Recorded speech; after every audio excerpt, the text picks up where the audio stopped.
We are ready to go. Good morning, everyone. It is 9:51 a.m. This is the September 10th, 2020 Land Use Commission meeting, and it's being held using not flawless interactive video conference technology, linking conference participants and other interested individuals of the public via the Zoom internet conferencing program. We're doing this in order to comply with state and county operational directives during our COVID-19 pandemic. Members of the public are viewing the meeting via the Zoom webinar platform as well. And again, to the attendees, thank you for your patience as we've worked through multiple technical challenges this morning. For all meeting participants, I would like to stress to everyone the importance of speaking slowly, clearly, and directly into your microphone. And also that before speaking, please state your name and identify yourselves for the record. Please also be aware that all meeting participants are being recorded in the digital record of the Zoom meeting. Your continued participation is your implied consent to be part of the record for this event. If you do not wish to be part of the record, you can exit the meeting now. This Zoom conferencing technology allows the parties and each participating commissioner individual remote access to the meeting proceedings via their personal digital devices. Please also note that for matters entirely outside our control, occasionally one or more of us experience internet disruptions. If this is happening to you or to somebody else, please let us know and we'll do our best to correct it as soon as we can. Again, my name is Jonathan Likeke Scheuer. I'm currently the chair of the Land Use Commission. Along with me, Commissioners Axon, Chang, Okuda, and Wong, our LUC Executive Officer, Daniel Oradenker, our LUC Chief Planner, Scott Derrickson, Chief Clerk, Riley Hakoda, our Deputy Attorney General, who today we have, where did our AG go? Where's Bill Weinhoff, who was on I'll try and reach you, Mr. Chair. Presumably has just stepped off for a moment, as well as our court reporter, Jean McManus, are on Oahu. Commissioner Cabral is on Hawaii Island. Commissioner Ohigashi has joined us from Maui. Commissioner Giovanni from Kauai. We currently have 8 seated commissioners of a possible 9. Our next agenda item is an action meeting on docket number A11-794, State of Hawaii Department of Education, Kihei High School, Maui, to consider the petitioner, State of Hawaii Department of Education's motion to amend the Land Use Commission's finding of fact, conclusions of law, and decisions in order filed on July 29th, 2013. Will the petitioning parties for docket number A11-794 please identify yourselves for the record, beginning with the DOE. Aloha, Assistant Superintendent for Facilities and Operations, Randy Tanaka. Please, if you can enable your video, Mr. Tanaka.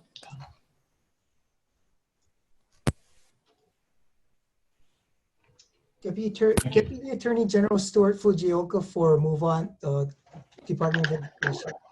Thank you, Mr. Fujioka. Galen Nakatsuka, Department of Education. Thank you, Ms. Nakatsuka.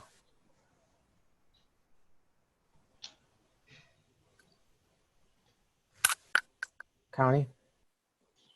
Deputy Corporation Counsel Michael Hopper for the Maui County Department of Planning. I'm here with Planning Director Michelle McLean. Ms. Takeuchi. Morning, Deputy Attorney General Donna Puna on behalf of the State Office of Planning. Here with me today is Rodney Funakoshi. Okay. We also have a representative from the State Department of Transportation Highways Division with us. Hello, Chair. Ed Sniffen from Department of Transportation. Thanks for having me. Thank you. Are there any commissioners who have any disclosures to make? Commissioner Okuda. Thank you very much, Mr. Chair. I would like to disclose, as I did at the prior hearing, that I represent a party in litigation against the Department of Education. The party is Ms. Susan S-U-S-A-N Kitsu, K-I-T-S-U. The case is now on appeal with the Hawaii Intermediate Court of Appeals. I do not have a financial interest in the outcome of the case, and the fact that I represent Ms. Kitsu in the appeal will not affect my ability to be fair and impartial in this matter. Thank you, Commissioner Okuda, for repeating your earlier declaration. I'll note for the record that after your earlier declaration on these matters, none of the parties objected. Is there any further comment from any of the parties on Mr. Okuda's continued participation in this proceeding? DOE, do We have no comment. you have any objection, Mr. Fujioka? No. Okay. County? We have no objection. OP? No objections. Okay, thank you. Any other disclosures? Seeing none, let me update the record. On July 29th, 2013, the Land Use Commission issued its decision and order on docket number A11-494. On February 22nd of 2019, the Department of Planning, County of Maui, filed for a declaratory order from the State of Hawaii LUC to reiterate and reaffirm the condition 1B of the Commission's July 29th, 2013 findings of fact, conclusions of law, and decision and order required an above or below ground pedestrian crossing to allow pedestrians to safely cross Pi'ilani Highway prior to the opening of Phase 1. The LUC assigned it docket number DR 1965 and scheduled it for hearing. At our meeting on April 3rd, 2019, the Commission took public testimony and heard arguments and issued an order in favor of the County of Maui on April 25th of 2019.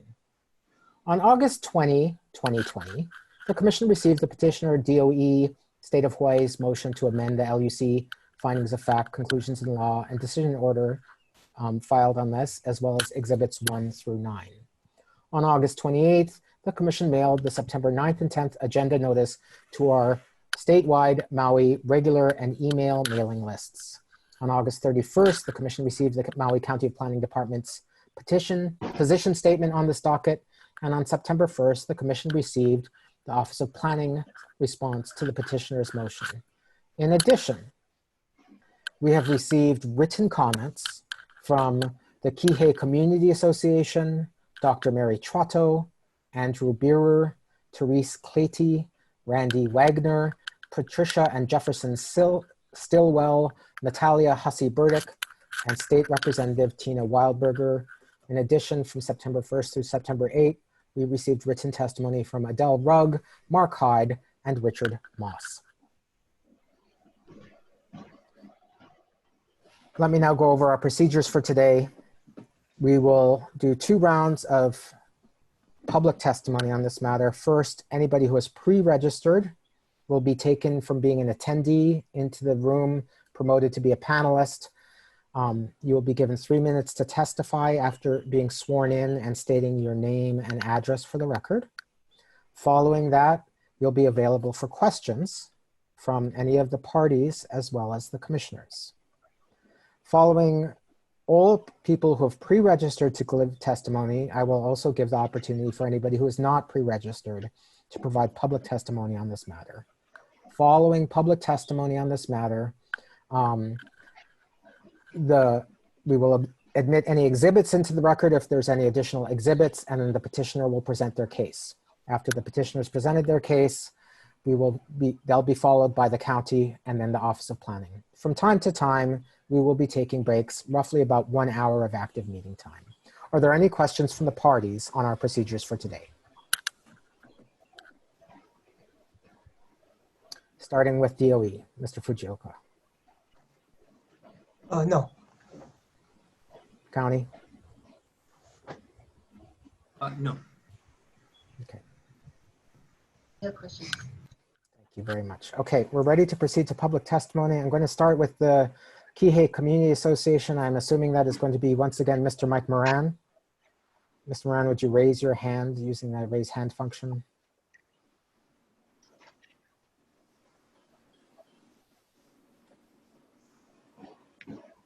Okay.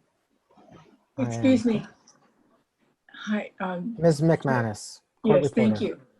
you. Would you please ask the county, the individuals who I'm unfamiliar with, to state their name before speaking or as they begin their speaking? Okay, that was in my earlier instructions and I'm happy to repeat it. People Thank should you. state their names on the record. Mr. Moran, if you would turn on your video and audio, please.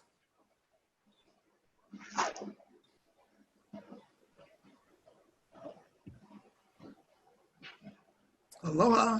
Aloha, Mr. Moran. Do you swear or affirm the testimony you're about to give us the truth? I do. Great, thank you. Please, you know the drill well. Yes, sir. Aloha, Chair and Commissioners. My name is Mike Moran. I am speaking for the Kihei Community Association. KCA submitted written testimony, so I will just offer this for our organization. As you make your decision to keep the condition in place, hopefully not, we ask you to recall your site visit over 2 years ago on June 16th, 2018, so that you had firsthand experience what and why prior commissioners decided to impose this condition made 5 years before that.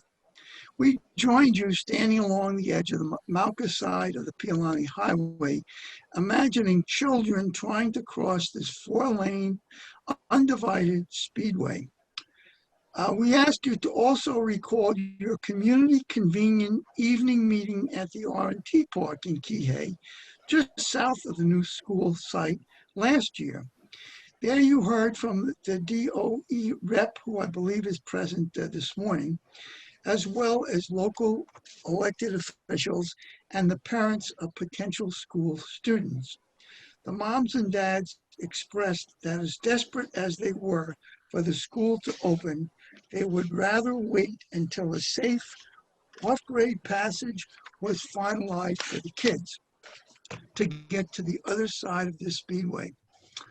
Last, I will offer, we started a petition last Friday restricted to local residents by the zip code 96753, which is our South Maui zip code, for guys who supported the condition and an underpass along the upper edge of the Kalaniakoi Gulch. So asking more than your charge today of just simple support of the condition. As of a short while ago, there were 388 signatures from local residents. So once again, our community asks you stand strong with us and please keep this condition in place. Mahalo. Mahalo, Mr. Moran. Are there questions from the DOE, Mr. Fujioka, for the witness?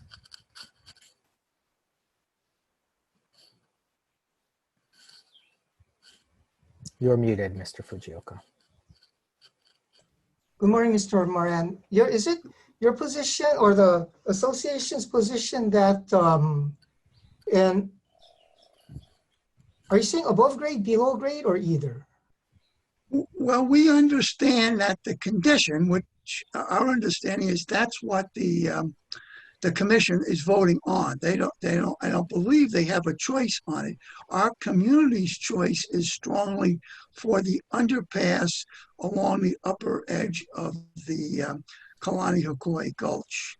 But we don't believe that that's part of what the commission is deciding today by our understanding. Okay, and this is because you believe it's going to be safer for the pedestrians crossing, correct? That's one of the many reasons why, yes. We will believe it would be safer. It would be much greater use by students and staff, as well as the general community, and certainly a lot less expensive from all the reports we have. And everything we have seen going back to the original EA called for an underpass rather than an overpass. So there's a multiple reasons why, but that's the strong consensus support from the community. On what do you base your belief that an underpass would have greater use than perhaps some other alternative? Well, we're only speaking of over or under. We're not speaking of the at-grade crossing. And every bit of information we could get from experts on the matter was that the underpass would have greater use. Again, as laymen, our understanding, an overpass would be extremely lengthy because of ADA. You have to keep it at a certain gradual grade, so it would be extremely long. And picturing most folks are trying to hurry across one way or another. The underpass would be much shorter and thus much quicker than the very lengthy overpass. That's certainly one of the reasons. And again, all the input we got from listening to experts on it, that was the general consensus, that underpass is preferable to overpass and it would have greater use. Who are the experts that you consulted? I don't have a list of them in front of me this morning that I could offer. We could certainly get them to you. We have been in communication with the departments for several years, met in person last year, and we expressed much of the information, but I couldn't give you, beginning to give you a list of the sources that we have. Have you shared any of their findings with the commission? Well, we've been talking to the commission for 7 years, and we're all volunteers. I don't recall if we ever gave them a list of such experts, again, because each time we were addressing the commission, it was our understanding that they were not considering over or under. They were just considering an off grade. So I don't know that we would have had reason to express why we were preferred the under rather than the over. May I just interject here? Mr. Fujioka, were you the representative for the DOE during the original petition? No, I was not. This is my. Are you familiar with the administrative record in this matter? Because Pardon? a lot of the expertise that you're asking Mr. Moran about are actually in the administrative record of the LUC on this matter. Experts that were consulted by the association?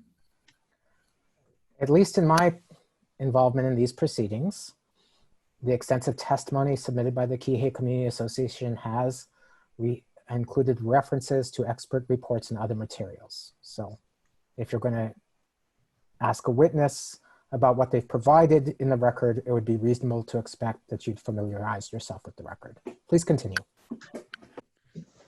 Yeah, I didn't see anything from any expert information from the association, but okay, so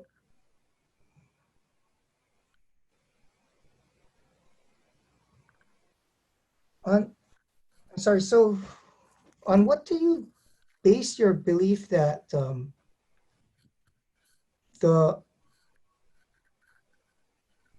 underpass would be used greater than perhaps an at-grade crossing?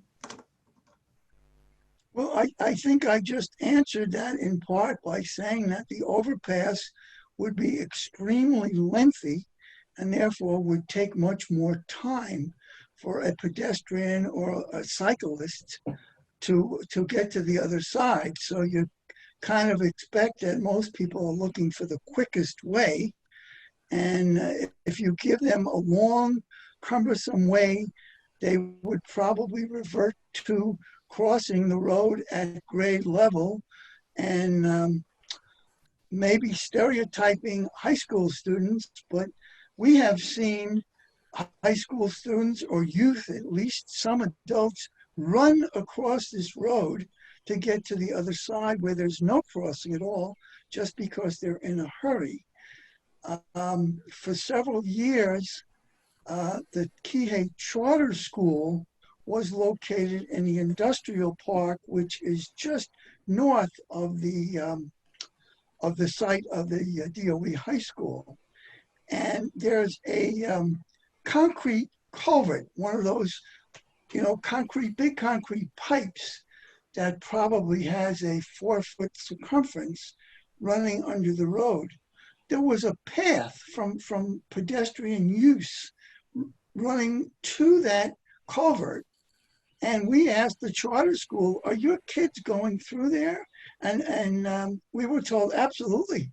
Yes, they're going through it. It's a quick underpass. It's a quick way to get the road, safety be damned, so that they used it. The DOT put up an additional chain link fence to prevent this happening. I happen to live very close to it and walk by it, so I was well aware of what was going on. One day after the new chain link fence was put up, someone had cut a hole in it so they could continue to access this. So I think that gives a pretty good example of what not only kids, but residents will do to get a quick way across the highway, and feeling that it's safer to go through a drainage culvert rather than to cross at grade level. So I think that gives a pretty good indication of community preference for going on the shortest, quickest way across the road. So you're thinking that an underpass would have more use than at grade crossing? I didn't say that, sir, and I don't think that's the issue here, unless you're saying you don't want either. If you just want at-grade crossing and no off-grade crossing, then I think that's why the DOE is here challenging, again, this condition that was imposed 7 years ago. Am I right that the association is not opposed to a roundabout? We're not only not opposed to it, we supported it. We diligently supported it. And the state DOT has agreed that it is the preferable way for, instead of a crossroad, which is subject to very severe accidents, that when cars run a red light, they can T-bone another car, which is generally the most deadly type of accident. And obviously, vehicles have to go slow in a roundabout as opposed to going on a straight road. And therefore, even if a vehicle were to strike a pedestrian, at least it would be at a slower speed. And statistics have shown, which I think is a practical matter, that the slower the vehicle is traveling, the less potential damage there is to another vehicle as well as to a human being. Okay, thank you. You're welcome. County. Mr. Hopper, questions for the witness.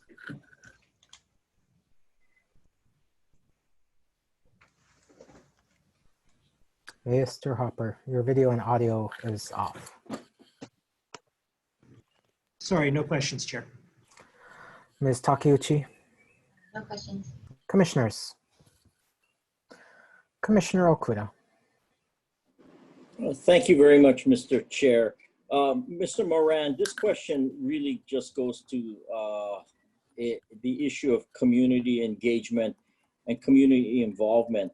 Since the last time the Land Use Commission had a hearing on this matter on Maui, during that period of time, has the Department of Education engaged, or let me use a more plain English term, talked to or communicated with your community organization about its now pending requests to modify or eliminate certain conditions about the at-grade or not having an at-grade crossing? I will answer that in two parts, Commissioner, and thank you for your service. I don't believe that they did. I'm quite sure they did not, but to get complete assurance, one of our board members who will be testifying shortly, his name is Andrew Bira, for an extensive, at least a decade, he has been the prime mover for KCA, and I would say for our community, in communication with the Department of Education. So I think if that question would be addressed to him, he would probably be more assured whether they did or not. But as far as I know, no, I don't believe so. And your position with the community association was what again? President, elected president. And you've been the president how long, if I may ask? It's gotten to the point, Commissioner, where I stopped counting. I was asked to do it for 1 year. I agreed for 2. And as I tell folks now, I've unfortunately learned it's like the mafia. You can get in, but the only way out is death. I think it's been 8 or 9 years, but it's kind of a guess. Okay, so it's not a secret that you're the longtime president of the association, correct? I would say it's certainly not a secret, sir.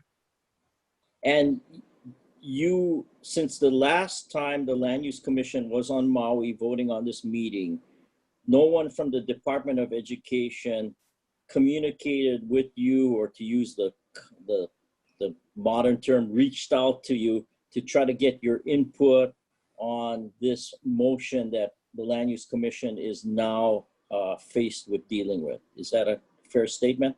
That is a fair statement, sir. And honestly, we were flabbergasted when we heard that this was coming up again. We felt at that last meeting where our understanding was the DOE didn't show up for the meeting, but that they had sent you a written communication yielding to the condition. We really felt it was a closed issue. So we were astounded when it came up again last week or whenever. So that makes me feel pretty comfortable that no, we had no inkling that they were going to pursue this once again. Okay, thank you very much for your testimony, and thank you for asking my questions or answering my questions. No further questions, Mr. Chair. Thank you, Commissioner Okuda. Commissioners, are there further questions for the witness? Mr. Moran, just for the record, are you paid to do any of this work? No, sir. We're a completely non-funded organization, and no one is paid anything to participate. That's pretty much standard. But to the degree that you have engaged with experts, obtained studies, obtained examples from elsewhere, have you been paid, or has somebody paid to have that work done?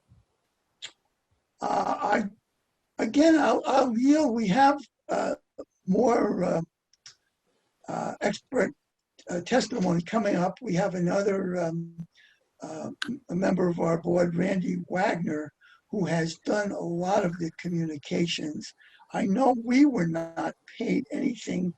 I would have to be careful to say, did we have to pay someone to give if you paid somebody expert testimony? But if you paid somebody, it was done through fundraising, or it wasn't.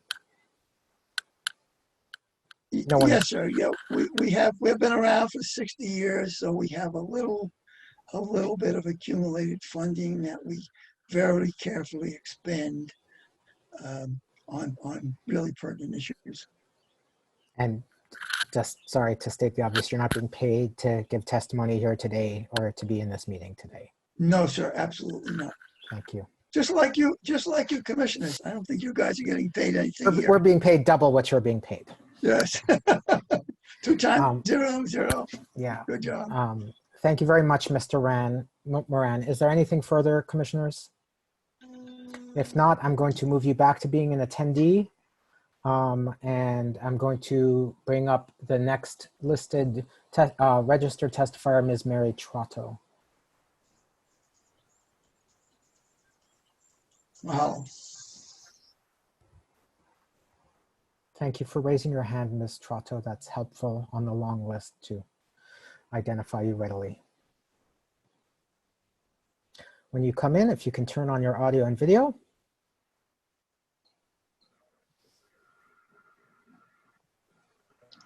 Not sure how to do the audio, video. We can hear you now.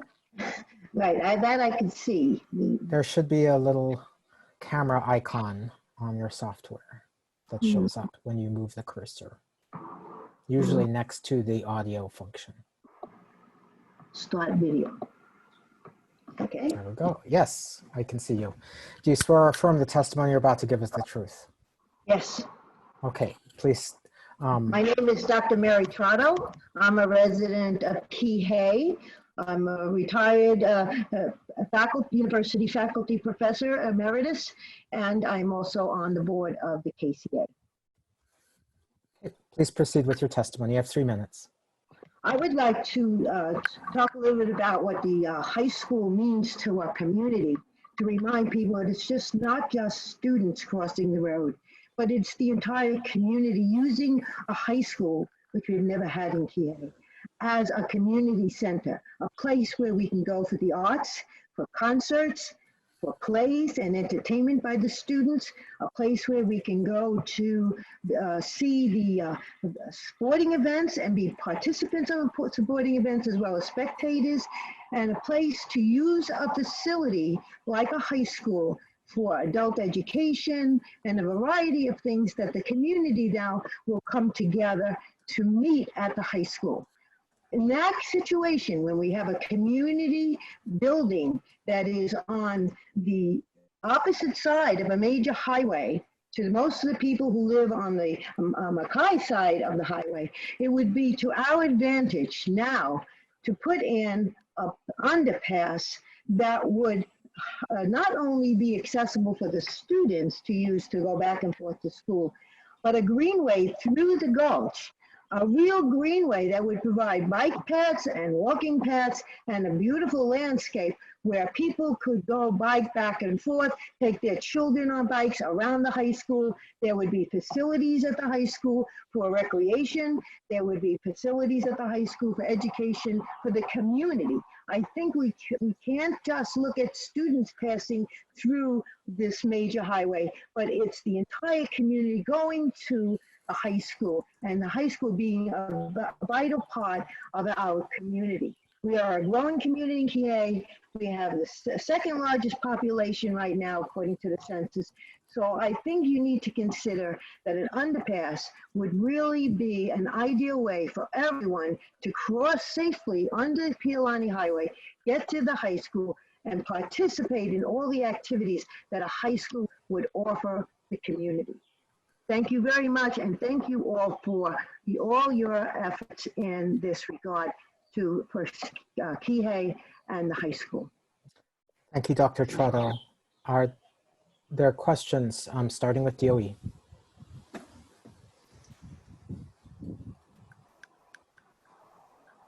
Sorry about that, no questions. Okay, County, No questions, Chair. Ms. Takeuchi.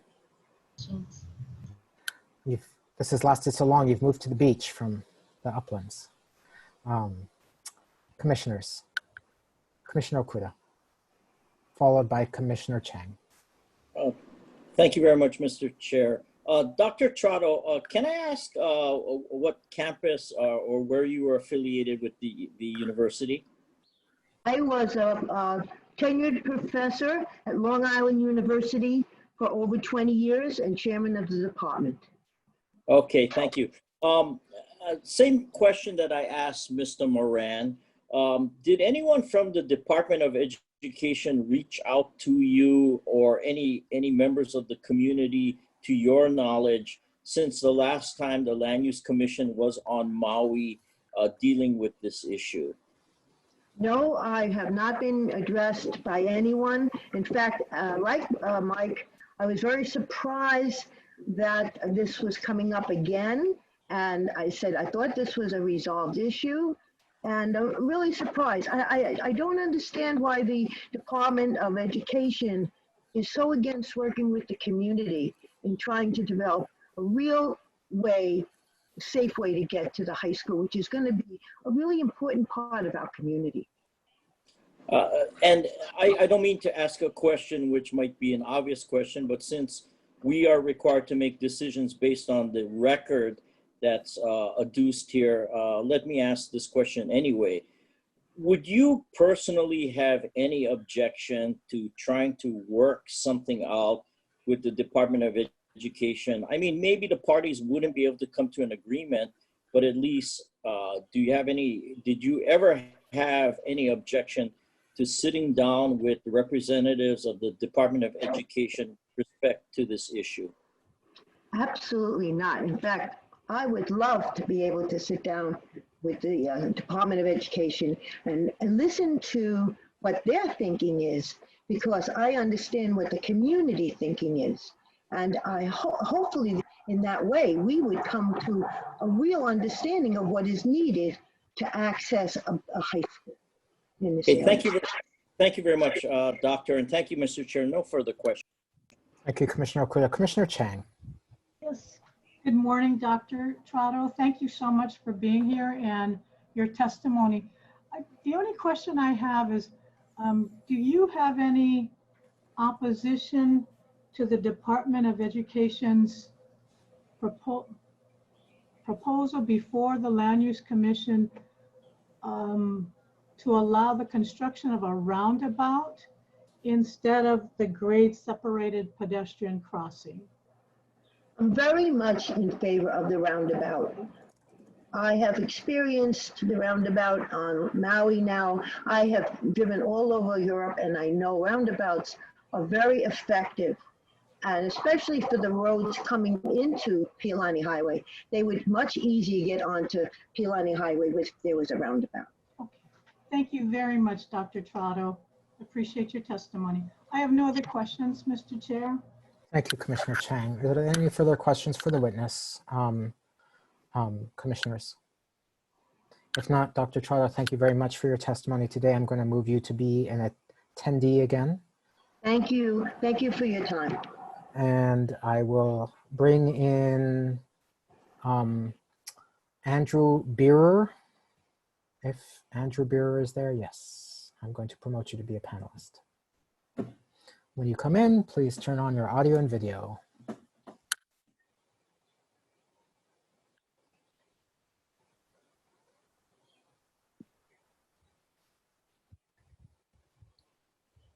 Hi. Your audio is on. Are you able to enable your video? Let's see. There we go. Here we go. Good Aloha. morning. Aloha. Do you swear or affirm the testimony you're about to give us the truth? Yes, I do. Good. So I know you know the drill as well. Please state your name and address for the record, and then you have 3 minutes. All right. My name is Andrew Beer, living at 56 Kolola Place, Kihei, Hawaii, 96753. I am the president of the Kihei High School Action Team, as well as longstanding member of the Kihei Community Association for 11 years, and the head of the Education and Recreation Committee, largely seen as one of the primary community advocates for this high school over the last 15 years.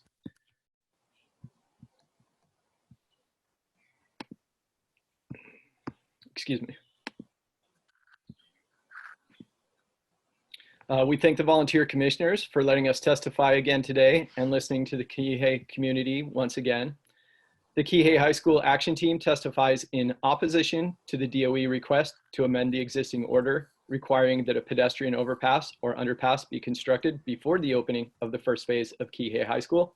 This ruling was reaffirmed by the LUC in 2019 and should be reaffirmed again today.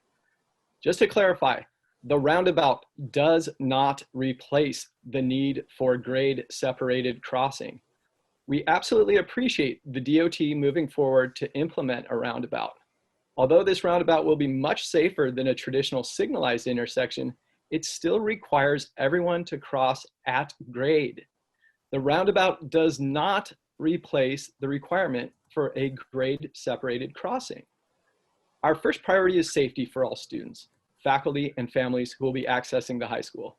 We need to minimize the possibility for vehicle pedestrian strikes and fatalities.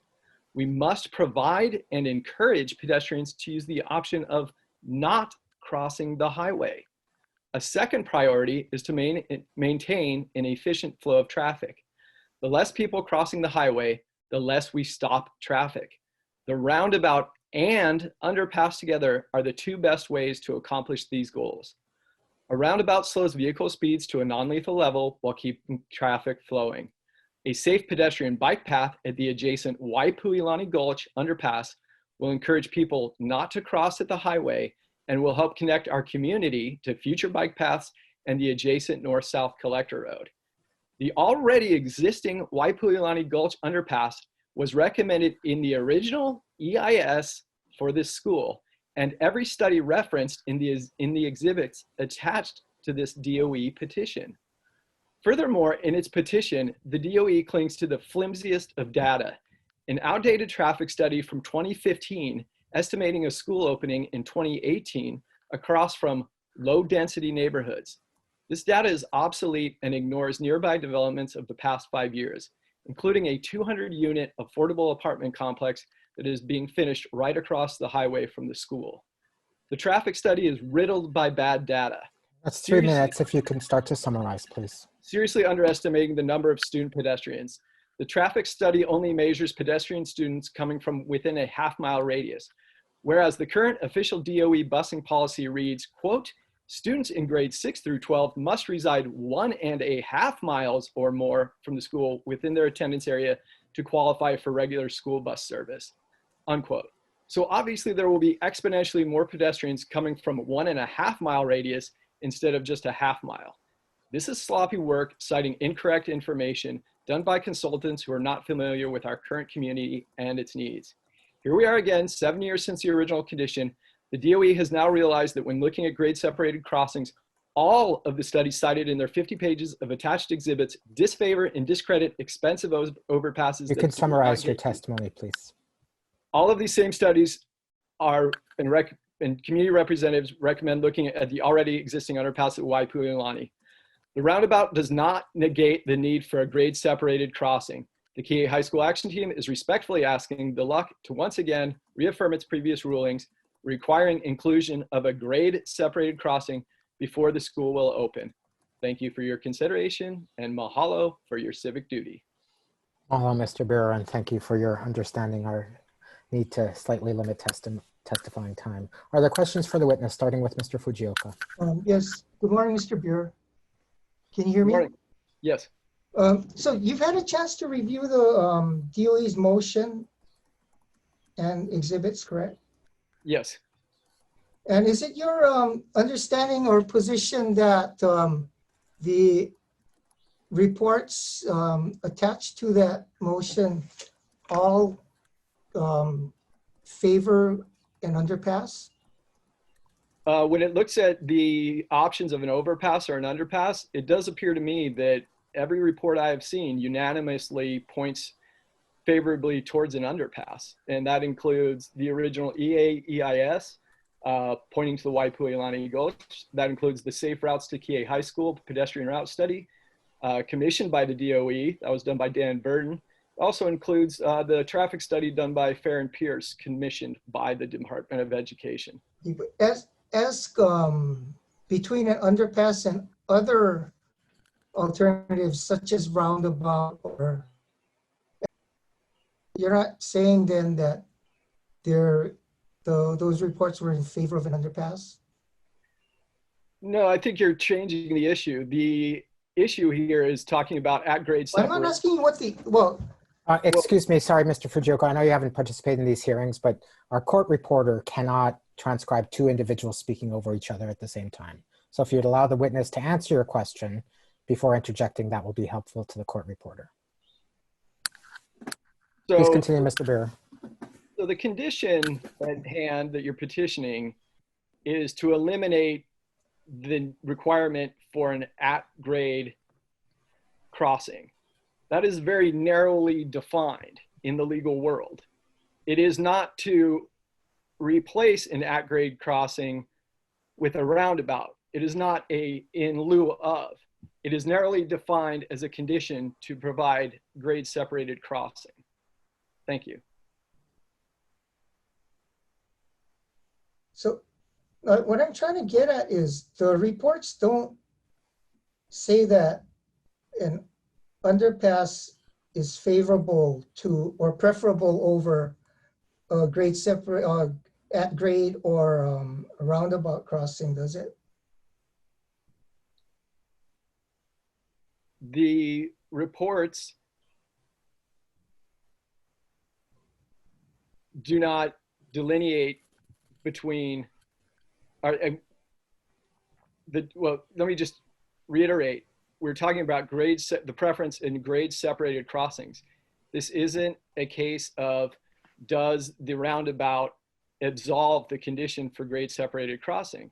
Roundabouts are great. We absolutely support those. And the KCA did the initial reports and studies that helped prompt the DOT to look at those. We traveled over to the state capitol last year to meet with the DOT and the DOE to start looking at the roundabouts. It is proven that the roundabouts slow down traffic and prevent fatalities. But that does not negate the need to try to get as many people to cross under the highway as possible to make it even safer, as well as to make it more efficient for the traffic flow. If we still have people crossing at grade, there still has to be a signal at that roundabout. It's called a modified Hawk signal. We've studied it extensively, but you still have to have a signal to stop traffic. By building this underpass, you will connect the whole community, not just the school, but as referenced, it will also connect the charter school. It'll connect the tech park. It'll connect our bike paths. It'll connect our future access points. And if you look at the attached documentation to the KCA testimony, there are extensive examples of, there's tens of thousands of communities that have working bikeable underpasses. And this underpass already exists and people are using it. It's just a matter of, I think, stubbornness of the DOE not working with the DOT. And to further answer the questions, the DOT has not reached out to us about the underpass at all. We've had lots of difficulty communicating with the DOE in the last couple years. There's been a revolving door of project leaders on this project, and we are not getting information in a timely manner, and certainly we're never appraised of this situation. Okay, going back to my original question, the reports we submitted though, they don't seem to support an underpass, do they? The reports support a roundabout as the safest at-grade crossing. They look to, if you do an grade separated crossing, they do recommend looking at the underpass as opposed to the overpass, okay, but they're separate issues. Okay, thank you. No further questions. Thank you, Mr. Fujioka. Mr. Hopper. No questions, Chair. Thank you. Ms. Apuna. No questions. Okay, commissioners, beginning with Commissioner Okuda.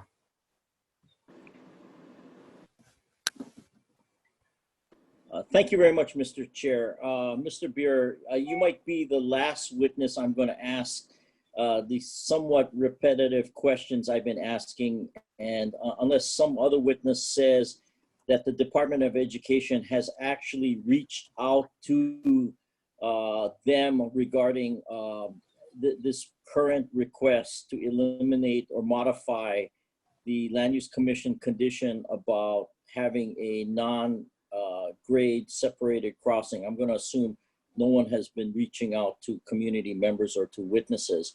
But let me ask you this so that the record is clear. Did anyone at the Department of Education contact you about the fact that the Department of Education intended to file this motion or petition which the Land Use Commission has to deal with today? No, absolutely not. We found out about this petition through a secondhand source. We were never contacted directly by the Department of Education. Now, some prior witness used the word flabbergasted about finding out about this. Can you tell me what your reaction was when you found out about this and why you had that reaction? Well, I was shocked because legally the LOC had affirmed this position just last year. But I wasn't surprised because I've known through the history of this project, it's been 7 years now that the DOE has been trying to get out of this condition. So once they saw that the DOT had adopted a roundabout, we got word of that maybe a month ago from the DOT, then it became clear to me that they were going to use this and cling to it as their last straw to try to get out of this requirement for a grade separated crossing. And historically, the DOT and the DOE have not worked together well on this project, starting with the original EIS, as the DOT, spoke against the location of the high school at that time. And I know that they have procedures for which they, must report, but there seems to be a lack of collaboration between the DOE and the DOT, and certainly a lack of collaboration between the DOE and the community, who has been pushing the school very hard for 15 years. Okay, if the Department of Education were to have invited you to sit down and talk about matters with respect to the Kihei High School, would you be willing, or would you have been willing to sit down and participate with discussions if they invited you, whatever the topic is? Absolutely. I think this could be a great public-private collaboration. We can show them many examples and studies that support what we believe is the right thing to do. And just opening the lines of communication. I used to work very closely with the DOE up until about 3 years ago, when one of the project leads left the project. And since then, as I say, it's been a revolving door. I ping them probably once every couple months, if not monthly, for communication. And I very rarely get anything back. And certainly within the last year, it has been nothing. But I would certainly welcome it. Absolutely. That's what we need. Thank you, Mr. Chair. And I don't intend to keep repeating these questions I've asked to the prior witnesses. So thank you very much for your testimony. Thank you, Mr. Chair. No further questions. Thank you, Commissioner Okuda. Are there further questions for the witness from our commissioners? Mr. Beer, I'll ask you, are you paid to be here today? Absolutely not.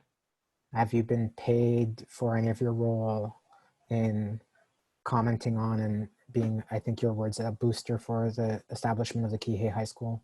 No, sir. Okay. Is there a cost to you? Yes, the thousands and thousands of hours that I've put into this, the cost that just preparing for this meeting was probably 12 to 20 hours. Certainly you guys experience those same costs. Yeah, it takes a toll. It takes me away from my family, from my business, takes me away from other things that I could be advocating for in my community. But is it going to be worth it in the end to have a high school and see kids graduate? I did it for my kids when they were in first grade. They're now juniors and seniors in high school. But I will be looking forward to a generation that will graduate from that high school and watching them safely get from our community and neighborhood to that high school and back. Thank you very much, Mr. Beer, for your testimony and for your work.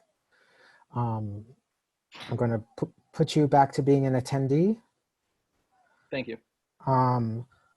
Our next witness, I'd like to do one more before we take a break. In terms of written testimony, Therese Clady, who I don't immediately see on the somewhat long list of attendees, followed by Randy Wagner. Mr. Wagner, I believe you are here. Yep. Promoting you to be a panelist. If you can turn on your audio and video. Aloha. Oh. Can you sorry. see me? I know I'm not a man. I do have a I apologize voice for that. I've known both male and female Randys. I apologize for making that mistake. Ms. That's quite Wagner. all right. Do you swear or affirm the testimony you're about to give us the truth? Yes, I do. Welcome to Zoom with family, yes. Yeah, I'm currently homeschooling my granddaughter. So name and address for the record, and then I'll give you 3 minutes to give your testimony. My name is Randy Wagner, and my address is 1178 Uluniu Road, Kihei, Hawaii, 96753. Please proceed. Okay. My position is as a member of the board of the Kihei Community Association and as the chair of the Design Review Committee. And I'm an architect. Oops, children are entering, sorry. I'm an architect and I have been very involved with the community for a long time. I've raised my children here and now my grandchildren are here and they will probably attend this school. So I have a personal interest in the safety of all the people involved in our community. What my point is simply that this underpass is already in use. And when I did my written testimony, I submitted this photograph, which shows the path going through the middle of the gulch. My husband and I walked up there and took that picture together. And it is only a few hundred feet off the Collector Road path, which is the future Collector Road, but is currently a path that runs the entire length of Kihei. So many people have access on foot to this underpass.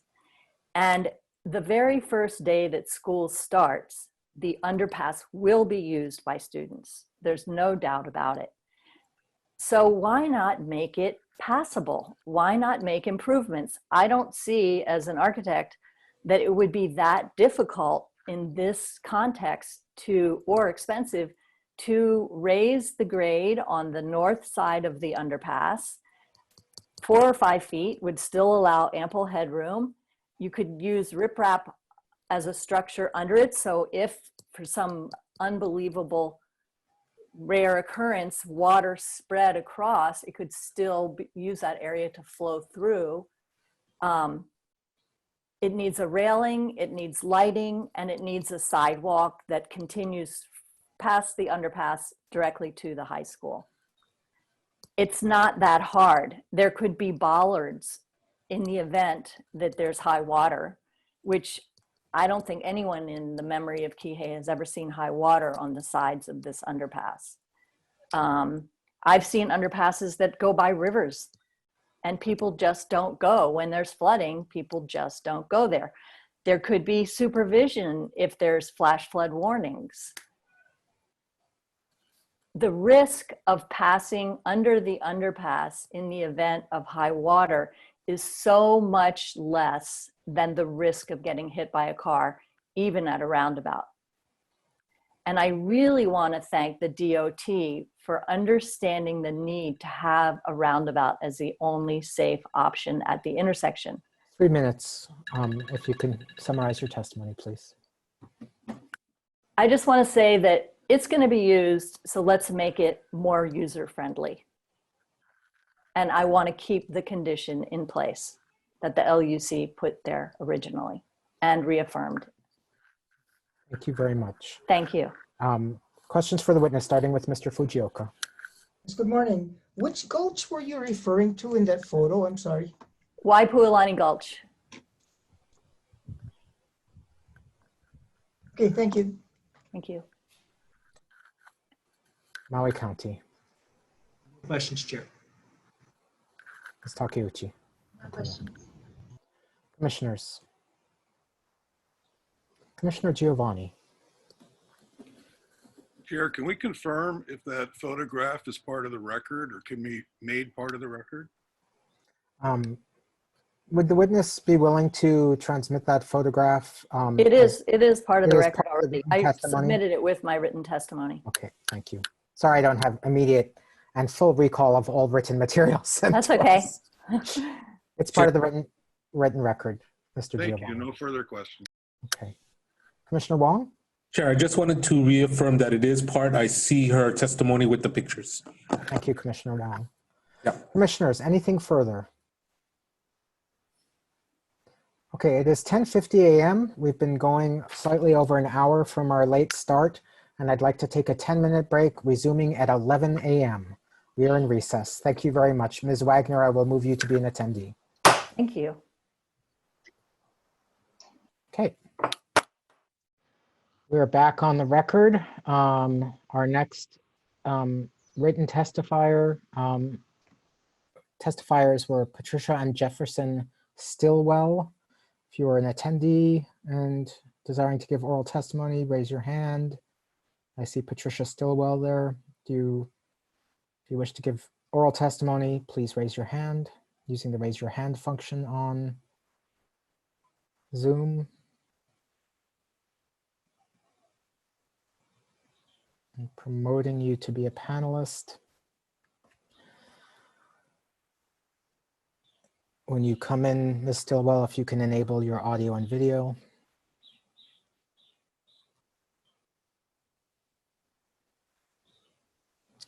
Patricia Stillwell.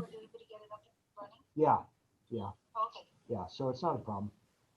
For some reason, Riley sent me 5,000 Patricia Stillwell, emails, are you? including a link, and he Okay, calls I'm me not up and hearing says, from you, and I'm "Yeah, not give seeing me an. the number." And I said, I'm not "What seeing do you- audio or what do video you give me a indication. password for?" He said, "Get onto the Zoom app and put in the password." I said, "Just send me the link." Bill, He sent me Mr. the link Weinhoff, 30 times. Mr. He said, "How Weinhoff, you can give you me the mute, password?" please?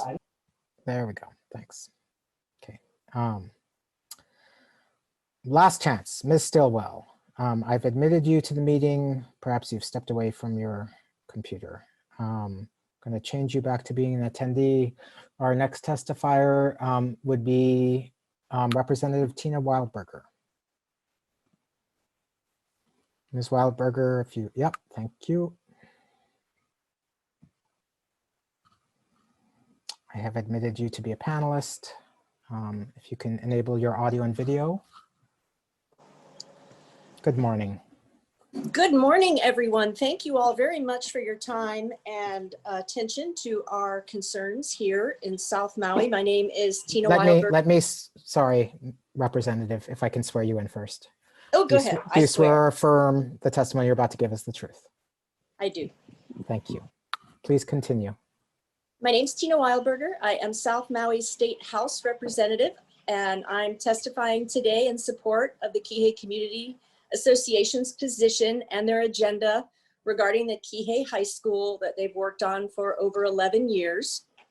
I would like to thank the Department of Education and the Department of Transportation for getting South Maui's bikeable, walkable, safe community 50% of the way to their goals by approving the first multi-lane roundabout in our state. We're very excited about that. The final stretch is our underpass. And as a rookie to this work of government, I find it frankly surprising to have taxpayer-funded bureaucrats subvert the desires and the needs of communities for which they are supposed to represent and help. So I would appreciate the Department of Education's engagement on this issue and look forward to their collaborating with our community in a more robust manner. The gulch we're talking about, our goal is safe pedestrian crossing under our highway separate from vehicles. The gulch that we're talking about is very wide. It rarely runs. I can't remember the last time it ran. I took the photo that I presented was taken on the day that Hurricane Douglas was dumping rain up country, and it did not run. So a raised crossing that Randy Wagner described would be perfectly sufficient for the safety of our community. We currently have children intermingling with traffic at Lipoa when Kihei Charter School is in session. And I did offer a photograph that I hope all of the commissioners have had a chance to review, and I can share that photograph on screen if you have not had a chance to view that. We can't have kids spilling out into highways, roundabout or no roundabout. The underpass solution can serve both schools with minimal cost. The reallocation of funding for the project would be minimal regarding the underpass. All parties agree that an overpass would not be used and is too costly. So we would like to take, we don't want to take resources away from facilities at the school. And so I thank the DOE in advance for cooperating with our desires and our work and allowing us to plan our own community. Thank you very much. Thank you very much, Representative. Questions for the witness, starting with Mr. Fujioka. Yes, would you mind putting up that photograph you had submitted? Oh, I would be pleased. One moment. Mr. Schur, is it possible for me to share my screen? Scheuer. Yes, you're able to. Okay, I'm sharing my screen. I'm going to photos. Oh no, I'm not doing it right, you guys. I'm gonna try. Let's see. Can you see this?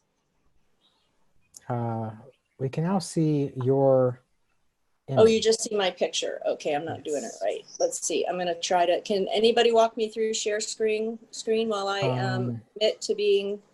Well, so there's this is testimony that was sent in, correct? Yes. Okay, I can actually do it. So if you'll bear with me while I pull that up. Forgive me. It's okay. Not quite tech savvy as I'd like to be. But I will say the LUC is ahead of the legislature at allowing live testimony. Amen. I'm with you on that. It's time. We've proven it can be done. Okay, I am. Believe this will work. You are now looking at testimony as posted to, there's the photo from Ms. Wagner that was posted earlier. And I believe at the bottom of this there's your assistance. Here's your testimony. And is this the photo you want to bring up? There it is. So this is a school day when Kihei Charter School, which is also Malka of the highway, lets out. And those are kids just spilling off of the curb into the bike lane and entirely too intimate with moving vehicles. This is what we have now. Mr. Fujioka, was that the photo you wanted? No, I wanted to look at the gulch photo. This photo? Yes. And you're saying this was during the, Scroll below, that was KCA's photo. I also included a photo that I took myself. This is Hurricane Douglas Day. Okay, and this is Waipulani Gulch? That's correct. And you might notice that the Department of Transportation was talking about Kulani Hakoi Gulch, which is not as wide and as spacious. And so we are talking about the southernmost gulch related to that property of Waipuilani, not Kulani Hakoi. Okay, thank you. That was my only question. Okay, I'm going to stop screen sharing. Thank you. Questions for Representative Weilberger from Maui County? No questions, Chair. Office of Planning. No questions. Commissioners, starting with Commissioner Okuda. Thank you very much, Mr. Chair. And I guess I'm going to violate my representation and promise made earlier, but since I'm a lawyer, I guess you really can't rely on my representations and promises. Representative, if I can ask you a similar question, did anyone at the Department of Education reach out to you as the elected representative from the Kihei area regarding this petition, which the Department of Education has submitted to the Land Use Commission for decision today?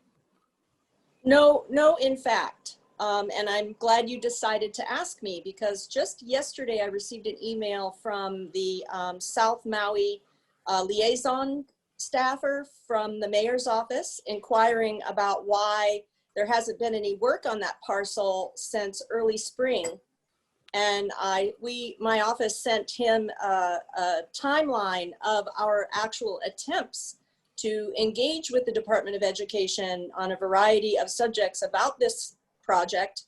And we have been, as Andrew Beer described, unsuccessful in being able to reach anyone to talk to us about the project, with reasons giving of new people coming in and out of the managerial position for the project. And so all summer I have been unable to get a meeting with anyone in the Department of Education.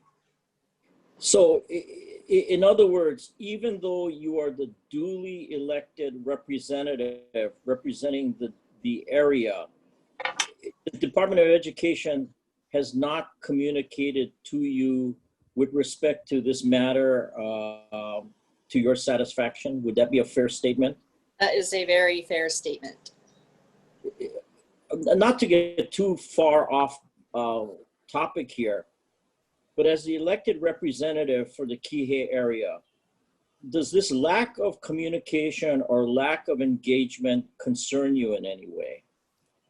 It does. As you know, and I admit, still a rookie at government business. I'm not a lawyer, new to lawmaking and new to governance. But my idea of coming into office is to try to bring accountability and responsiveness and transparency to all of our government functions, to all of our state departments. And so in my limited experience, I have had similar challenges with Department of Health and with Department of Agriculture over a variety of different reasons. But it is high time that we start seeing a level of customer service, if you will, coming out of our departments and serving as you commissioners do to help our communities develop and become reasonable places to live and thrive. Okay, thank you very much, Representative. I too am a rookie to government service, and so I appreciate what you're saying too. Thank you very much, Mr. Chair. No further questions. Thank you. Thank you. Commissioner Ohigashi. My question deals, Representative Weilberger, my questions deal with, is there any additional legislative requirements that need to be done in order to fund the proposed runabout? I don't believe so. Is there, then the appropriation is there for the roundabout to be built?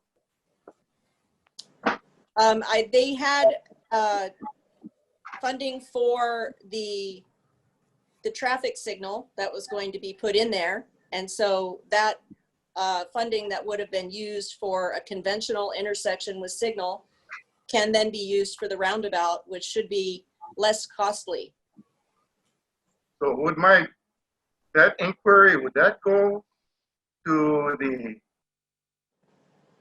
question be more answered by, I guess, the DOT or DOE, or because I understand that you just put it in the budget, or you guys have it in the budget. The reapplication of those funds or the repurposing of those funds really a administrative function. Is that right? So I will admit that I have an expert grasp on whose kuleana between the DOT and the DOE and which pots of money that may be coming from, to be honest. I'm not an expert level on that. The only reason why I ask is that if the funds are not available and requiring legislative action to get available, do the roundabout, that may delay the opening of the school further. Isn't that right? We hope that these amendments will not be used as an excuse to delay the school. The school has been long, and it should not. I'm just saying that if the roundabout is not funded and requires legislative action, is it correct to say that that may extend or may push back the opening of the school? I don't believe that's the case. Okay. And that the second part is that, has there been, you mentioned repurposing funds, has there been money available in the budget for the purposes that can be repurposed for this underpass? Well, it would require funding for a project of a minimal percentage that the DOE has been funded a whole lot of money to get this project rolling. And, you know, we don't want to take $10 million away from the project for an expensive overpass that's not going to be used, but we would like to see a small amount of funding reallocated to do the underpass, which is much less costly, as the LUC has mandated already. And, you know, the KCA had two goals. We want a roundabout. We don't want any more signalized intersections along Pi'ilani Highway that stop traffic and prevent people from moving and idling in carbon emitting vehicles. We want traffic to keep moving at a slower pace, and we want our community to have safe crossing separated from the traffic. That's what our community wants. And however the DOT and the DOE can make that happen would be absolutely wonderful. I'm just asking this, if we are not able, or the DOE is not able to repurpose the funding that you say that may be available or may not be available, if they are not able to repurpose the funding, would that delay the opening of? That would be a willful decision by the DOE, and I don't accept the premise of that these requests need to delay the opening of the school. And has any of the legislature discussed, put into form of an appropriation, a bill to fund the underpass? We have not discussed that at the legislature. And would that be something that would be helpful in terms of having monies available to do the underpass? I think in this climate, trying to get anything funded that isn't already been part of a budget would be very difficult, since we have no tax revenue coming into the state right now, and probably won't see much for the next 3 to 5 years. So the DOE will need to find the funding with their already budgeted and allocated funds to do this safe crossing as it has been mandated by the LUC. That's what we're asking for. I don't want to delay this project. I don't want to ask for separate additional funding. I shouldn't have to, in my opinion. Okay, no further questions. Thank you, Commissioner Ohigashi. Commissioner Giovanni, followed by Commissioners Wong and Axon. Thank you, Chair. So Representative Weilberger, just to confirm your response to a question from Commissioner Okuda, who asked you if the DOE had recently reached out to you as it pertains to this prospective project or to the petition before the LUC. What I heard your response was, and I just ask you to confirm it or to change it, is that not only have they not reached out to you, but they have not responded to your reach out to them. Is that correct? Sadly, that is correct. Thank you.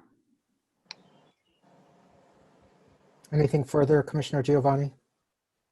No, Chair, that's good. Commissioner Wong, followed by Commissioner Axon. Thank you, Chair. Morning, Representative. Good morning. What I just wanted to ask is, what you stated is because of the economy now, there may be no money for at least 5 to 7 years for an underpass or overpass. Is that correct? No, I did not. I said that budgetarily finding money to fund anything in the state and for state projects is going to be very difficult for the next 3 to 5 years that we are in, obviously,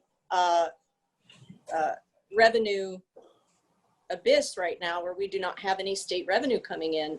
And so the idea that somebody wants to try to find funding for something is going to be very difficult, be it CIP or GIA or any other allocation of funding. You know, it's going to be very difficult. And I hope that the DOE does not use this as an excuse to delay the opening of the school, and that they can repurpose some very small percentage of their existing funding to take care of this, what our community is calling a requirement. So the question I have, this is in my mind, and I just got to ask you, what if they did the roundabout first and hopefully in the future or soon do a study about a underpass or overpass at this before they do this, you know, P&E money, what I'm saying. So study is like code word for we don't want to do it. And so this has been studied to death. Okay. Studies have been done done gone. We've already studied this. So the question is, because it's a highway, DOT highway, what if they do P&E money for the underpass or overpass while we do a roundabout? You'll have to forgive me. I do not know what P&E is. Planning and engineering, sorry. Okay. So it seems like it could be done concurrently with the roundabout planning. Right. Yeah. So it's kind of like how they like to come in and put a road in and not go ahead and do the sidewalks under some excuse that the sidewalks haven't been paid for because the development hasn't been done yet. So we end up with a new road with intermittent pieces of sidewalk chopped up. And so let's just be smart and economical about this. When they come in to do the roundabout, let's go ahead and do the underpass as well. It's what the community is asking for. It's a lesser costly option. The LUC has already said that it needs to be done, and the DOE is trying to subvert the desires and the wishes of the community. We're asking for the least expensive option. And so we'd like to see some engagement on this. Right. So what I'm just saying is, because of the economical times, that they do the roundabout, which is a less expensive alternative at this point in time, and at the same time ask DOT to do P&E on an underpass or overpass. Would that be, and will they get funds either way through the highway funds or a geo bond or something through the legislature? I would not advocate for that. Okay. It's just that I'm just trying to figure out a way to get something done for the kids. Yeah, I'm afraid that it wouldn't happen. If we go ahead and do the roundabout, and then we'll just have the kids crossing at the street anyway, and then the underpass will never happen. Okay. Thank you, Representative. Thank you, Chair. Thank you, Commissioner Wong. Commissioner Axon, followed by Commissioner Cabral. Thank you, Chair. Good morning, Representative Weilberger. I guess the funding-wise is basically that you guys, Kuliana, is not more of our concern. My question is, I just want to try qualify your position or the community position. You would like to see the roundabout and also the underpass if that would be possible. That's correct. But you would be willing to just take the underpass without the roundabout. No. But you're not willing to take a roundabout in lieu of the underpass. We would like both. It's not, and this is not. But if it is not possible, the two, which one you would like? I don't think we should be asked to make a choice. I don't think, like I said, these departments work for our community, and our community has spoken about what we want. The LUC has mandated that they need to do grade separated crossing. And so we are in agreement that the overpass would be too expensive and wouldn't get used, but an underpass would get used, would be safe, will be an added asset to our community, would benefit not just the high school, but the Kihei charter school students as well. Yeah, I understand everybody, including me. I want everything, but sometimes it cannot, depending on the funding or where the resource is going to come from. I'm just kind of trying to figure out what is a compromise or what is if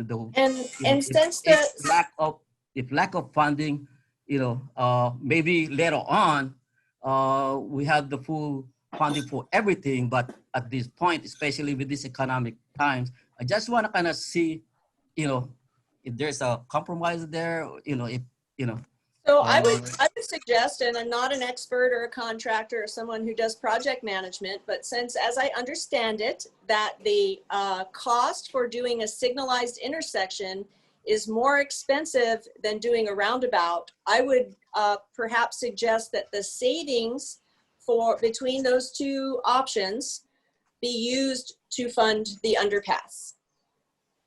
Okay, so if I'm hearing you correctly, your position is you want to see roundabout and the underpass together, period. Because if you don't approve this amendment, you're stuck with the underpass. The community would like to see both. That's correct. Thank you. I just want to clarify that. Thank you. Thank you, Mr. Chair. Thank you very much, Commissioner Axon. Commissioner Cabral.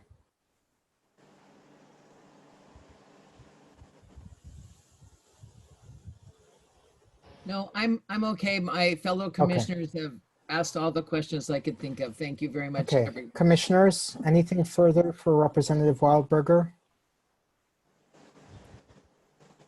If not, Representative,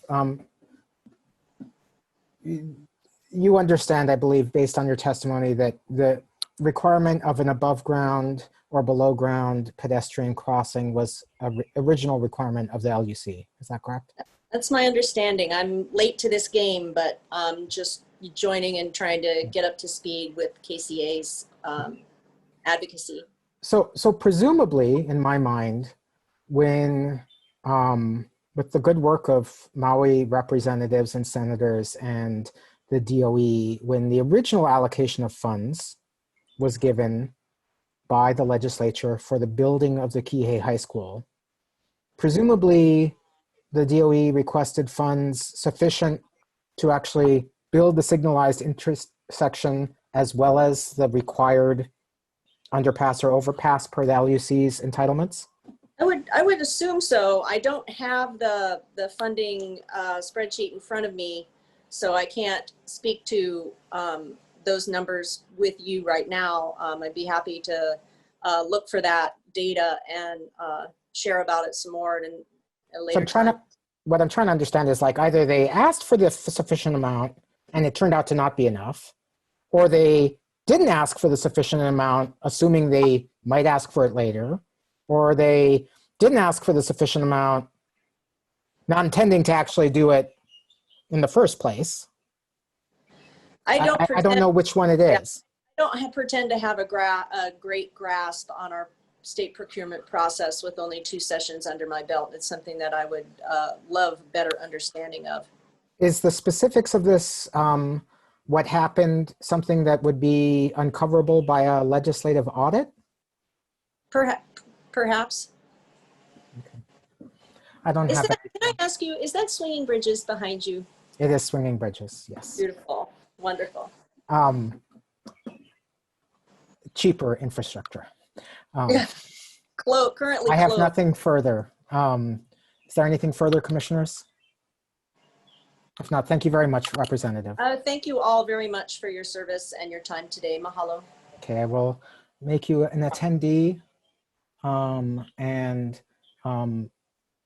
Natalia Hussey-Burdick, were you intending to testify? If so, use the raise your hand function. I see you're an attendee. If not, Adele Rugg, use the raise your hand function in Zoom. I see you are in the room. If you are intending to testify, give oral testimony in addition to your written, please use the raise your hand function. Mark Hyde.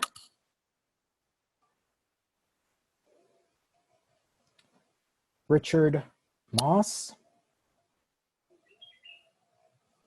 Daniel Conahele. Okay, I'm gonna admit you to be a panelist, Mr. Conahele. And then as I addressed in the Q&A function, you should now see the ability to turn on your audio and video.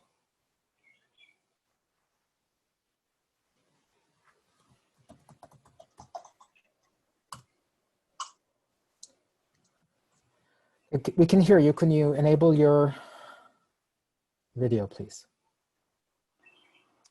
I am trying to enable my video. I keep pressing the button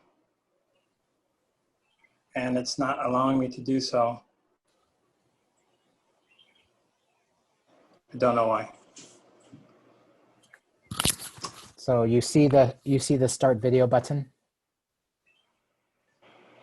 Yeah, I see the start video and I'm pressing on it and then it says unable to access camera. Okay.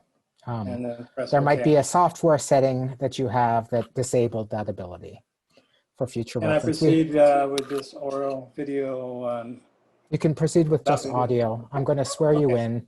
Do you swear or affirm the testimony you're about to give is the truth? Yes, I do. Okay. Please state your name and address for the record, and I will give you 3 minutes to testify, followed by questioning. Go ahead. I'm Daniel. My name is Daniel Kanahele. I live at 1100 Kupulau Drive, Kihei, 96753. I'm testifying as an individual, longtime resident of Kihei.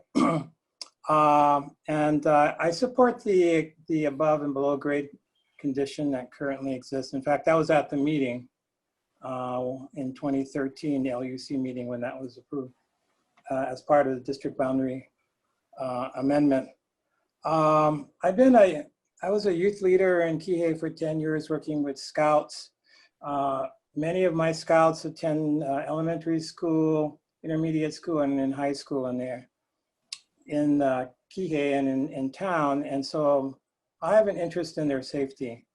Pi'ilani was designed for the movement of vehicles and not pedestrians. So when the decision was made to build a high school Mauka Pi'ilani, that creates a pedestrian hazard for those who want to move from Makai to Mauka of the highway. The average risk for death for a pedestrian reaches 50% at an impact speed of 40 miles per hour, which is the current speed limit of Pi'ilani Highway, and 75% at 50 miles per hour, which is what most people tend to drive Pi'ilani Highway, especially in that area. So the mitigation by the LUC to require an above and below grade crossing at Pi'ilani was very good. And I was very happy to hear that HDOT is also approved the roundabout, because that will slow people's speeds down in that area, which tend to be about 50 miles per hour, to a much safer speed, especially for our kids. So I do support the idea of the crossing going under the bridges down there. I'm very familiar with both gulches and the bridges. I myself have crossed the highway using both gulches in the area of Waipulani and Kulani Hakoi. So I think the idea is safety first, and the kids have been waited a long time for a high school. Many of them have grown up and had kids of their own, waiting for this high school to be built. So I'd like to see it done right. And I think the underpass combined with the roundabout is like a good marriage, you know, hand in glove. So I would support that. I would oppose the motion to amend the decision order from 2013. Thank you. Thank you, Mr. Kanahele. Are there questions for the witness from the Department of Education? No questions. County. No questions, Chair. OP. Commissioners. If there's no questions from any of the other commissioners, Mr. Kanahele, because you've testified on other dockets in this area about your exercise of traditional and customary practices in the area, can you give for the commission any insight to the names Kulani Hakoi or Waipulani? Well, you know, Kulani Hakoi refers to a lake, a heavenly lake or a heavenly body of water, and Kulani Hakoi is probably one of the largest gulches in the area. So, you know, it drains about 10,000 acres, Mauka, and that water all comes through Kulani Hakoi and some of it Waipulani. And so for the Kanaka, it was looked at as a source of heavenly water, because all water starts in heaven, Mauka to Makai, and then flows down to the ocean. And so the importance of Vai in both the words Kulani Hakoi and Waipulani is that it is a very important cultural resource. In fact, water is the most important of all water resources because it's considered sacred, because water is life. So that area of south of Kihei, North Kihei, has been used for hundreds and hundreds of years as settlements, fishing settlements. So there are many cultural and historic properties in that area, and the largest probably being Ko'iei Fish Pond, which has if I may, Mr. Conhill, if I may, what I'm really interested in, is there anything embedded in those names that would give us any insight into the proper use of them for, or things to keep in mind while designing an underpass? That jump to mind immediately. Well, would an underpass have any impacts on cultural use or things that are of cultural importance in the area? And I think that would be answered most effectively by an archaeological inventory survey to assure that anything built there would not impact any cultural sites. And the likelihood that there may be cultural sites in gulches or along the sides of gulches are always there because they were considered important highways, Maka and Makai, natural trails. So that's something that you would look for. But in the immediate area of the bridge, immediately around the bridge, which has already been impacted by the building of the bridge and the supporting structures, the chances of it impacting anything there within a reasonable distance is fairly low, in my opinion. Thank you, Mr. Kanahele. I appreciate it. You're welcome. I appreciate the response. Anything further, commissioners? If not, Mr. Kanahele, I'm going to move you to be attendee again. I will now ask anybody who is an attendee who is not given testimony but wishes to give testimony to use the raise hand function. Okay, Mr. Rob Weltman, followed by Ms. Laura Dunham.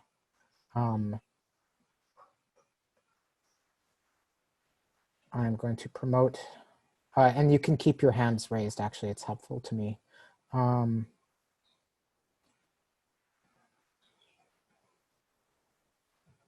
am bringing in Mr. Weltman. You can enable your audio and video, please.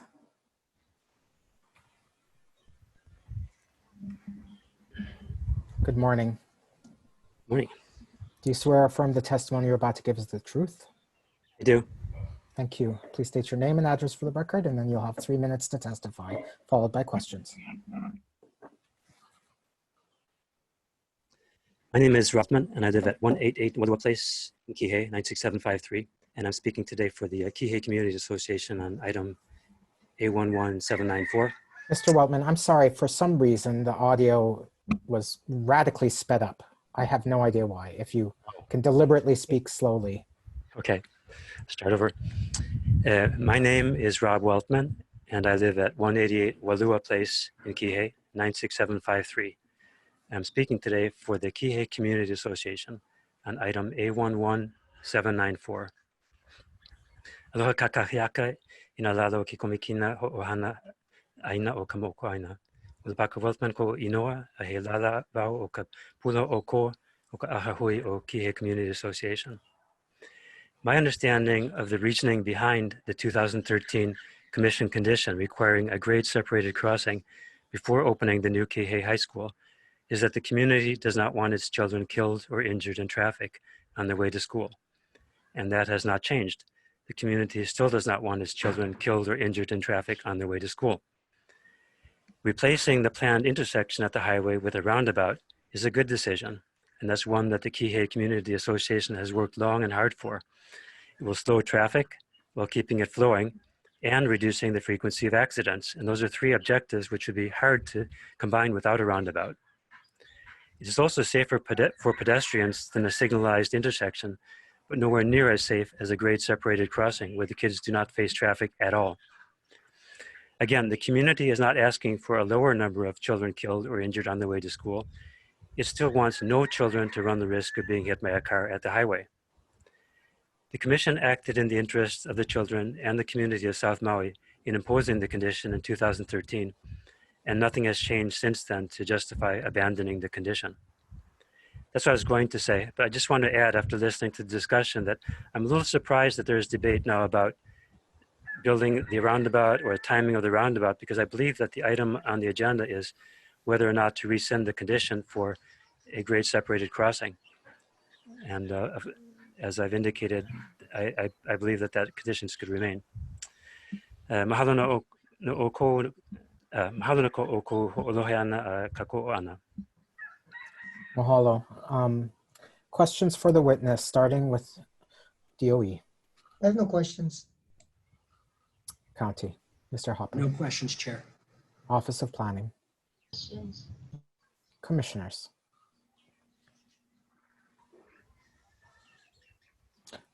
I see none. Thank you very much, Mr. Weltman, for your testimony and your patience this morning. I'm going to now move Mr. Weltman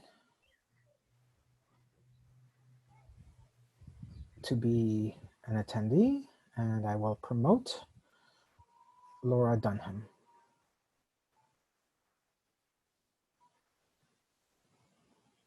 Will Laura Dunham turn on your audio and video, if possible?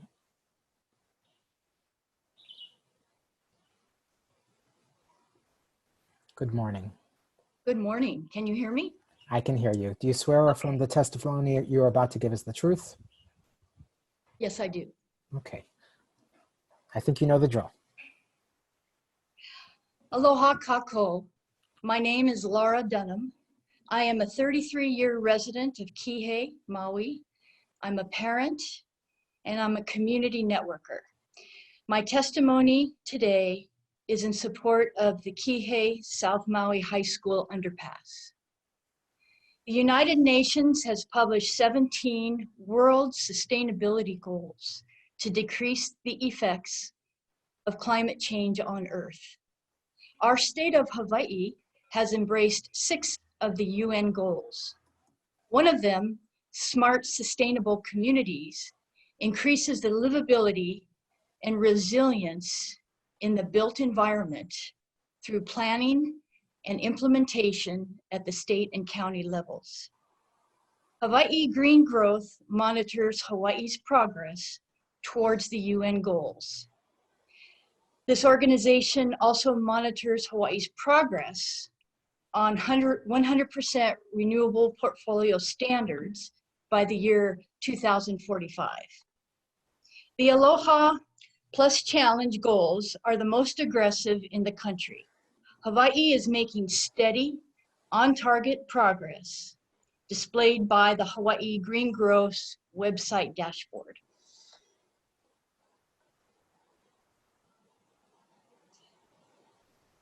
And this is how our island state connects to the World Sustainability Program.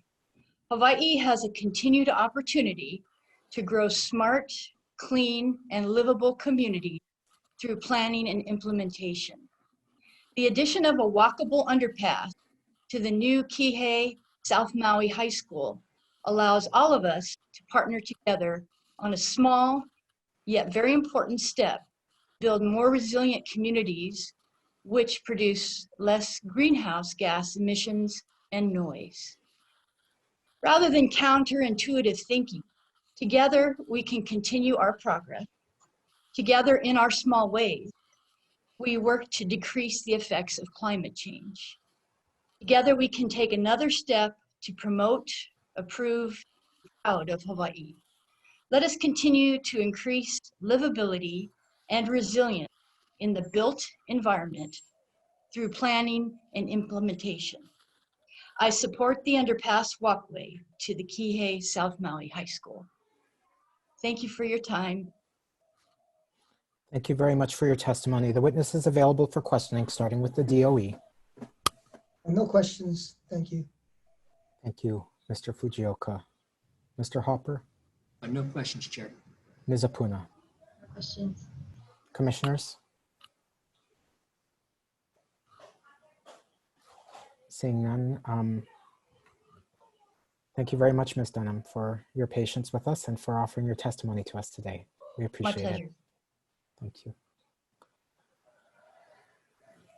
Are there any further attendees wishing to offer testimony on this matter? If so, please use the raise your hand function in the attendee box on the Zoom platform. If there's none, I'm going to close public testimony on this matter. And I see none. So we're done with public testimony on this matter. Do the parties have any exhibits to enter into the record other than what's already been filed with the commission? Mr. Fujioka? Yes, we may have, I think we have some exhibits to enter through the Department of Transportation. Sorry, can you clarify the state? So DOT is not, well, obviously they're certainly deeply involved in this. They're not technically part of the proceedings before us today. So is it information from DOT that you wish to enter as a DOE exhibit? Yes. Okay, what are those materials? I think there are a couple of studies and reports. I need to confer with Mr. Sniffen. Okay. Exactly. Well, so after this, we're going to do a lunch break. So if you can get those, and the procedure we'll do is you'll offer those up and I'll ask whether there's any objections from any of the parties to admitting those as exhibits. Maui County, do you have anything? Nothing more, Chair. Thank you. And OP? No, we have nothing additional. Let me check on timing. Mr. Fujioka, how long do you anticipate needing for your main presentation? I'm thinking an hour. Okay. Maui County? We should be brief, maybe up to 10, probably 5 minutes, depending on questions. Okay. And OP? Probably about 5 minutes. Okay, so it's 11:49 right now. My inclination is that this is a good stopping point for a lunch break. We could reconvene, well, it's 11:50 now. We could reconvene at either 12:30 or 12:45, depending on the preferences of the commissioners. And then we would start off with the admission of those exhibits that you've had ready and made available to the commissioners through Riley Hakoda, Mr. Fujioka, and to the other parties. We will admit those as exhibits, then it will give you an hour for your main presentation. Following that, we'll take a break, go on to OP in the county, and go into deliberation by the commission. Is this acceptable to the parties? Yes. Yes, could you confirm the reconvene time? Just one more time for the record. I prefer to take a 40-minute break, reconvene at 12:30. Chair? Commissioner Wong? Is that enough time for Mr. Fujioka to work with Mr. Sniffen on their exhibits? And to deliver them to the commission? Mr. Fujioka? Yeah, I think if we could get a little bit more time, it would be helpful. Okay, we will reconvene at 12:45. Thank you. Okay, we are in recess till 12:45. Thank you, everyone.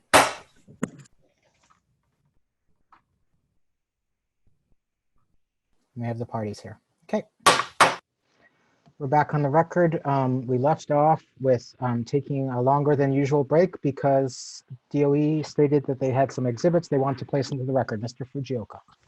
I apologize, Mr. Chair. I had misunderstood, and the material that I was referring to had already been submitted. I thought there was additional documentation, but it's already in the record. Okay. So no further exhibits? No. Okay, then you may begin with your presentation. Although I do note that there is a hand up in the list of attendees. Yes, so I see there's an attendee who was listed as a written testifier. I closed testimony on this matter prior to lunch. Thank you. Mr. Chair, members of the commission, the DOE is well aware that back in 2013 and even up to the last declaratory order, there was a order that a grade separated pedestrian crossing be put in the area of the future Kihei school. If I may, I'd like to refer it to as a GSPC when talking about underpasses and overpasses collectively.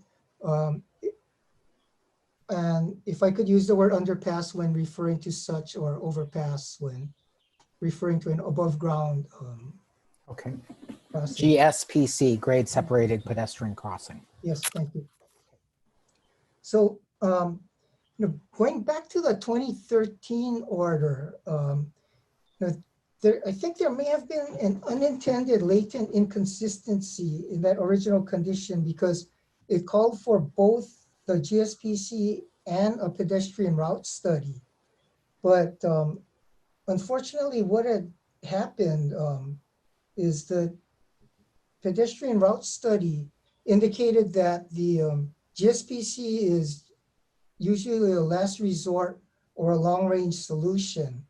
That part, we excerpted it because it's fairly lengthy, but that part of the walkable and livable communities report is, we've submitted as Exhibit 2 to the motion. But from that initial pedestrian route study, there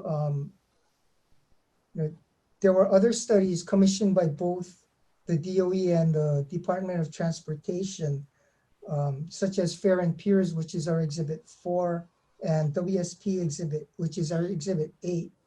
And the DOT has also done a tremendous amount of analysis. And the more everybody looked into it, the roundabout became more attractive, and they couldn't find a justification for the GSPC. So even after the declaratory order of last year, the Department of Transportation continued searching for ways to bring that GSPC to life, but they kept getting negative results. In the earliest analysis, there was concerns about distance, human factors, security, unlikelihood of use, and so forth. But the more recent analysis have also emphasized that there's not enough clearance to create an underpass, or where it's being suggested at Waipulani Gulch. And there is that concern about flooding because it is a gulch. It's basically a riverbed. So it's got to the point now where the most sensible approach is to put in a roundabout first, because there's no dispute that everybody wants it, and it's going to mitigate traffic and enhance safety. Now, if I may, I would like to present a couple of witnesses to flesh out the factual support for the motion. Who were you hoping to call? Randall Tanaka and Edwin Sniffen. Mr. Tanaka is the Deputy Superintendent in charge of the DOE's Office of Facilities and Operations, and Mr. Sniffen represents the Department of Transportation. Okay, so normally, you would file a written direct testimony prior and give the parties a chance to review them. That said, if there's not an objection from the county or OPM inclined to say this will aid our proceedings.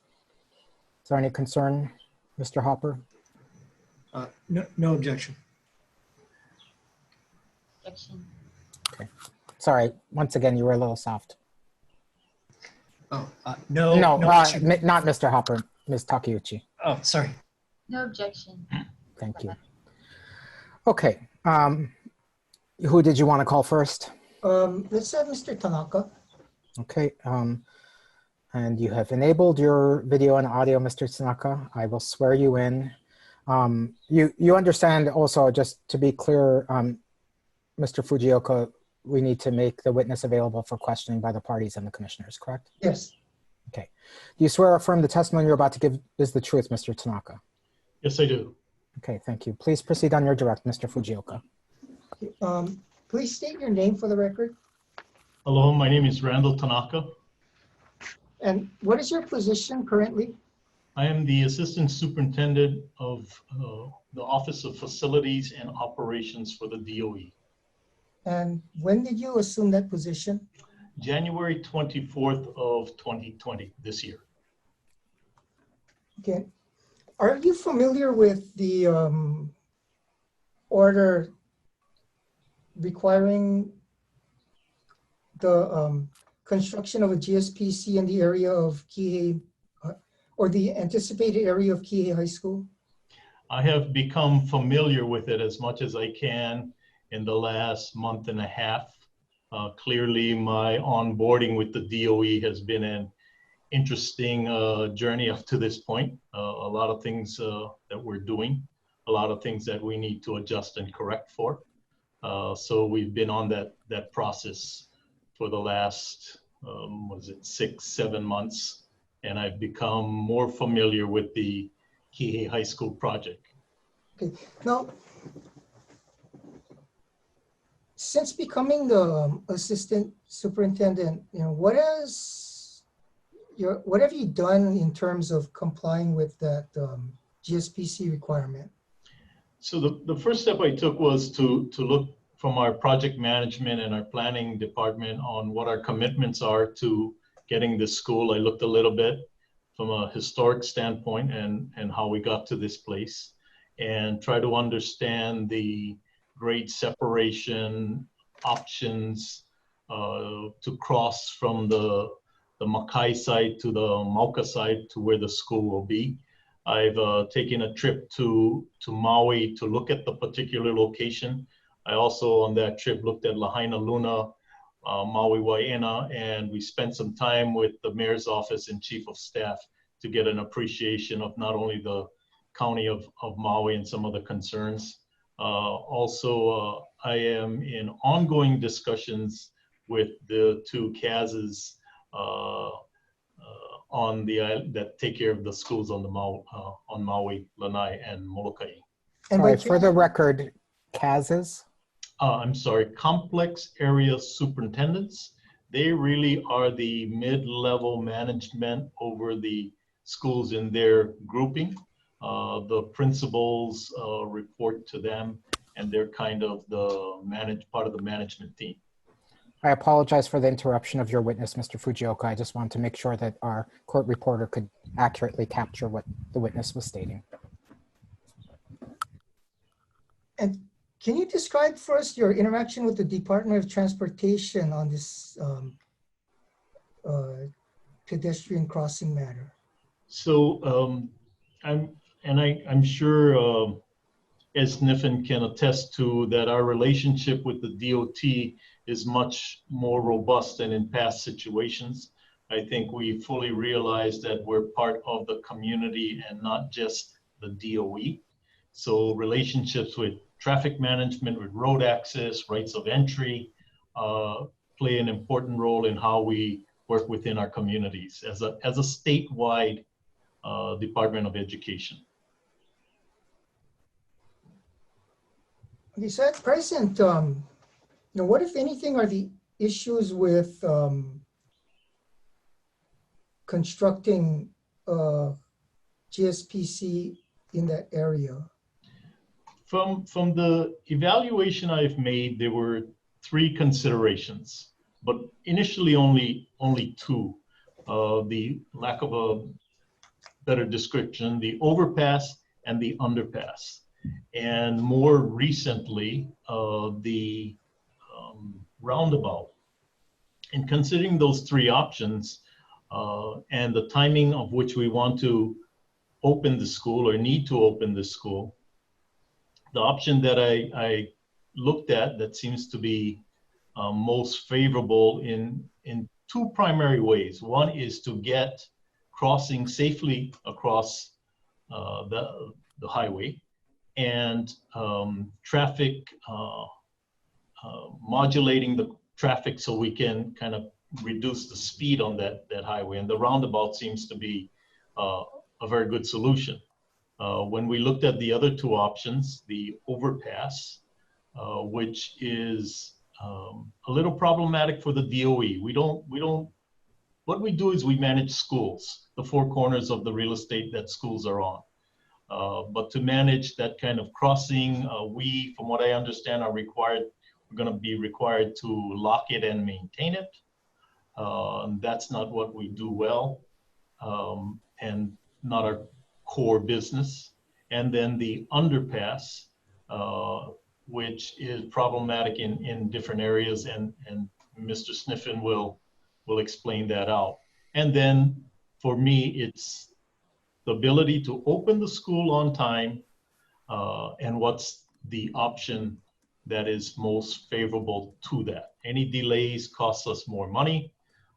Any delays are not the will of the community. So we're trying to get that accomplished. I will also tell you that an underpass situation that we are evaluating actually now in Honolulu, which is Mililani High School, there's a pathway that bisects the school, and there's a tunnel that goes under the road, is problematic from a safety standpoint. So we have some experience in things that can happen with underpasses. And you've heard the testimony earlier today that there has been no recent communication or interaction between the DOE and the Kihei Community Association, correct? So yes, and I've heard that loud and clear. And I've heard Commissioner Okuda's repeated questions to validate our lack of robust engagement with the community. And I will tell you, I will not take credit for my predecessors, but we need to do a much better job of that. And that's my promise to this community, that we will do that. And that's why my trip to Maui and that engagement. Like I said, we're a state agency, so I have to balance everything. And we need to balance those discussions in all our communities that we are part of. We have 290 schools, which include charter schools. So we are part of the community. Okay, and would you be able to clarify the testimony we heard about the funding of the various pedestrian safety or traffic options that have been considered today? Well, I'm going to leave the traffic issues to the experts at DOT, but I will speak of the cost which could delay the opening of the school, whether it be change orders or value engineering. Anything that disrupts that process could cause us to go back for permitting, could go change orders, and it does get expensive. I spent a lot of time with the Senate Chair on Education and the House Representative Chair on Education. Those are my primary contacts. And we have a number of projects going on. And I will tell you, they have forewarned me that the chances of us going back to ask for money is a non-starter in these times. It's just the economic reality that we're dealing with. And Tina mentioned it, absolutely correct. To go back is going to be a tough road. So we're trying to get this project in the budget and try to not get value engineering, which would cause us to change some things at the school. It's a beautifully designed school. So our goal is to get it open. We're I think, a year behind schedule right now for a number of different things. And you know, this school is unusual because we went from raw land to building this school. So I would tell you that it's not 3 options or 2 options. It is 1 option. We have to make choices. And it would seem to me that the evidence that's presented to me at this time is that the on-grade roundabout is the way to go. Thank you. Yeah, that's the end of my direct examination. Okay. Thank you very much. County, do you have any questions for the witness? No questions for this witness, Chair. Ms. Takeuchi, OP. No questions. Commissioners, starting with Commissioner Okuda. Thank you very much, Mr. Chair. Mr. Tanaka, you mentioned in your testimony that the Department of Education is trying to do things based on, and I use the quote, will of the community. Is that a fair statement of what you just told us? It is part of the considerations we give, and it is a big part, right? I don't live in that community, so I have to take the input from the community to serve the interests of the community. The students come from that community, so they play a major role. But we also I have a fiduciary to the statewide system to give that balance. Okay, we'll talk about the fiduciary duty to the statewide system a little bit later, but focusing on your phrase, the will of the community. You heard the testimony that was given in this hearing by members of the Kihei community. Is that correct? Correct. Do you have any evidence to indicate that the testimony that has been given orally and in writing by the Kihei community somehow does not reflect the will of the Kihei community? As it stands now, you are correct.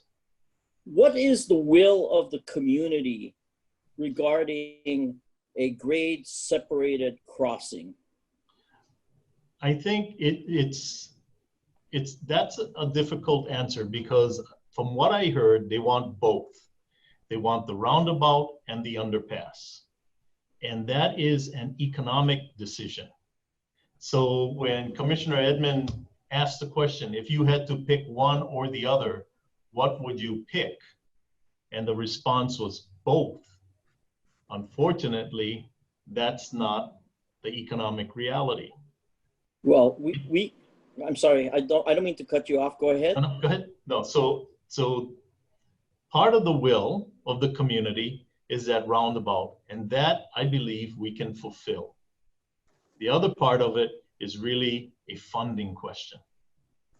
Okay, because right now you do agree that the will of the law is basically the Land Use Commission boundary amendment decision and order that was entered in this case, correct? Correct. And in fact, the Department of Education, in fact, no one, including individual commissioners, have the unilateral power to modify that order. It has to go through a process or procedure, correct? Correct. And in fact, for the Department of Education to have obtained its original boundary amendment to allow the building of the Kihei High School in the location that it's being built right now, that was based on a process or procedure, a boundary amendment process or procedure that the Department of Education had to go through, correct? That is my understanding, yes. In fact, the Department of Education hired outside private attorneys to go through this process, correct? I'm not sure of that history, but clearly you have a better understanding of it, so I'm going to assume you are correct. And in fact, that process required community engagement to take into account the will of the community. You agree? That's my understanding. Because that included not only preparation of a draft environmental impact statement, but a final environmental impact statement, and in fact, a pretty extensive boundary amendment process or procedure by which community testimony to determine the will of the community was invited so that the commission could take that into account, correct? That is my understanding. And in making the decision, the Land Use Commission also relied on exhibits and representations submitted by the Department of Education. Is that a fair statement? That is my understanding. So I'm not sure where you want to go with this. Oh, no, my next question is where I want to go with it. Did you look at exactly what exhibits and representations the Department of Education submitted to get its approval for the location of the Kihei High School? I took the advice of my team, the project coordinators, from what they have briefed me with. I have not reviewed page by page of the document, no.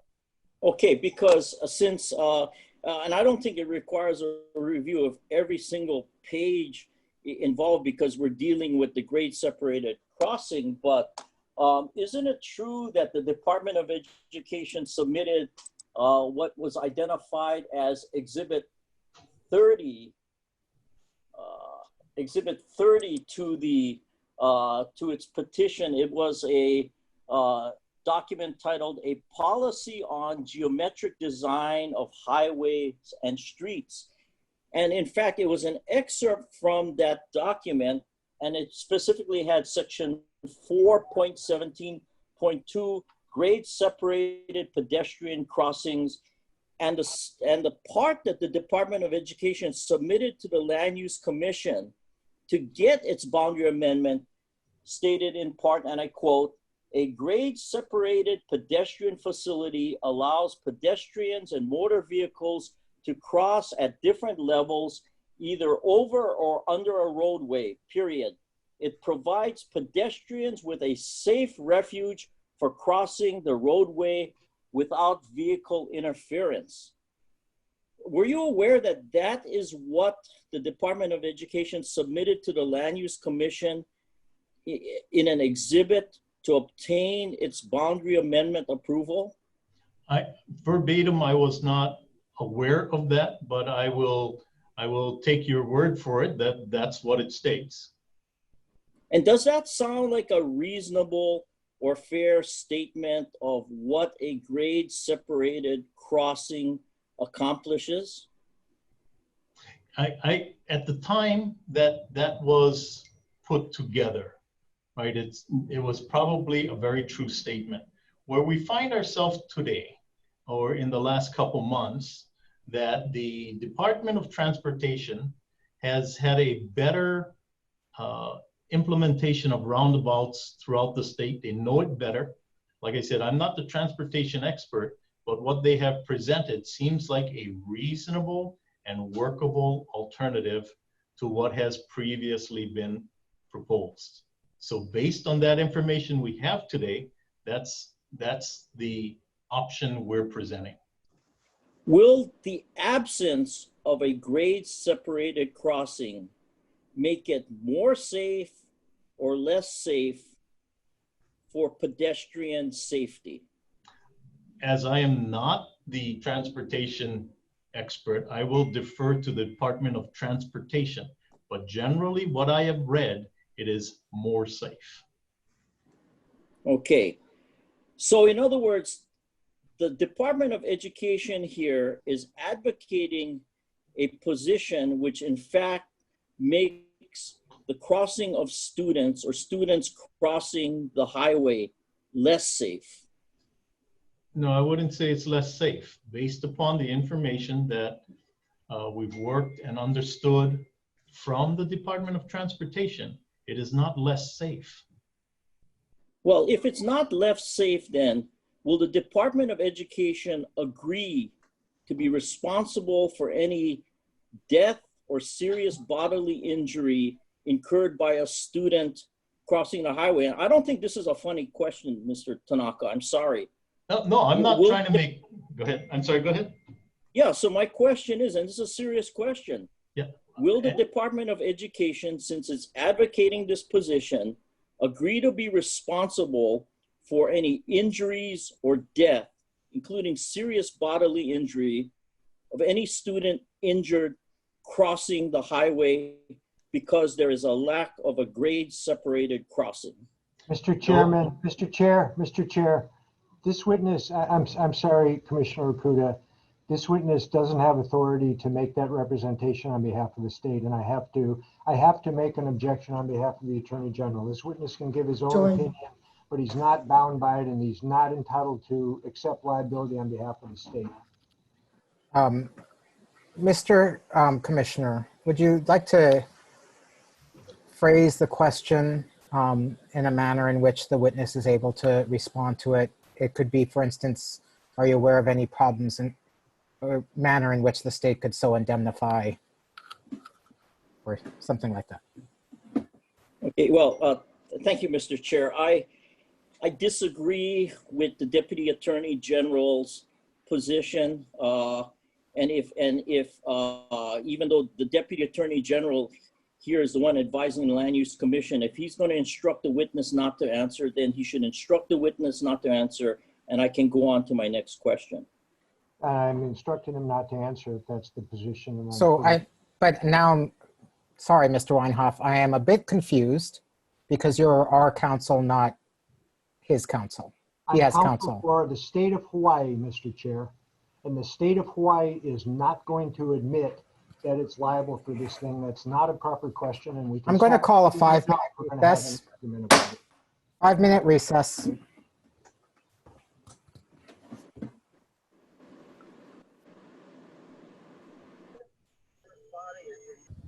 Mr. Deputy Attorney General, are you there? Can you turn your video on?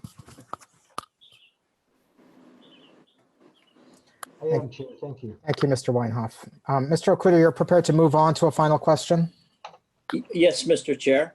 Okay. Thank you, Mr. Chair.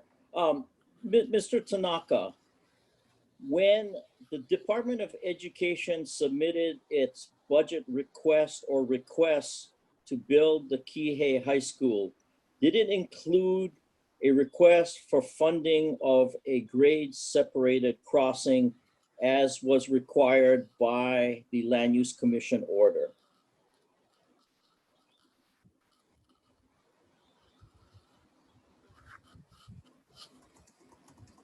You're muted. I would need to get back to you on that. I don't know the line item and what the construction budget was. Would there be any reason that you are aware of why a request would not have included budgeting or request for funds to build the grade separated crossing since it was required by the Land Use Commission order? I can't answer that because at the time the budget was put together, I don't have that degree of detail on it, but I will visit that.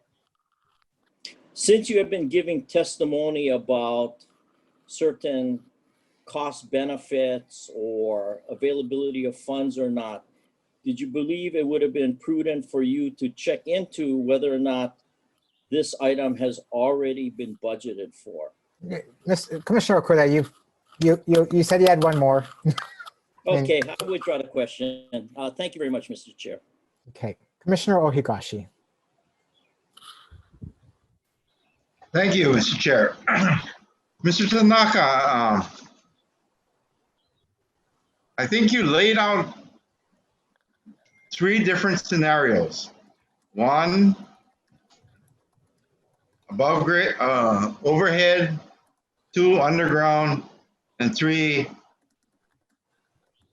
the roundabout with a pedestrian crossing. Is that right? That is correct. And how is the roundabout planned to be funded? It's funded. I'm sorry. Is it funded, first of all? I've got to go back to that budget consideration. I believe it is, but I not with a degree of certainty But yes, my first response is yes. That some kind of crossing needs to be funded. I think it's there. And if that roundabout is funded, how long would it take to be built? You know, it's still in design phase, as I understand. So I would defer to DOT at this time. Is it your plan to have it completed, if approved, have it completed prior to the opening of school in 2021? I think the school opening has moved back to school year 2023. I need to get back to you on that, but our intention is to have it completed before that school opens, yes. And the last hearing, I recall that the school opening was planning for 2021. Is that right? I need to get back to you. My understanding is it's school year 2023. Okay. But I'll get back to you.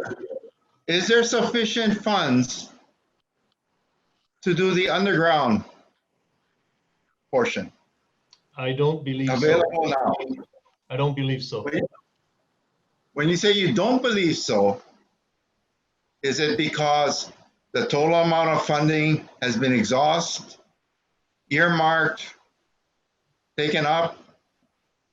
I don't think that was one of the options. I think the option was the overpass and the roundabout. I don't think the underpass was given that consideration at that point in time.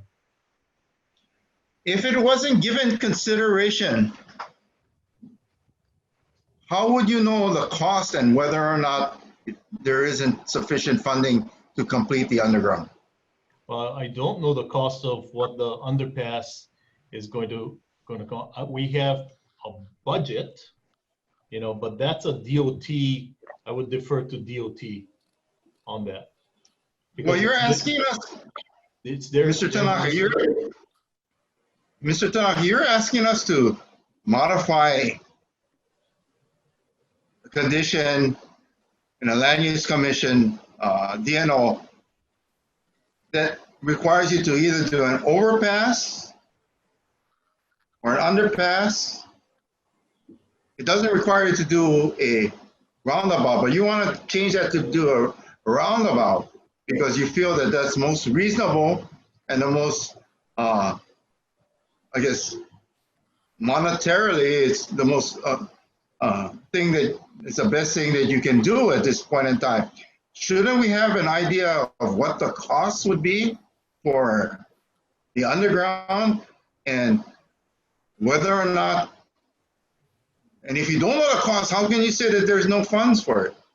Well, Mr. Higashi, I'm going to defer that to DOT. They would have a better idea because they've done roundabouts. So if you don't mind, I'm going to refer that to DOT. Who's in charge of the construction budget for the school? The DOE. So my question directly, you can respond to my question. If you're responsible for the construction budget, you should know how much an underground will cost and whether or not you have sufficient funds to complete it. I will need to go back to what the construction budget is. I don't want to quote you a number and misquote. How can we make a decision if we don't have that information? I'm going to ask that that be deferred to DOT as they have a better understanding of what a roundabout costs. So I'm just taking your answer as non-responsive and pointing the finger away from that actual question.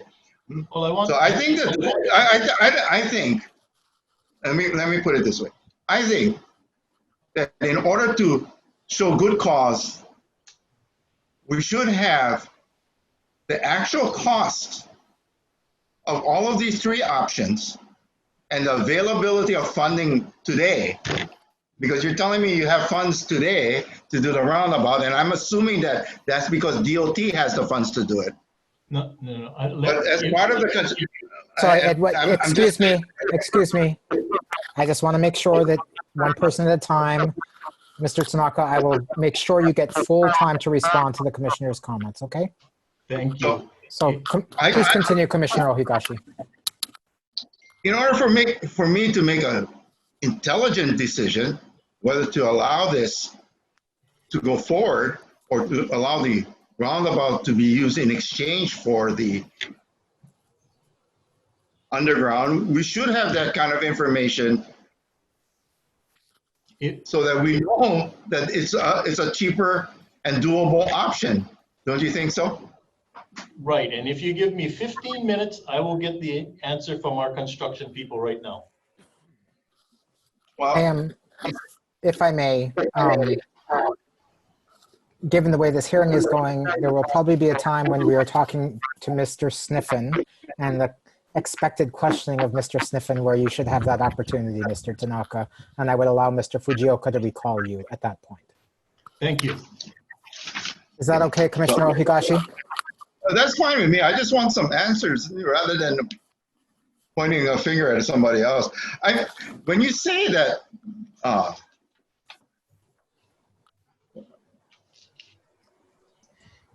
if we don't take your option and we decide, hey, because you're putting it as either or, we say, no. Let's keep the things as they are now. Figure it out. Do the underground. Would that delay the opening of the school?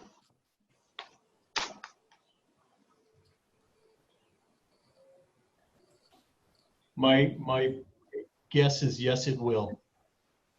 And what do you base that guess on? Permitting requirements.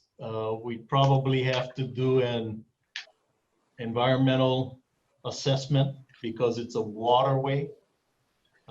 There's a number of things that have to be accomplished. I think there's mention of structural things that may have to be accomplished for that overpass, that roadway. Those are the things that come to mind at this point. But until we actually put it to an engineer, we're gonna have to see. And wouldn't it be to make sense to obtain a cost estimate and a timeline on that to determine whether or not that actually would show that it would delay opening of the school in order to support your request for a roundabout? Yes, I mean yes, you should have that information on what it's gonna look like, cost like, and timing wise. Yes, absolutely. And so the last thing I say is that then wouldn't this motion technically be premature until we have that type of information? Well, if Stuart may want to correct me on this, but I think the motion was to discuss and get the roundabout considered, not the underpass. I don't have any more questions. I think you've answered it. Thank you, Commissioner Higashi. We have Commissioner Chang, followed by Commissioner Giovanni. Commissioner Chang. Thank you, Mr. Chair. Good afternoon, Mr. Tanaka. I'm going to try to keep this very short. I appreciated your testimony recognizing the lack of communication with the community. And you said we need to do better. I guess my question to you is, when do you plan on meeting with the community, or how do you plan on doing better? Well, you know, so my first call will be to the gentleman that first spoke, as he's the head of the association, the Kihei Community Association, and have an opening conversation. get a little better understanding of the history of the association's position regarding the school. I think I will also talk to Rep. Tina Weinberger, because that's her constituency, and so she has a pretty good pulse of the community. And then probably Rep. Woodson, who is the chair of the education committee, and then proceed that way. That would be my first steps. Okay, and thank you, that's very helpful. And maybe this is speculating, but I'm going to ask you this question nonetheless, because we've heard from many of them this morning. If their sentiment, at least your opening conversation with these community groups who appeared today, is that they want both a roundabout and an underpass, are you prepared? What would be your response? I think the issue for this is funding, right? So I just got something back from the team to answer Mr. Higashi's response. It's about 5 million for a roundabout and 6 to 8 million for the overpass.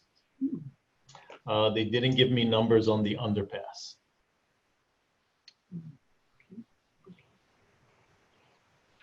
I'll let Mr. Ohigashi, if he's got any additional questions to ask you, but what would, going back to my question,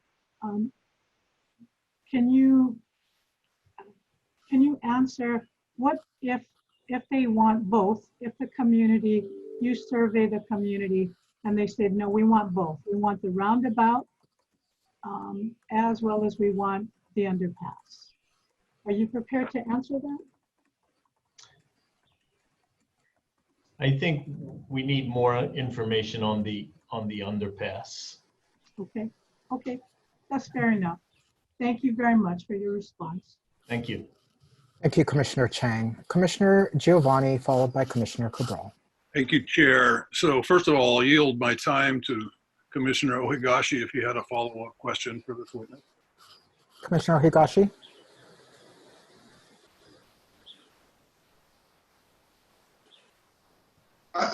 I don't have a follow-up question because I'm still waiting for the underpass dollars. Very good. I was waiting for that as well. Oh, you have muted yourself, Commissioner Giovanni. I've corrected that again. Thank you. Thank you. No, I was also taken, as my fellow commissioners were, by the comment, will of the people, that was made by you, Mr. Tanaka. And I appreciate the follow-up Q&A between you and the commissioner to help clarify that viewpoint. But I share the concerns that my fellow commissioners had. You know, when you took, I can imagine this is a very busy period for you, entering your new position at a time that you were greeted by the COVID crisis. So I do appreciate that you are a very busy person with a lot of unanticipated drama in your job. At the same time, you took the occasion to visit Maui in particular for coming up to speed on this project, and you met with many government officials and representatives. But what was the reasoning and not that you had personally for not reaching out to the community more directly? We couldn't set up the time. That's all it was. It was a scheduling issue. And I wanted to see the location first and foremost to understand what we were talking about, and proceed that way. And then we had a little bit of the lockdown and those things. So my intention is to engage that community again as soon as we possibly can. And I hope you are able to, excuse me, I hope you're able to follow through on that. So I want to return to the underpass concept. And are you familiar with the photographs that were presented by the shared screen today and that are part of the record? Yes, I know where that bridge is. We've had some discussion with DOT about it. just head clearance, what that location means in terms of health and safety. So we've had a discussion about it, but cost estimates and whether we can actually do it, considering that it's a waterway and any obstruction to that stream, what does that mean? I don't have those answers yet. Are you cognizant in looking at that photograph that there is, quote unquote, a beaten path where pedestrians have already chosen to use that approach to cross the highway? Yeah, I don't know why they're crossing under there, because other than the school, I don't think there's much on the other side, but nevertheless, they're crossing. I'm sure every of us have been youngsters that took the shortcut, the shortest path, and that's what forms, right? So where they're going to and why they're going under there, I'm not sure. Is it your vision that if you build the roundabout and not build the underground, that path will no longer be used as the shortcut? I don't know. I don't know enough about the community. Clearly, they're going under there because it's an easy way to get to the other side. But I'm not sure. I can't answer that. Would you support a DOT proposal to block off that entry point or vantage point to the community in the event that you build the roundabout, so that it prevents people from using that on an undeveloped basis? I would defer once to DOT. I have seen some of that happen in Honolulu to restrict access. But once again, I defer to a situation that we're having at Mililani High School. There's this pathway that bisects the school, and there's a tunnel that goes under, and we have illegal activity going over there. We've got homeless people deciding to reside there, and we're trying to address that in a most civil manner. So, and they close the gate now at night to restrict any occupancy in that tunnel. So that's part of the solution, but we'll see. I have no further questions. Thank you, Chair. Thank you very much, Commissioner Giovanni. Commissioner Cabral. Yes, thank you. Thank you, Mr. Tanaka. And again, it's unfortunate you're the latecomer to a ongoing long history of unhappiness, I think, in the community. And even for our current commission, I've been to the site. We've had several hearings already. I somewhat want to go back to the concerns that my fellow Commissioner Okuda touched on, and I'll hopefully not create a firestorm here. In your knowledge as in the superintendent or assistant superintendent position in the school system, when there is a liability issue and there are lawsuits, and I'm in private business, so I manage a lot of properties, and I've had the educational hard knock degree of being sued numerous times for something that happens on my properties. So I kind of look at it from that perspective. So I'm thinking, when you have a lawsuit and it's against a school, does it come out of DOE's, Department of Education's budget, or does it come out of some super fund in the state government? Do you know where that money comes out of? I mean, if it's not coming out of your DOE budget over the year, then it's coming out of somewhere else. Are you aware of that? I'd like to raise an objection. I don't think that's within the purview of his responsibility or testimony, and I just don't know if there's a simple answer to that question. Okay. Okay. Well, I'll try and make my point. That was sort of the basis of my point, but I want to make the point, and that was the question is, because then the studies that you've seen, okay, in the studies that you've seen, was there any consideration or factor mathematically, because you have indicated a couple of times it's all about the expense. The expense is going to be too much. et cetera, et cetera. So we can't do both. We can't do this. We can't do that. So it's sort of all comes down to money. My whole life's, I'm in private business. It's all about the money. So Commissioner Cabral, sorry, what, do you have a question for the witness?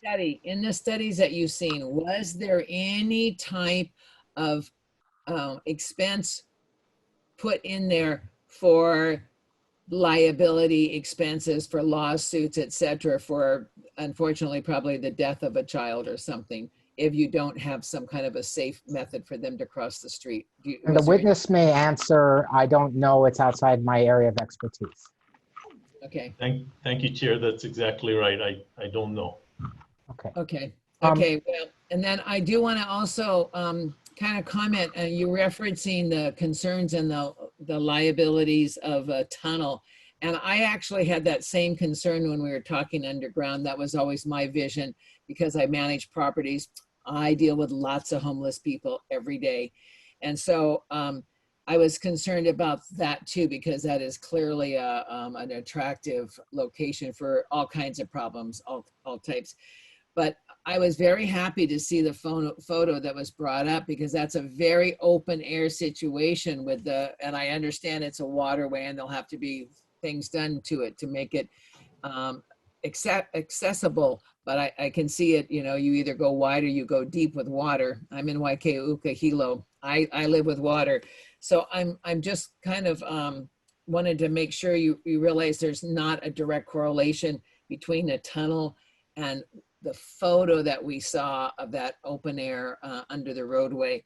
So I'm just concerned. I think that it seems to be that this whole process has gone on since the land use decision was made, and nobody in DOE has ever given it any real consideration that anybody was going to ever pay attention to our requirement, the land use requirement that you have a passway over or under, and therefore it's just been one thing after another to ignore it.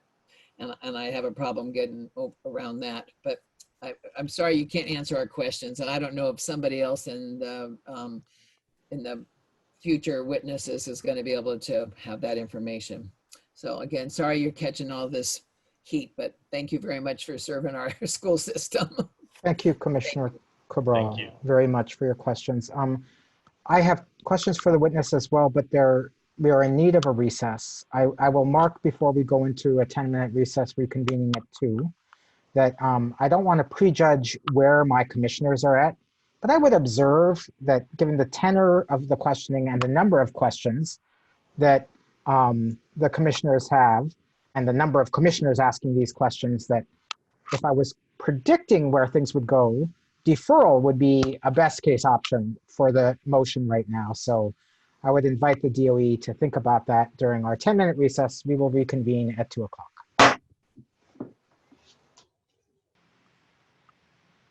Okay. 2 o'clock, and I believe we're ready to go. We have 3, 6, 8 commissioners. Commissioners, this was questioning of petitioner's witness, Mr. Randall Tanaka. Are there further questions from the commissioners at this time? If not, I have a couple of questions. Mr. Tanaka, I understand that the legislature has created a school facilities agency that's going to be responsible for the construction of school facilities. You are muted. Yes. So are they going to take over, is that new entity going to take over the construction of the Kihei High School? It's not clear. From first indications, it's all going to be new construction, not things that are already in place and in motion. But that's not firm yet? It's the governor has to appoint an executive director.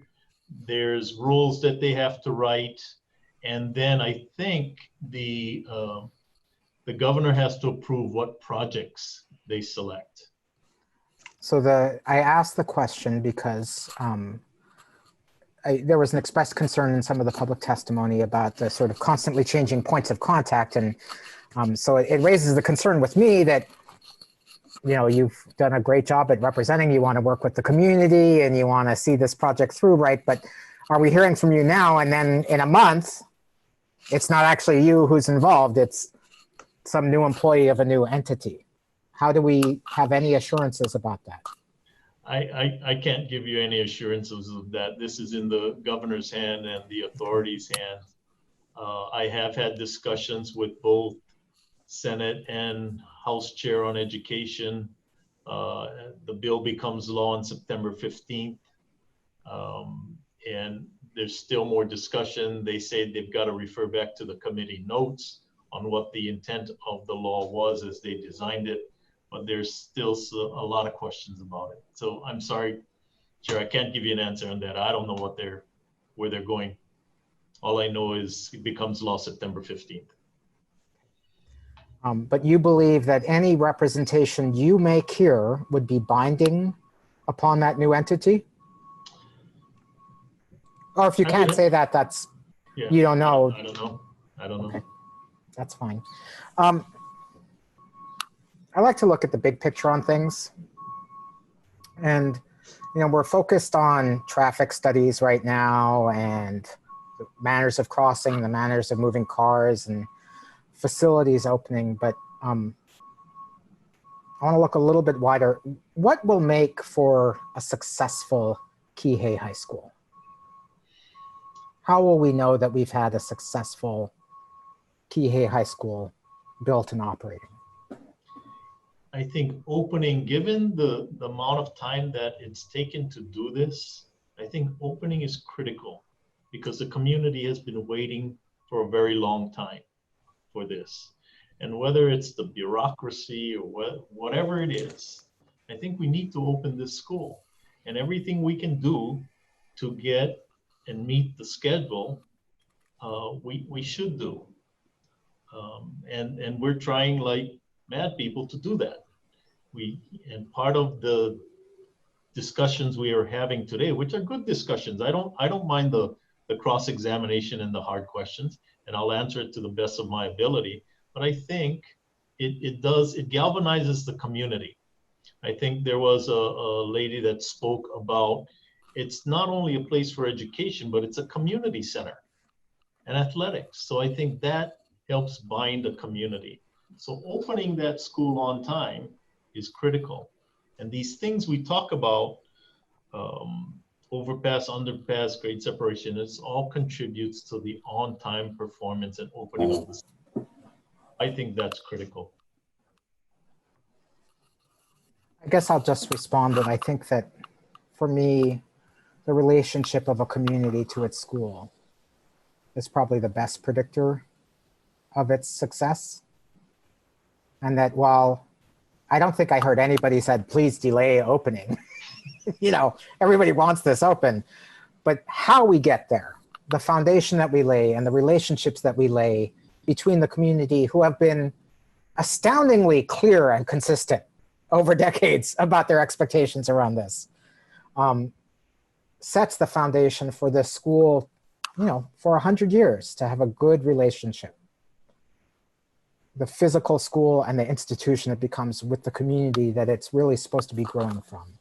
And that's what I'm looking for in our small role in this.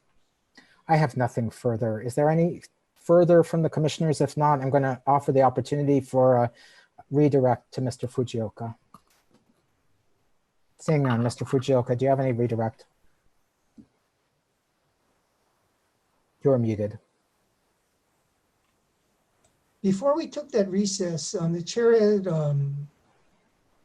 alluded to the possibility or suggestion of deferral of the hearing until perhaps we can get some of the information to answer the questions that were put to Mr. Tanaka that he didn't have the numbers or the reports or documents that he is being asked to comment on. So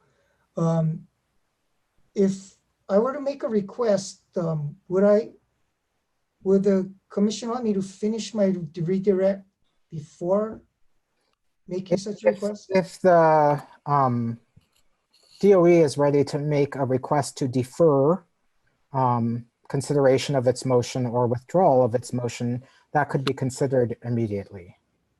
I will turn to both Mr. Orodenker and Mr. Weinhoff for any further direction in that regard. And Commissioner Ohigashi, you're waving your hand. Yeah, Commissioner Ohigashi. Yeah, I just have some concerns about that.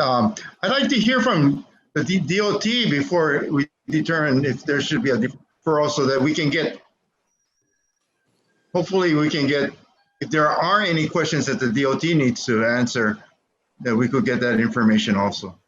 Okay.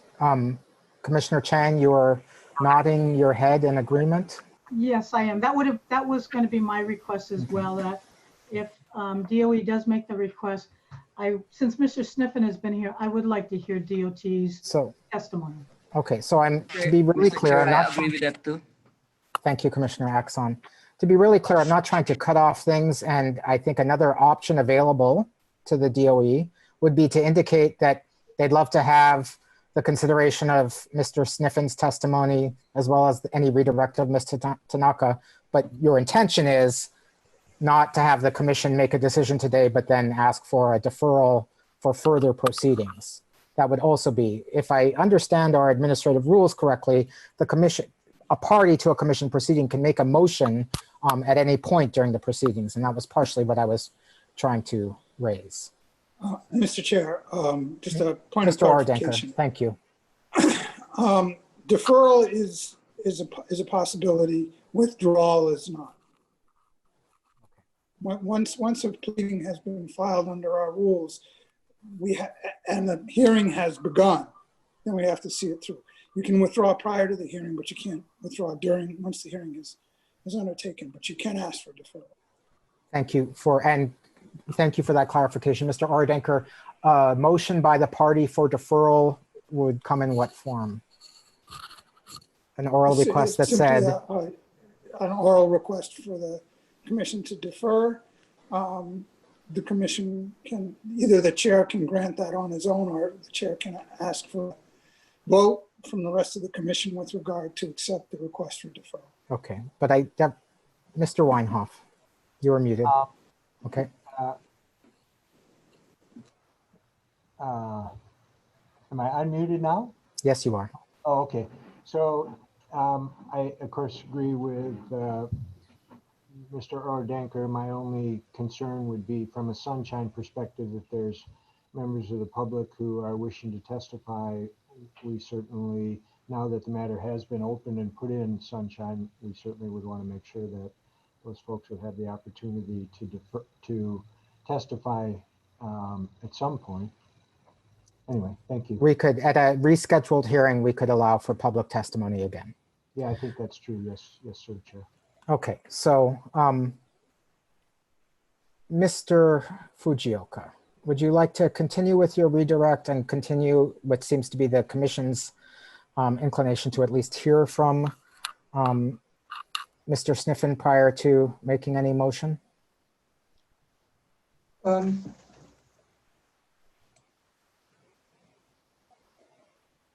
You are muted, Mr. Fujioka. I think we could go ahead and do that. And if there are questions that might require further information, we can make a motion to defer at that time. Okay, thank you. So why don't you proceed with your redirect of Mr. Tanaka, if any? Okay, so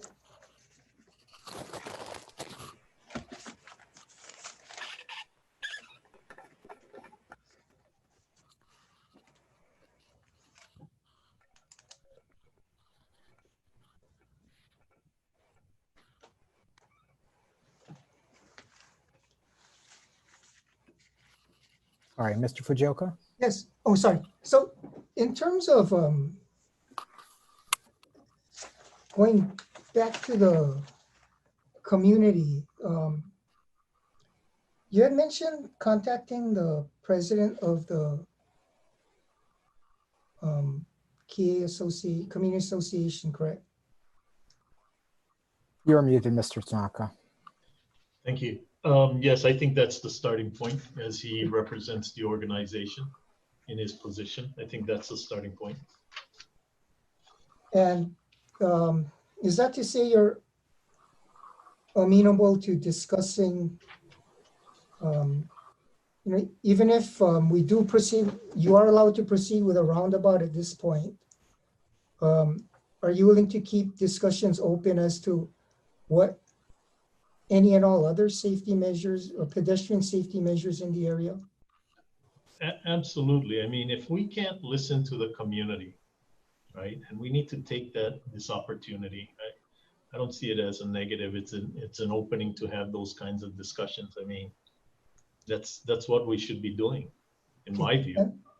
And when, on your trip to Maui, you said you had looked at the gulch or the. So it was pointed out to me where that adjacency to where we were, but we were really focused on what the construction would occur. There's something that's already in place that would have to be moved. So that I just wanted to get a feel of that location. You know if that was the Kulani Hakoi Gulch or the Waipulani Gulch? I don't know. But that was the closest gulch we saw, and that was pointed out to me.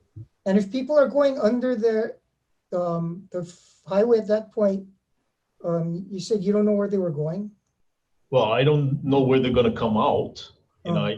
So, do we have to, where is that pathway relative to the pathway to the school? Right? It could be off a different mark. So we would have to construct pathway sidewalks to the general approach to the school.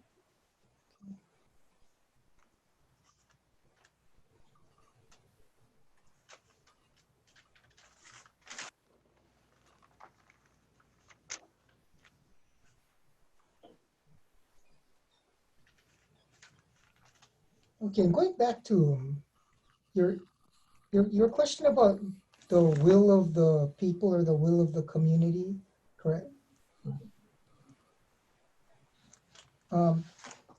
And at this point, it's your understanding that the will of the community is to have both a roundabout and an underpass. Well, that's what Rep Tina expressed when Commissioner Exxon asked the question, if you had to pick, what would you pick? And I think the response was they want both. But there's a prioritization that has to happen relative to funding. So based on the information that you've gathered, is it advisable to do both at this point? Well, I would tell you that unless I can fulfill the request that Commissioner Oigashi asked, what is the cost? I got to get that cost number. To answer that question would be an incomplete question because I don't know what the cost is. Okay, thank you. No further redirect. Okay, thank you. We can call Mr. Sniffen.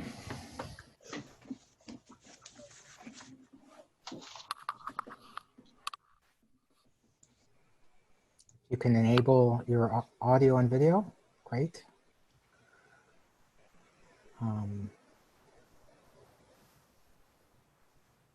Sorry about that. Every once in a while, it kicks me out and tells me to come back in again. Got it. Thank you for your patience with us today, Mr. Sniffen. We know you have a lot of duties. Right now, I can't see you. Oh, I think I have my video on. I turned it off and I turned it back on again. Can you see? I cannot. Let me try and get out. That's fine. Is this off? This is on again. Let me jump back out and I'll jump back in again. Okay. Oh, there you are. Oh, perfect. Whatever you did. Do you swear or affirm the testimony you're about to give is the truth? Yes. Thank you. You may proceed, Mr. Thank you. Fukuoka. Please state your name for the record. It's Ed Sniffen. Okay, and what is your current position or occupation? Deputy Director of Transportation for Highways at Hawaii DOT. And how long have you held that position? January 2015 to present.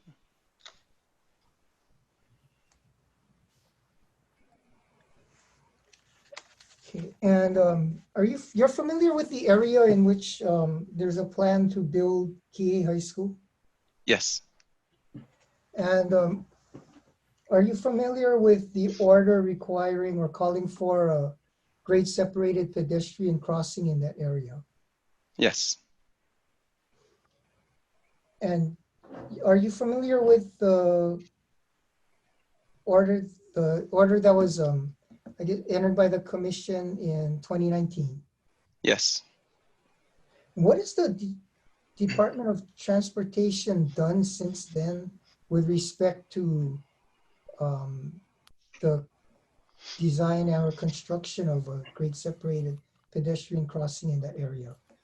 So we've been working with DOE since 2 years ago to talk about what this intersection and this crossing is going to look like on our facility. Because in the end, regardless of what DOE builds, DOT's got to live with the community in its operations and maintenance. Part of the discussions in the past, prior to 2015, DOT was in general not supportive of roundabouts. In general, roundabouts were an unproven, quote unquote, unproven technology on Hawaii that needed more vetting.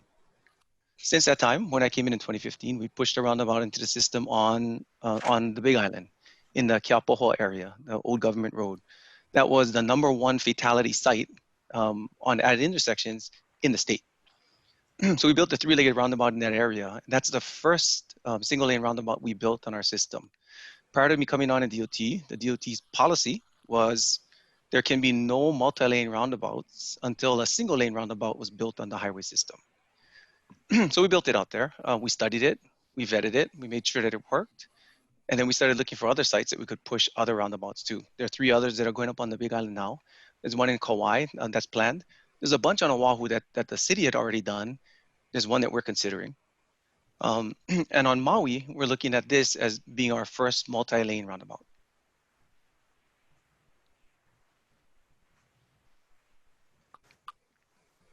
Okay, is there a reason why you're considering multi-lane in this area of Kihei High School as opposed to single lane? There's no way that a single lane roundabout through this facility would take the capacity that's necessary for the community in that area. Okay, you're aware that in earlier studies, roundabouts were mentioned as possible alternatives to control pedestrian or traffic and pedestrian safety in that area? Yes. Okay, do you have an understanding why it wasn't advanced to either the Land Use Commission or county planning back then? At the time, the DOT did. Oh, sorry, my bad. As of Sorry. the 2013 report, and I think there was one in 2015, 2016. At the time, the DOT did not support roundabouts as a proven technology.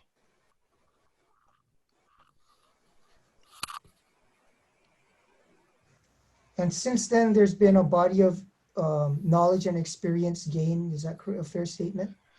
I think the first statement is the DOT accepted the body of knowledge that's already been gained throughout the rest of the nation.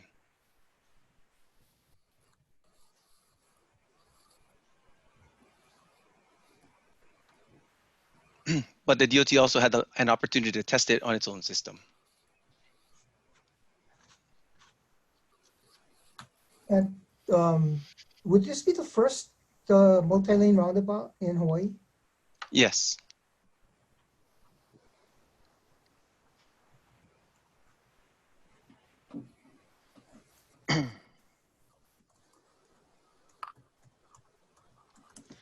And based on your research and study on this subject, can you talk a little bit about the impact on pedestrian safety that this proposed roundabout would have?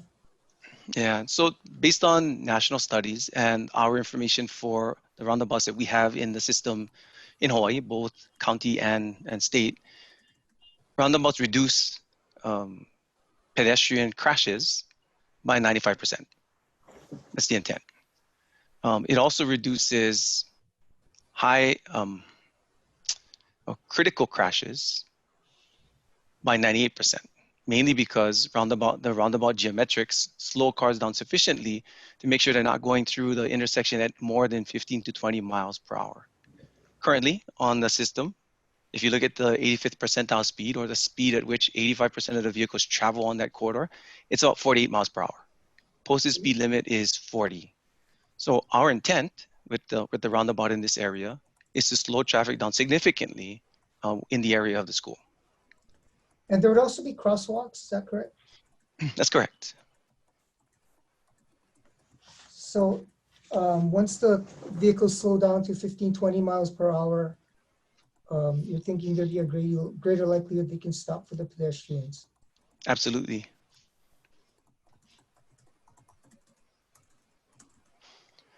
As part of the roundabout design, we're looking at either RRFBs, or rectangular rapid flashing beacons, to alert drivers of pedestrians going across. It's a pedestrian actuated signal. If we wanted to go even further to make sure that it can be enforced if somebody runs the signal, we were looking at hawk signals. So that's still up in the air on which one we would go with. But either way, we're going to have a signal system on that system as well. Okay, what does a hawk signal system involve? So hawk is a pedestrian actuated stoplight, for lack of better terms.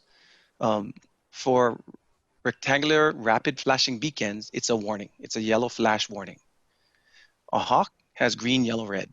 If you run the red, you get a ticket. If you run the yellow on the RFP, it's an advisory, so it's not necessarily a crime.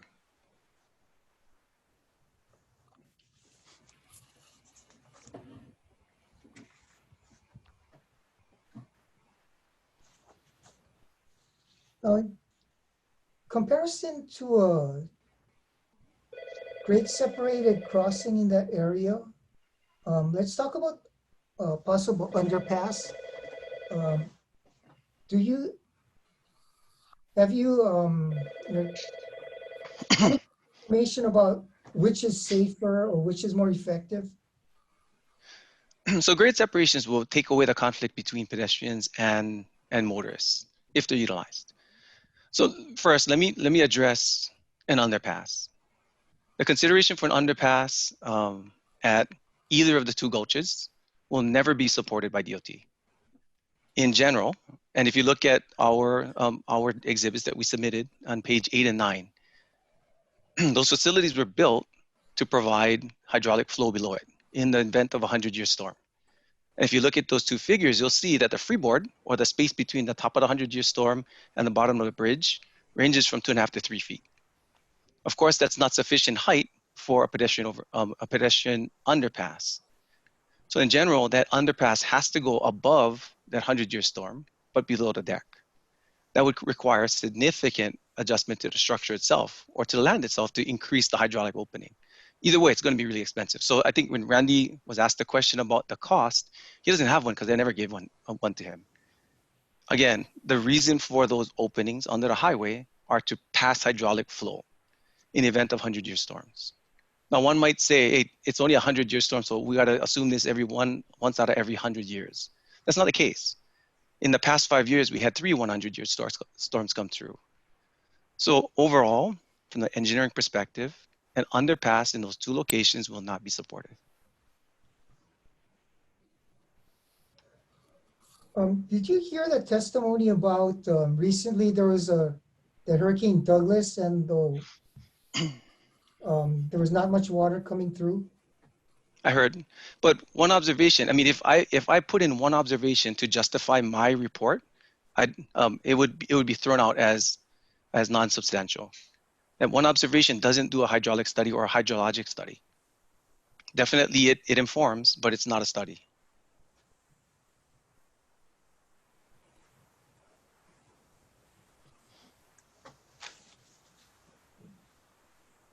Okay, and what you had told us earlier about the us having 300-year storms in the past 5 years, that's based on a study. That's based on observations. I mean, I don't think anybody, when you talk about sea level rise or climate change, people may not be able to say climate change sometimes, but I don't think anybody can object to saying that we are having more extreme events more often. So that consideration of 100-year storms coming every 100 years was never the case in the past. It's definitely not the case now. So if we look at Waipulani, the portion under the highway by Waipulani Gulch, do you know offhand what the clearance would be in the event of a 100-year storm? It's in our exhibit, on page 9 of our exhibit. It shows a freeboard clearance of about 2.8 feet or so. Okay. And so if an underpass was to be put there, is that you thinking it's going to require excavation? So if you put an underpass there, first, if you just built it at grade, where it is right now, then you would be putting people in a drainage way that we're assuming is going to get filled up to 3 feet below the bridge. From my perspective, it's not safe. So I would not do that. I would never call a drainage way a safe crossing area. But second, if we did consider that we're going to build a pedestrian underpass in that area, you'd either have to raise the structure such that we could get the pedestrian underpass to be above the 100-year storm level with that 3-foot freeboard, or we'd have to widen the structure or the understructure to ensure that there's more hydraulic opening more flow area available to pass so we can drop that 100-year storm level. Either way, it would be significant cost. And in terms of significant cost, is there an estimate on that? So if we look at a typical underpass in that area, if we just built it to... One moment. Ms. Apuna, you have your hand raised? Yes, sorry to interrupt. I was just wondering if Mr. Sniffin's exhibits, he's referring to them, is it exhibit 9 of petitioners? I'm not sure.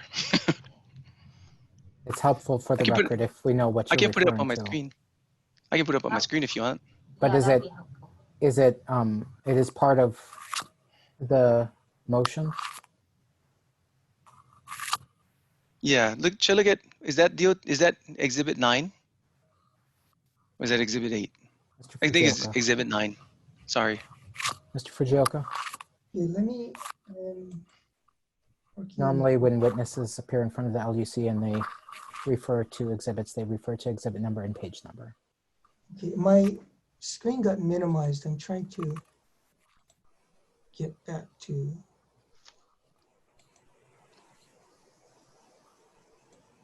I'm going to lower your hand, Ms. Apuna.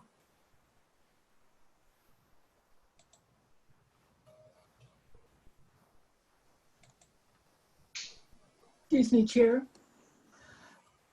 Yes. Can you ask the witness to please slow down a little bit? Mr. Sniffen? You got it. Thank you.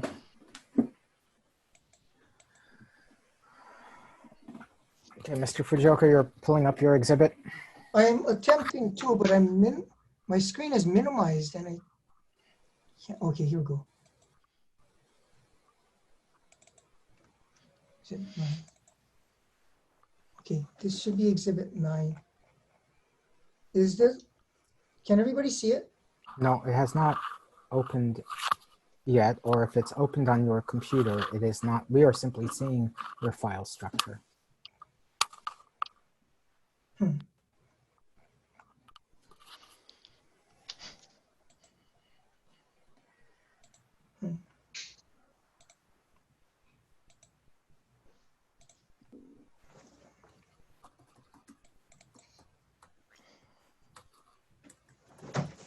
you see it now? No, it's still, oh, did you open it, the individual? Here, see, because No, where's the screen that you selected the share file from? Here. Oh, it didn't list all your It used to, I lost it. files. No, I've lost it. Okay. It is Exhibit 9 though. Yeah, I know, I can't pull it up. Yeah, I don't know why it's not there. Maybe if you could please say- How long do you think you need, Mr. Fujioka? I think I need like 5 minutes. Oh, here. Oh, that's not right. We're going to take a 5-minute recess to 2:37 p.m.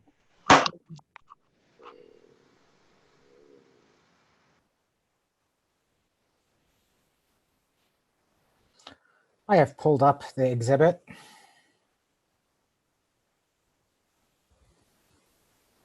This is the one you wanted, correct, Mr. Fujioka? Exhibit 9? I can't hear you. You're muted. We're not on the record yet. Yes, it is. Okay. Why don't we just leave it on my screen? I will act as your digital assistant. Okay. Thanks. But I do believe it's Mr. Sniffen was talking about something else that he thought was in the record but may not be. Mr. Sniffen, are you there to I'm describe here. what it is? What is it that you wanted pulled up? If you scroll down to the bottom, the last 2 pages or last 3 pages, there's a diagram that shows the bridge cross section. Yeah, go down some more. Go down plenty. All the way down to the bottom. This is the entirety of Exhibit 9. Yeah, this is Dawn. Actually, so Mr. Sniffen, I think that if you can share it on your screen, because I don't think it's part of the record yet.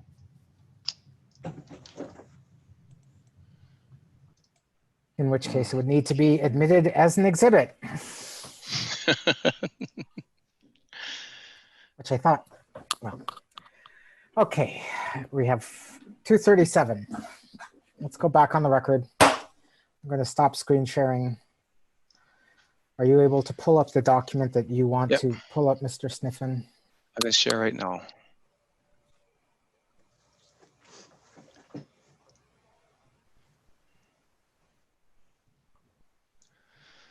I'm just noting right now, we appear to be missing Commissioners Giovanni and Cabral. I got to find this stuff anyway. Okay. Maybe I can just email this to Stuart real fast.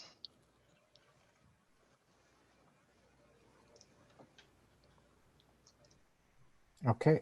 Aloha, Commissioner Giovanni. I never really left. I was always here. Sort of like this docket. Send it to Stuart right now. Stuart, you can mess around with it. I'm here. Sorry, you're sending it to council with the intention he's going to share it? Yes. I'm here, Riley. Hey, are you back? Yeah, I'm unmuted. Let me find my camera. Okay. There we go. I can see you, Commissioner Cabral. Thank you. Because I don't know what I'm doing with the sharing, man. Okay, but it appeared to be that your counsel was similarly challenged. I'm worse. Trust me. So, let me try this then. Jonathan, what is your email? I'll send them to you.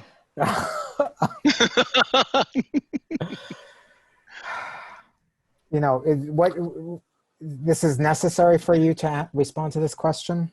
No, it's not. So all I'm saying is that all this does is show a cross section that shows that the 100-year storm, the level of flow at the 100-year storm is 3 feet below the bridge deck. I don't think that you need this cross section to do it. I don't know who asked for it. If we can proceed, and if it turns out that this is another piece of information which is in the determination of the commissioners missing from the record that we would like to have on the record beforehand, that would be part of our subsequent to your conclusion of your testimony grounds for seeking a deferral of this matter. So let's proceed and be as efficient as possible. Please continue with your direct examination, Mr. Fujioka.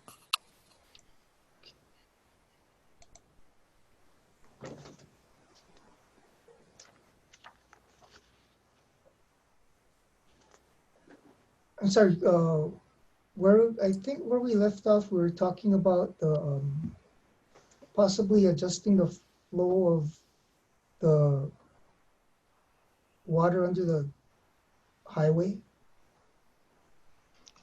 So the only way to put a pedestrian underpass in an area is to ensure that you have that structure above the 100-year storm flow level.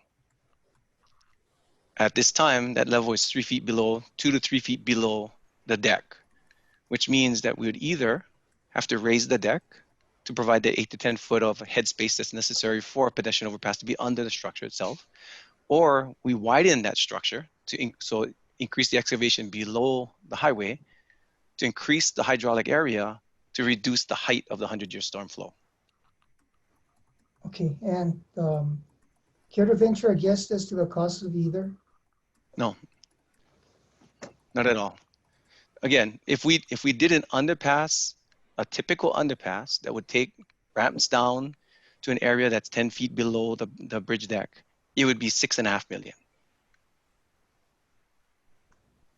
But to modify the structure, either to increase its height or increase the hydraulic opening, would be significantly more expensive.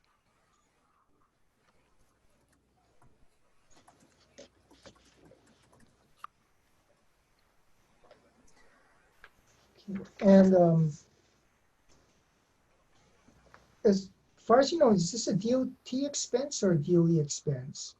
This is a DOE expense. And okay. However, this is a DOT impact.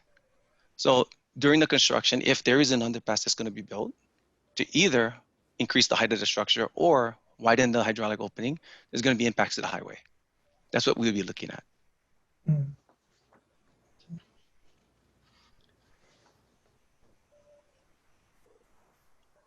So since the 2019 order, there has been these studies. For example, the information contained in Exhibit 8 of the petition. I'm sorry. Yeah. Do you see Exhibit 8 on my screen? Yes. Okay. Do you recognize this? Sorry, it's just showing your file screen right now. Let me pull up Exhibit 8 for you. Stop screen sharing and I will start. Okay, thank you.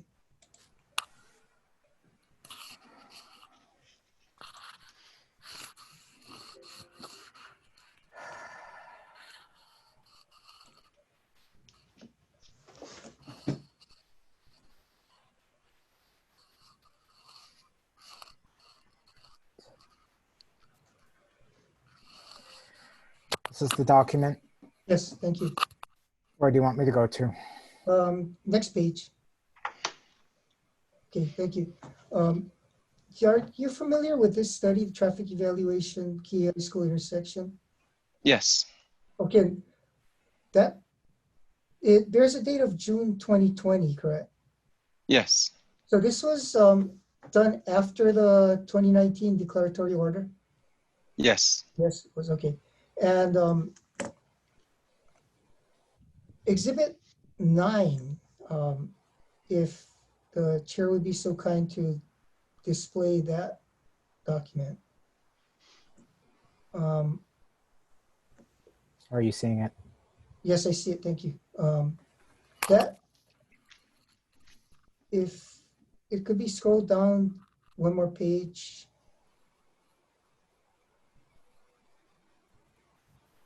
This was generated after the declaratory order also, correct? Yes. Okay.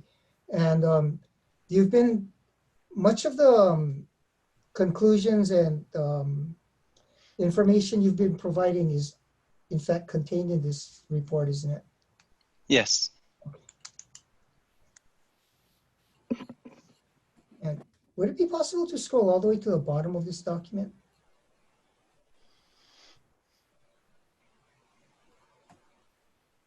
Okay.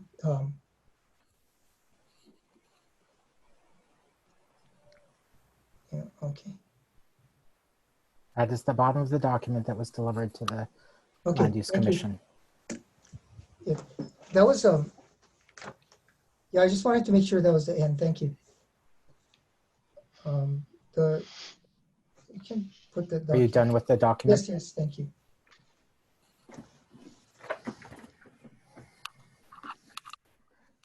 Yep. How much more do you have, Mr. Fujioka? Because I know some commissioners already are eager to ask questions of Mr. Sniffen. Okay, yeah, that about concludes what I wanted to get out, and I'm sure the commissioners have a lot of questions. Okay, thank you. Maui County, any questions for the witness? Mr. Hopper. Just a couple clarifying questions. You said that there would be requirements to either, I guess, widen the space between that goes under the road, or I guess raise the level. Those requirements would be created. Can you explain the basis for those requirements? Are they federal FEMA requirements? Are they design requirements so that the flood, that the area continues to function for a 100-year storm? What were those requirements based on? There would be both. And included on top of that is a safety requirement. Otherwise, we'd be putting people walking to be a pedestrian in a hydraulic area. So the requirement is to get them out of that area, either elevate them above it, or make sure that we increase or we decrease the height of it to ensure that they're above it. Is there generally like a national standard or something to that effect, or guidelines that say you shouldn't be using areas like this as an underpass, that you shouldn't use areas for flood control for that? Or is there a way to, or are these generally used for dual purpose areas where it would seem that it could be possible, if safe, to use those areas for, since they would already exist as, for drainage purposes for underpass use. Is there a national standard that would prohibit something like that along the lines that you're talking about, or is there, or is that a commonly used method of dealing with the crossing under highways? So all of our federal facilities have to be designed for their purposes. This was not designed for pedestrian purposes. It was designed to pass flow. Because it's designed to pass flow, there is no room for a pedestrian facility in that area. In order for us to put a pedestrian facility there, we'd have to design it for it. So we'd have to design that facility to take the flow and take the pedestrian safely, so to separate the two. So that's from the national standard, from the federal highways perspective, all of our designs must be designed to take in that practicality. So they would be assuming that people would be crossing through this area while the area is flooded and allow them to do that?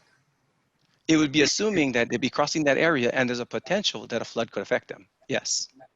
And it would be, in your opinion, would it be possible to if there's flooding there, close the area and not allow that access during that time? No. I mean, no. Not possible. And to your knowledge, is the area in a FEMA designated flood hazard area? So Kulani Hakoi on the Makai side was studied for a FEMA area. On the other gulch, I don't see the flood study that was done. Generally, the FEMA studies are done when there's a residential or development in that area. So there was no development that caused any need for a study above those areas. But as to answer your question, on the Makai side of Kulani Hakoi Gulch, it shows the FEMA flood mapping that shows that that area is inundated. Okay, thank you. I have no other questions, Chair. Thank you. Thank you, Mr. Hopper. Office of Planning. Thank you, Chair. I do have a few questions for Mr. Sniffen. Mr. Sniffen, what is your professional background? Are you an engineer? Yes. What type of engineer are you? Civil engineer. Civil engineer. And the staff that works for you that reviews the different studies and analyzes according to, as say the condition, it requires DOT to review and to approve certain studies. Are these staff, are they also trained as engineers, or what is their background? Engineers. So the engineers are the managers. There are some planners that work for the engineers that help through the guidance and documentation, but those in responsible control are engineers. Okay, thank you. So from what I read or what I understand, that there is the distance from the access of the high school to either of the gulches is quite extreme in a sense. Can you talk more about what that means as far as students using those the gulches or the underpasses? What is? Yeah, and so in general, Federal Highways did a study with the Texas Institute to look at the potential for safe pedestrian crossings. And then in that study, it was shown that if it takes you more than 25% to 50% longer to use a structure versus the straight route, in general, 95% of the people will just use a straight route. So what it was showing was throughout the nation, there were structures that we were building that people weren't using. So part of it was the inefficiency of the expenditures, but the other part of it was the additional dangers that it put into the system. Because there was not a prescribed crossing area there, there was one up above. Drivers didn't expect a person to be crossing in that area, so it increased the lack of safety, or it increased the safety risks in that area because of it. So the reason I put in the distances to those gulches is from that intersection that we're trying to put in that safe crossing at, those gulches are located about 1,000 to 1,200 feet away. The crossing at that intersection from one side, the Mauka side to the Makai, is 130 feet. So if we add that 1,000 feet plus the crossing that would be necessary to go up a graded separated structure, that's another 1,000 feet or so. That's 2,000 feet now. So just based on the studies that Federal Highway has done, the use of that facility would be minimal. So you're saying that the underpasses for either gulch would not be used generally because people would want to make the most direct crossing over the highway.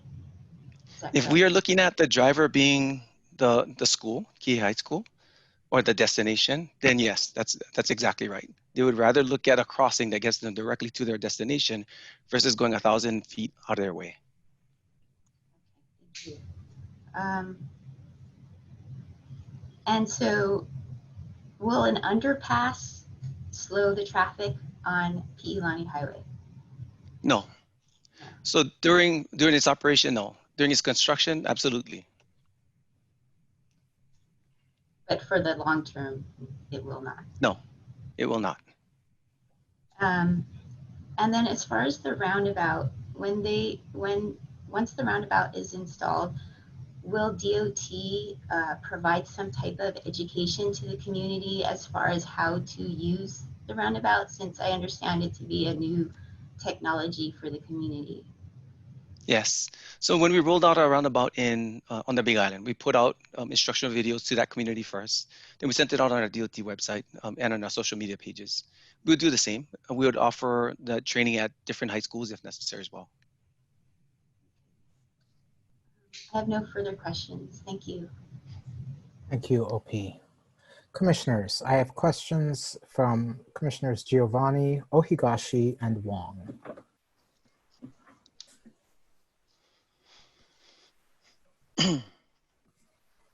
Gold on me. Commissioner Giovanni, why don't you start off?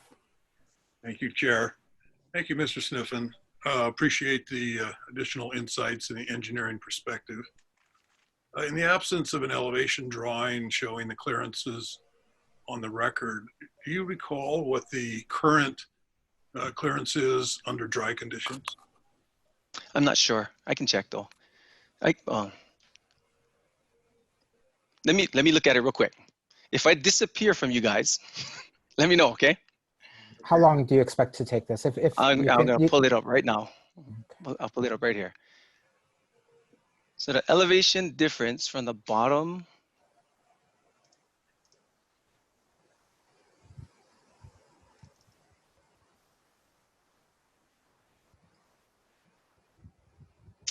doesn't show the bottom. Robin, you're on. Give me, text me the elevation differences for both, please. I'll get that to you in 2 minutes. Okay. Maybe I could go to a different line of questioning. Please. 2 minutes. Would it be, we heard from the Department of Education testimony this morning, I think you were possibly listening, that routes such as this, which were direct underground routes, whether they be fully developed or left undeveloped, do still provide an access way to schools. And that's, in the view of DOT, problematic. In fact, they cited where it causes nuisance and other problems over in, I think, Mililani is what was cited.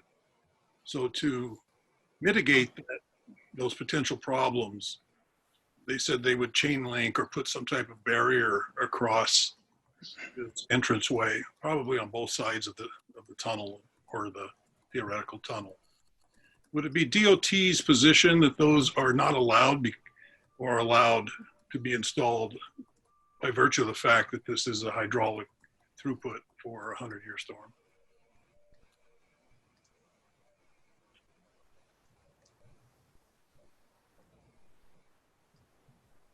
I think we've lost Mr. Sniffen. His video is out and he's muted. Sorry, this thing keeps kicking me out and pulling me back in again. So I apologize, Commissioner. Could you ask that question again, please? Yeah, did you hear any part of it? I heard that it's a hydraulic opening, it's a access way, and you're asking, and you heard that police suggested that to mitigate nuisance and other problems associated with similar situations, they expected to put cyclone fences and gateways at both ends of those tunnels. Would you at DOT permit that to happen or prohibit it by virtue of the fact that this is a hydraulic throughway for a 100-year storm? And that's the difficulty. Anytime we start putting any blockades in areas like that, any debris that comes down will block that whole area out, which would allow that flooding to go onto the highways themselves. I would not block it off mainly for that, but I would put up signage to say this is not a pedestrian walkway. Okay, in the event that it was required at whatever cost and consequence to install this walkway, and you still had concerns for the 100-year storm, would it be conceivable that you could put up a warning signal similar to the one you're putting at the roundabout to put up detour signs that once every 100-year storm that people use the alternative walkway? Is that feasible in your mind? I'm not sure, and this is the reason. When we start looking at instrumentation like that, like in floodways, that requires now more maintenance. So if that thing was out one day or a week, say, when a flash flood came in and hit up Mauka, not raining in Kihei, but the flood's coming down and people are walking that area. If I didn't have a warning system that worked that day, now I just killed people. I don't feel that's responsible from my perspective. So if we're going to look at this as a walkway, I'd rather design this facility to take what it's supposed to do. Make sure that we have the flow capacity and the space for the walkway. But again, it's extremely expensive and from my perspective, unfeasible. I can understand the extreme expense. Were you able to obtain the information about the clearances on a dry basis? 10 to 11 feet at Waipulani. So if it's 10, let's assume it's 10 feet. And you want to and your testimony said that under a 100-year storm, it would close to within 2.5 feet. So basically you're predicting 7.5 feet of floodwater to deal with under these gulches. Is that correct? Yes, that's correct. Is there any evidence anywhere that you're aware of that has occurred, that we've had water? You've cited 300-year storms in the last 5 years. Do you have any evidence that in particular under this highway, we've seen 7 feet of water? Nope. But I do have the hydraulic and hydrologic studies that we use to design it though. Okay, appreciate that. So your position at DOT is that you would not recommend, not favor, maybe even refuse to do or fight the requirement to install a dry underpass with the existing clearance ways with appropriate warning signals and detour methods that would direct traffic to the roundabout in the event of a 100-year storm. I'm Yes. putting those words in your mouth, but you can agree or Yes. change them. I agree with it. Thank you for your testimony and for taking your time. I know you're busy. Thank you. That's all I have, Chair. Okay, thank you, Commissioner Giovanni. I think we're about to start the third hour of the hour that Mr. Fujioka estimated he needed for his case. So my inclination is it's 3 o'clock and to take a recess till 3:10 to continue with the questioning of Mr. Sniffen. Sorry, Mr. Chair, real quick. Yes. At Kulaniakoi, the existing elevation difference is 8 feet. So 10 to 11 on the other side at Apulani, and at Kulani Hakoi, 8 feet. Thank you. It's 3 o'clock. I'd like to take a recess for 10 minutes to 3:10.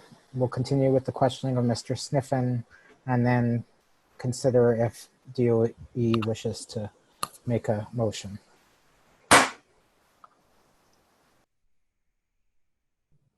I think it's 3:10. We're ready to continue. Back on the record. I have Commissioner Ohigashi, followed by Wong, followed by Chang. Mr. Sniffen, you hear me? I can. Oh, I feel like I know you. I see you on TV all these years. Only when things are broken. Anyway, thank you, Mr. Chairman. I really want to thank you for letting me watch 10 minutes of football. But I have a few questions. The gist of your testimony is, well, let me ask you this.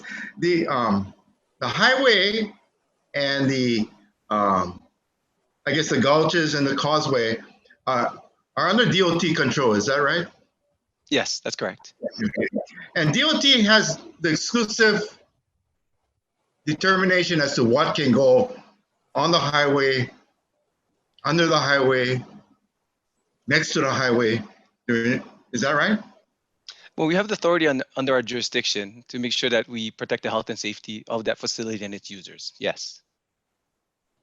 Yeah. So I got it from your testimony is that your DOT is not letting any kind of underground underpass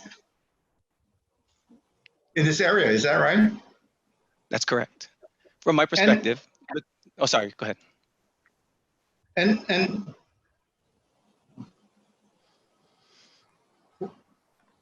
that's even if the DOE is paying for it.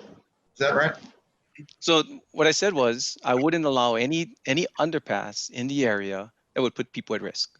So if they had come to us and said, we want to permit this underpass to go in this area, don't worry about the flood zone, don't worry about the water heights, we just can put them in, I would say no. Now, if DOE came in and said, we have this proposal for an underpass and this is how we're going to address these safety issues, we would consider it. And so it would be a good idea to have the safety issues identified and how it's going to be addressed to get a general cost of what it's going to take to have an underpass there. Is that right? That's it. I would need that in order to make a determination of whether or not I would allow them to move forward. Definitely. Okay. So,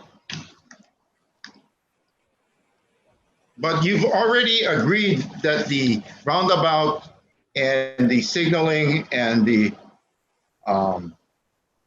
pedestrian crossings at that roundabout can be done and can be permitted to be done. Is that right? Not only did we agree, we designed it for them.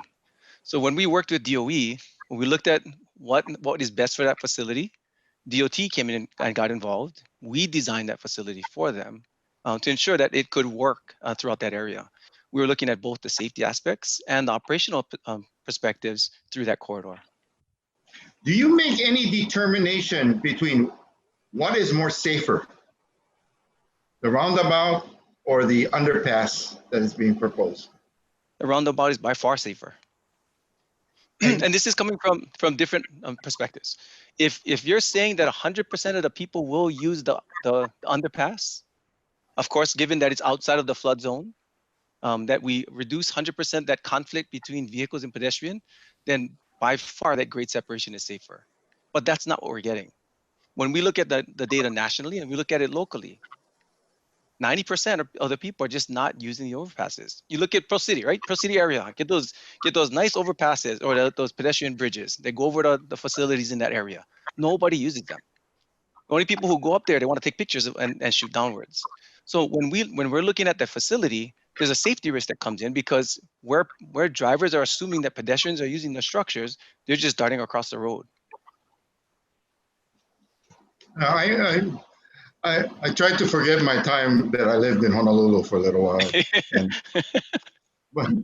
But I understand the culture aspect because many times I traveled to Japan and I noticed that the overpasses are quite used frequently there. It's because of the culture thing. Big time. It's a huge cultural adjustment. And these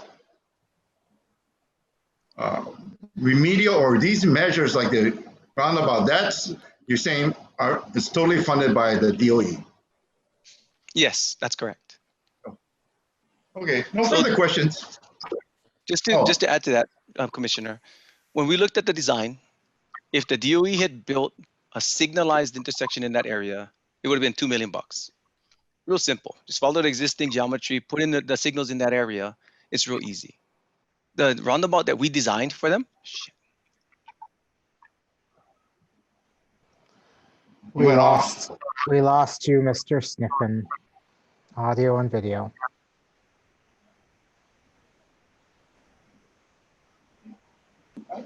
We can proceed. I got most of what I wanted, but I'm not sure. There were other commissioners, however, who wanted a bite at this particular apple. So I see. If it's Arnold, I don't care. I'm only kidding. I'd like to hear the second half of his sentence. Yes. Where is he then? Maybe he's in an underpass with bad reception.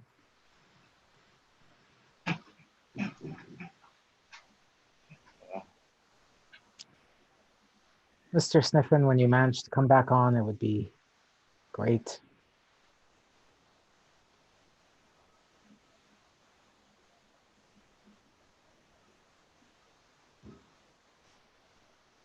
Mr. Fujioka, are you able to contact your client or your witness, rather? Chair. Oh, I see Commissioner Chang has a hand up, but I'll defer. I'll give him my time for Commissioner Chang. I don't need to ask my question. Okay.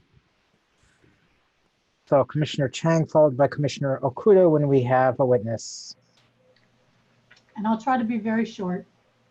Thank you, Mr. Wong. Let's hope Ed comes back. Oh, we can. Oh. So he's gone again. There we are. We see Sorry, you. it keeps kicking me. Okay. Mr. Sniffen, can you repeat your response? Yeah. So to answer the question, so I was adding that the intersection would have been $2 million for a signalized intersection. The design of the roundabout we gave them that's going to optimize capacity through that area plus increase the safety is going to be $5.5 million. And it's going to add another $500,000 because they already put in utilities because they designed that area for a signalized intersection. They already put in utilities that they're going to have to move. So it's going to be about $6 million for this intersection or for this roundabout. Okay. Sorry. Yeah. Okay. Okay. Please proceed, Commissioner Chang. Oh, good afternoon, Ed. I've greatly appreciated your testimony. Quite frankly, I wish we would have brought you on sooner. Nonetheless, I want to just ask you a couple of questions. One,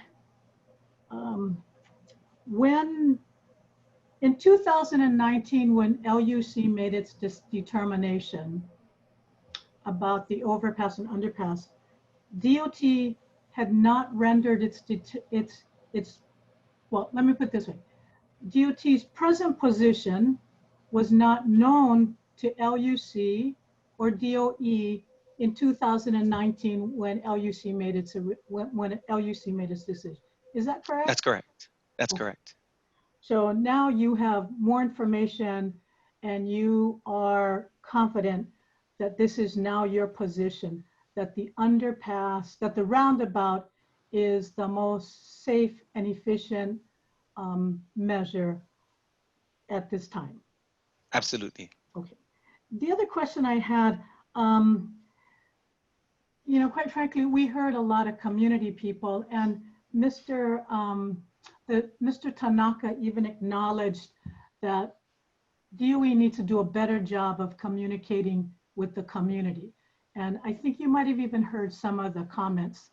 So what Mr. Tanaka was suggesting that he was going to do was, you know, to have sort of these one-on-ones with people who have clearly, in my mind, Ed, your testimony or your explanation would be very critical. Would you be adverse, or would you be willing to meet with DOE and the community, perhaps having a larger community meeting where you can explain what you just did to us? Why the underpass is not currently, you know, DOT is not in support of that, given your own federal requirements, but provide an opportunity for the community to hear what you have to say, and then you be available to answer any questions. I mean, sort of this piecemeal, DOE go talk, then later on LUC, then not efficient, creates a lot of misunderstanding and misinformation. So what I'm hearing is that you're willing to do that. Absolutely. Okay. So I really appreciate that. I think that would be very helpful to clearing a lot of this up. So with that, Mr. Chair, I have no other further questions. Thank you so much, Ed. Greatly appreciated your testimony. And Commissioner, just wanted to add, if I could, we have coordinated with the community in the past. Representative Weilberger had set up a meeting for DOT, LUC, and DOE to meet with Kihei, the Kihei community. So we met with them, and I've shared my position from since that time frame. Mr. Moran had written a letter to DOT asking for underpasses to be used in those areas, and we've shared our concerns about the hydraulic, the need for those areas to be used for hydraulic flow. So definitely, we've coordinated in the past, and we're happy to do so as we go forward. Mr. Chair, if I may ask just one more question. So Mr. Sniffen, you did talk to the Kihei Community Association about DOT's specific concerns? Yes, and at that meeting, I had said, from my perspective, the roundabout is the right solution, and I would not support a grade separation because it's unnecessary because of the improvements that the roundabout had, improves that corridor with. It takes care of the safety issues and it takes care of the operational issues that the grade separation would have done. Did you also share with them why your concerns, DOT's concerns about the underpass? I believe we sent them a letter. I think Mr. Moran had sent us a letter, and we sent them one in return. Well, perhaps a larger community meeting might be more advisable, but thank you very much. Happy to. No, thank you. If I may, for the record, prior to handing the question over to Commissioner Okuda, to immediately follow on Commissioner Chang's question, Mr. Sniffen, what is the timing of your last conversation or contact with the Kihei Community Association in relationship to DOE's filing of this petition motion to change the condition? I didn't speak to the Kihei Community Association for this filing. So prior to this filing, they had not recently spoken to you? Prior to this filing, we spoke to them.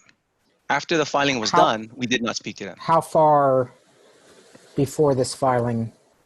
I cannot remember when we had the meeting with Representative Weilberger, when she set that up.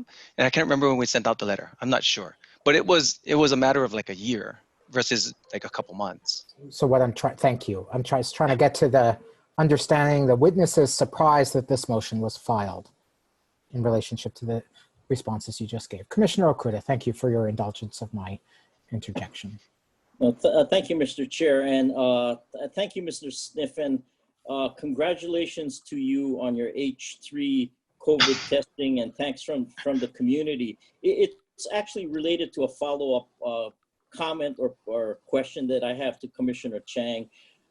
People who I do respect, who actually are educators, have said that you are not only a very responsive person, but you're an engineer who thinks out of the box. And so just to echo what Commissioner Chang said, I know you're very, very busy with a lot of other things, but if you could find somebody who is like an Ed Sniffen clone, who is somebody who thinks out of the box, and if you could detail that someone to maybe assist the DOE and engage with the community, maybe something mutually acceptable can be reached, or if there can be no agreement that can be reached, maybe we all can work to minimizing the areas of difference. But you've shown with H3 that you are a thinker outside of the box. I will offer that if the U.S. Marshal Service comes to the rescue, I will post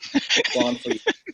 Can I just ask one technical question? What is your anticipated miles per hour of vehicles entering into the roundabout?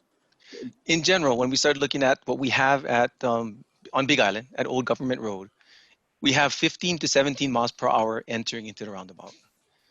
When we look at the design we have for the roundabout at Kihei, we're looking at between 17 to 20. That's the range that we're looking at right now. So what we're going to do is make sure that we keep it down below that 20 mile per hour range. When we start looking at NHTSA's data and Federal Highways data, that's the sweet spot. Anything above 20 miles per hour, you start increasing fatalities, increasing levels of damage to people if they get hit. So we're keeping it below 20. If we see the speeds are above that, we're going to start making adjustments. And one of the adjustments that we're already looking at is in our roundabout design, we're putting in free right lane turns to go up Kihei, to go down Kulani Hakoi, and to come out of Kulani Hakoi.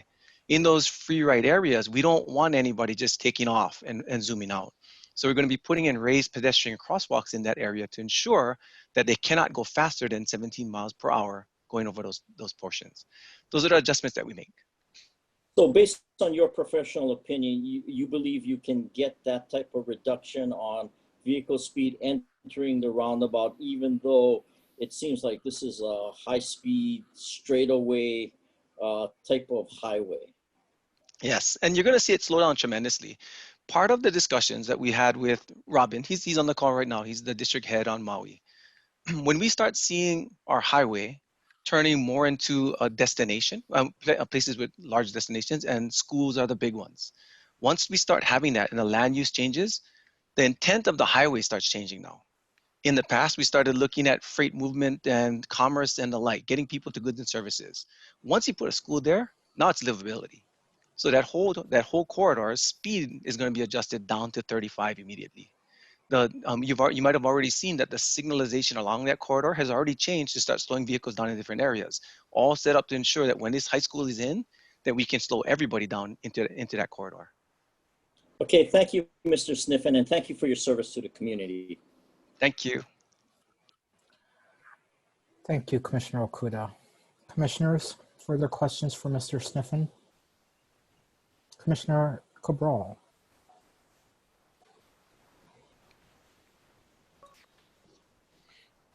Thank you, Mr. Smitten. Question on the roundabout.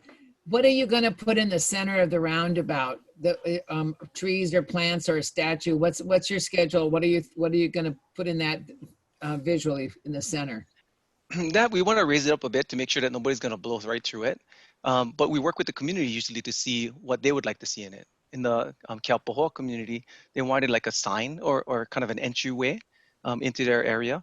So we had the grading kind of ramped up in that portion to be elevated a little bit with some vegetation that they'd wanted to see. So we haven't really set on what the middle is going to be yet. We can work with the community on that. I had the privilege of going on a trip with land use several years ago to the mainland, and I was previously not a supporter of roundabouts as a driver, but I became a massive supporter of them after what I learned on this mainland trip. And one of the things I'm on the Big Island. The Pahoa one has hapus in it, is all you really see. You Yeah. absolutely need to put larger trees in the middle or something that people will see from a further distance, because part of it is, I learned was, they call them DUI checkers. The only people hitting them are drunk people. They catch all the drunk people because they're the only ones that far away don't see that they're about ready to run into a tree. And so everybody's subconsciously starts slowing down when in their pathway is a tree. So I was going to tell you, on the Pahoa one, you need more vegetation up higher than the hapus aren't tall enough. Go about 20, 30 feet, because the further off you see it, the slower you're going to start slowing down. So I was just concerned if you don't, that might help you. If you're not, you should have gone on that tour with us. But I seriously, it was fantastic. I really do want to say I appreciate the information, and I'm not quite sure that I'm not still in. Partly, I'm concerned that people in general are not always real bright, and children in particular may make bad decisions about trying to jaywalk or cut across or something, and that very much concerns me. And on top of drivers who are not always really bright or careful. So I'm still in favor of some kind of an alternative, higher or lower passageway for people and bicycles. But I do absolutely appreciate all the detailed information you've given us. Thank you. Not at all. And I appreciate the comment, and totally understanding that separations are they always feel better. Again, if people use them, but that's not the data that we have though. The data that we have are people are going to avoid them because it's easier to just cross 130 feet versus taking 1,000 feet. So that's the difficulty. That's the conundrum. For us, and you'll see this movement nationally, the movement is to ensure that safe at-grade crossing is provided, because that's where people want to go. So the roundabout decision wasn't made lightly. I mean, it was the best decision to make sure that we can keep everybody safe. Now, that all being said, if we look at the signalized crosswalks that we have throughout the state, the data suggests that people are not getting killed there. They're not getting hit there, they're not getting killed there. They're getting hit when they start darting out into the road in unprotected crosswalks, or just running across at different locations.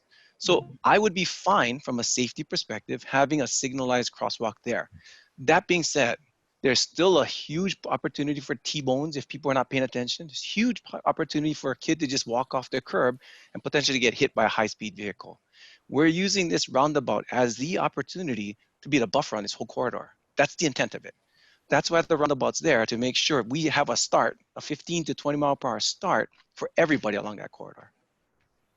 Yeah, thank you. And I recommend you seriously get that data out to the community in a much stronger way. Okay, thank you.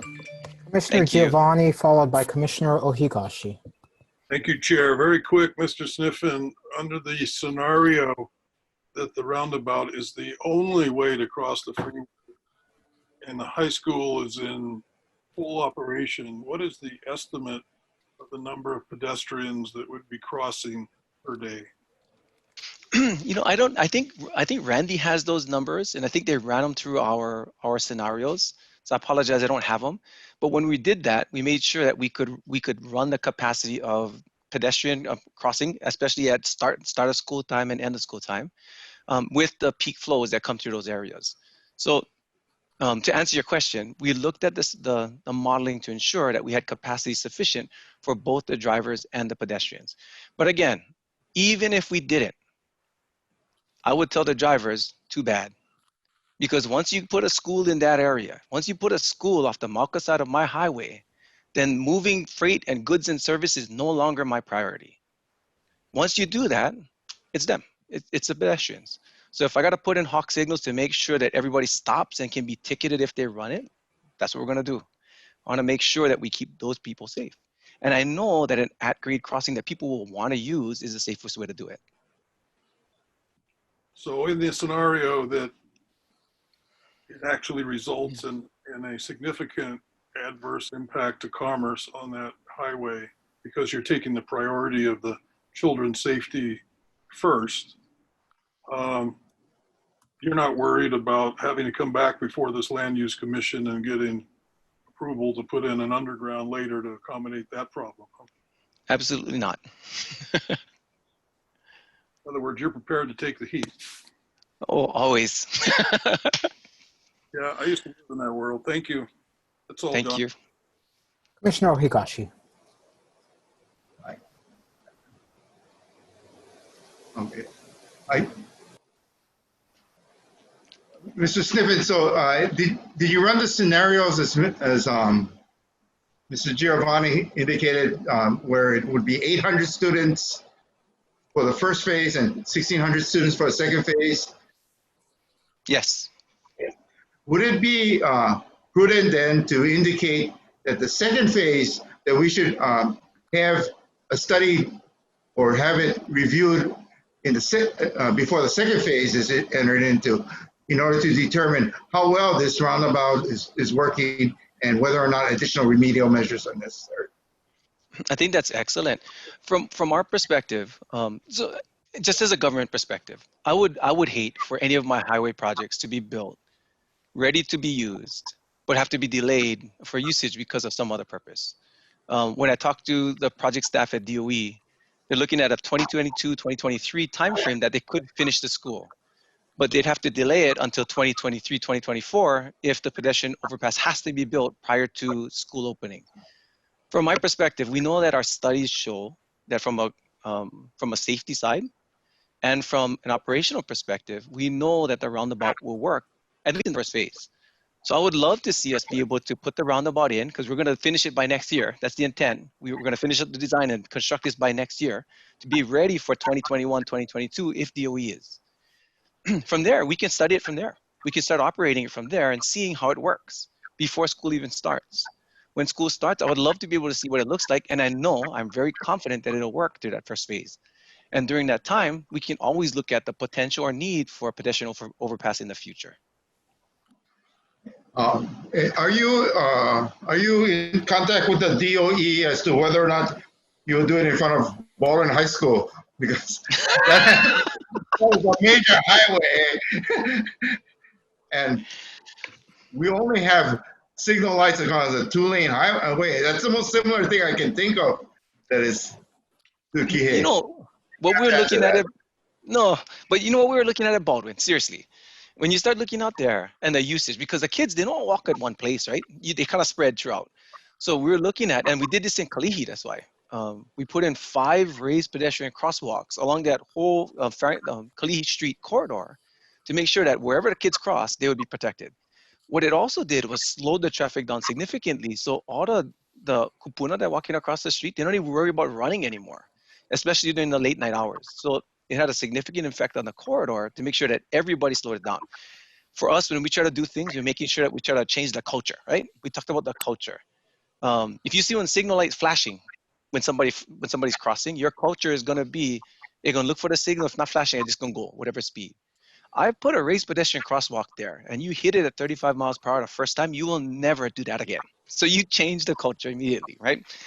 So we can start looking at that at Baldwin. Thank you. As soon as you're finished with Baldwin High, come over to Kauai. At Kauai High School, we need a roundabout. We're putting one in very soon at one of the bridges. We're going to be out there. Oh. Okay. Commissioner Chang. Oh, boy. Last question. Now, hold on. We lost the witness. Shucks. Okay, back again. Okay. Oh, there you go. Okay. Commissioner Chang. Yeah, Mr. Sniffen, this is my last question. We were looking at considering delaying this. Is there any, in your opinion, is there any additional information that could be provided to us that would shed any further light on, one, that a roundabout is the best option, and that an underpass at this point in time, given the current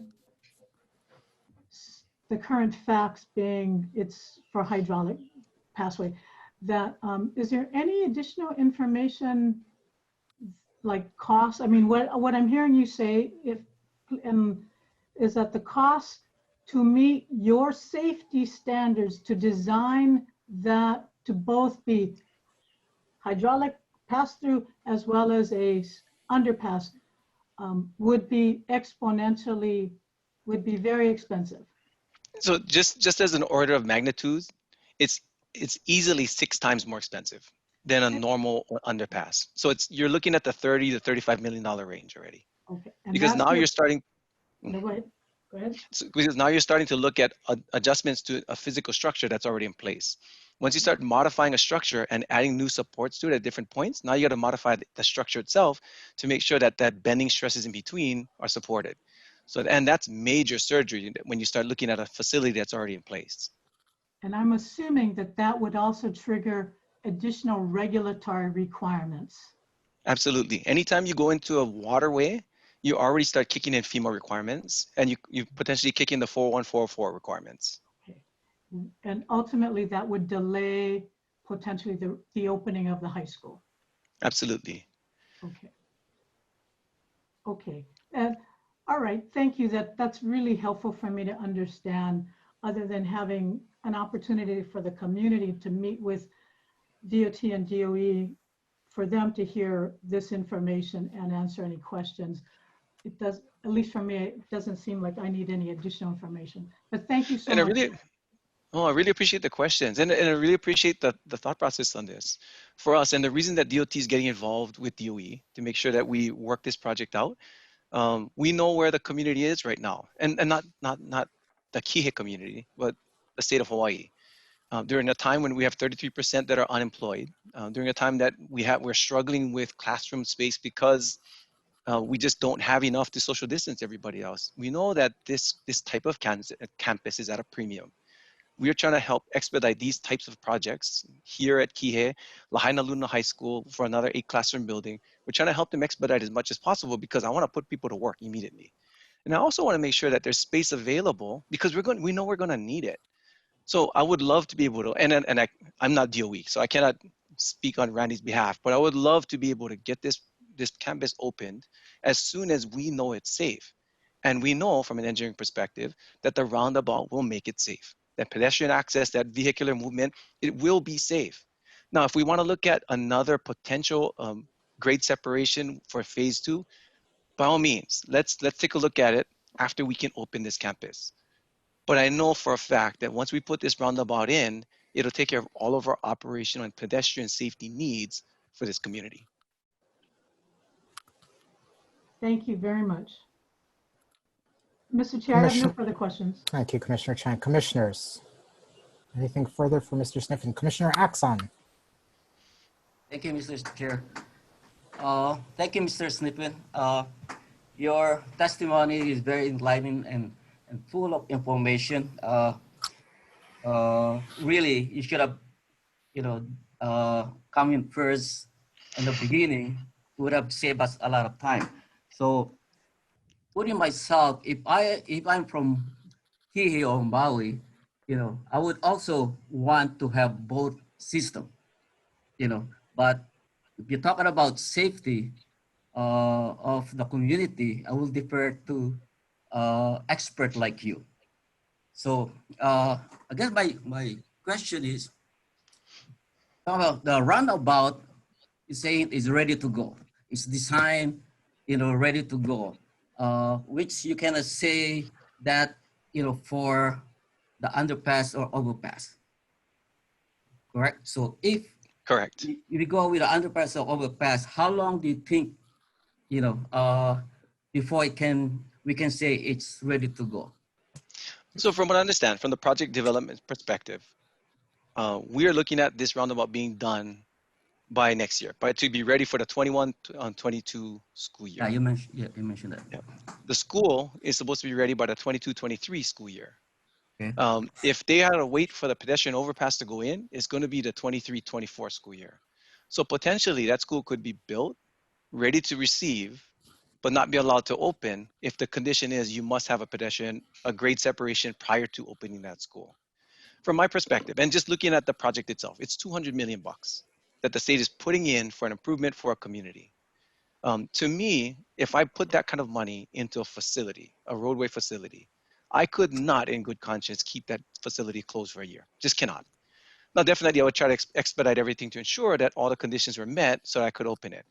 But that being said, I still got to look at my fiduciary responsibility. If I know my improvement, my roundabout takes care of all the operational and safety needs, but this other good to have that's going to cost another $6.5 to $7 million has to be built before, I gotta do my duty to make sure I understand, do I really need to spend this money? Because that 7 million is going to come out of something on that campus.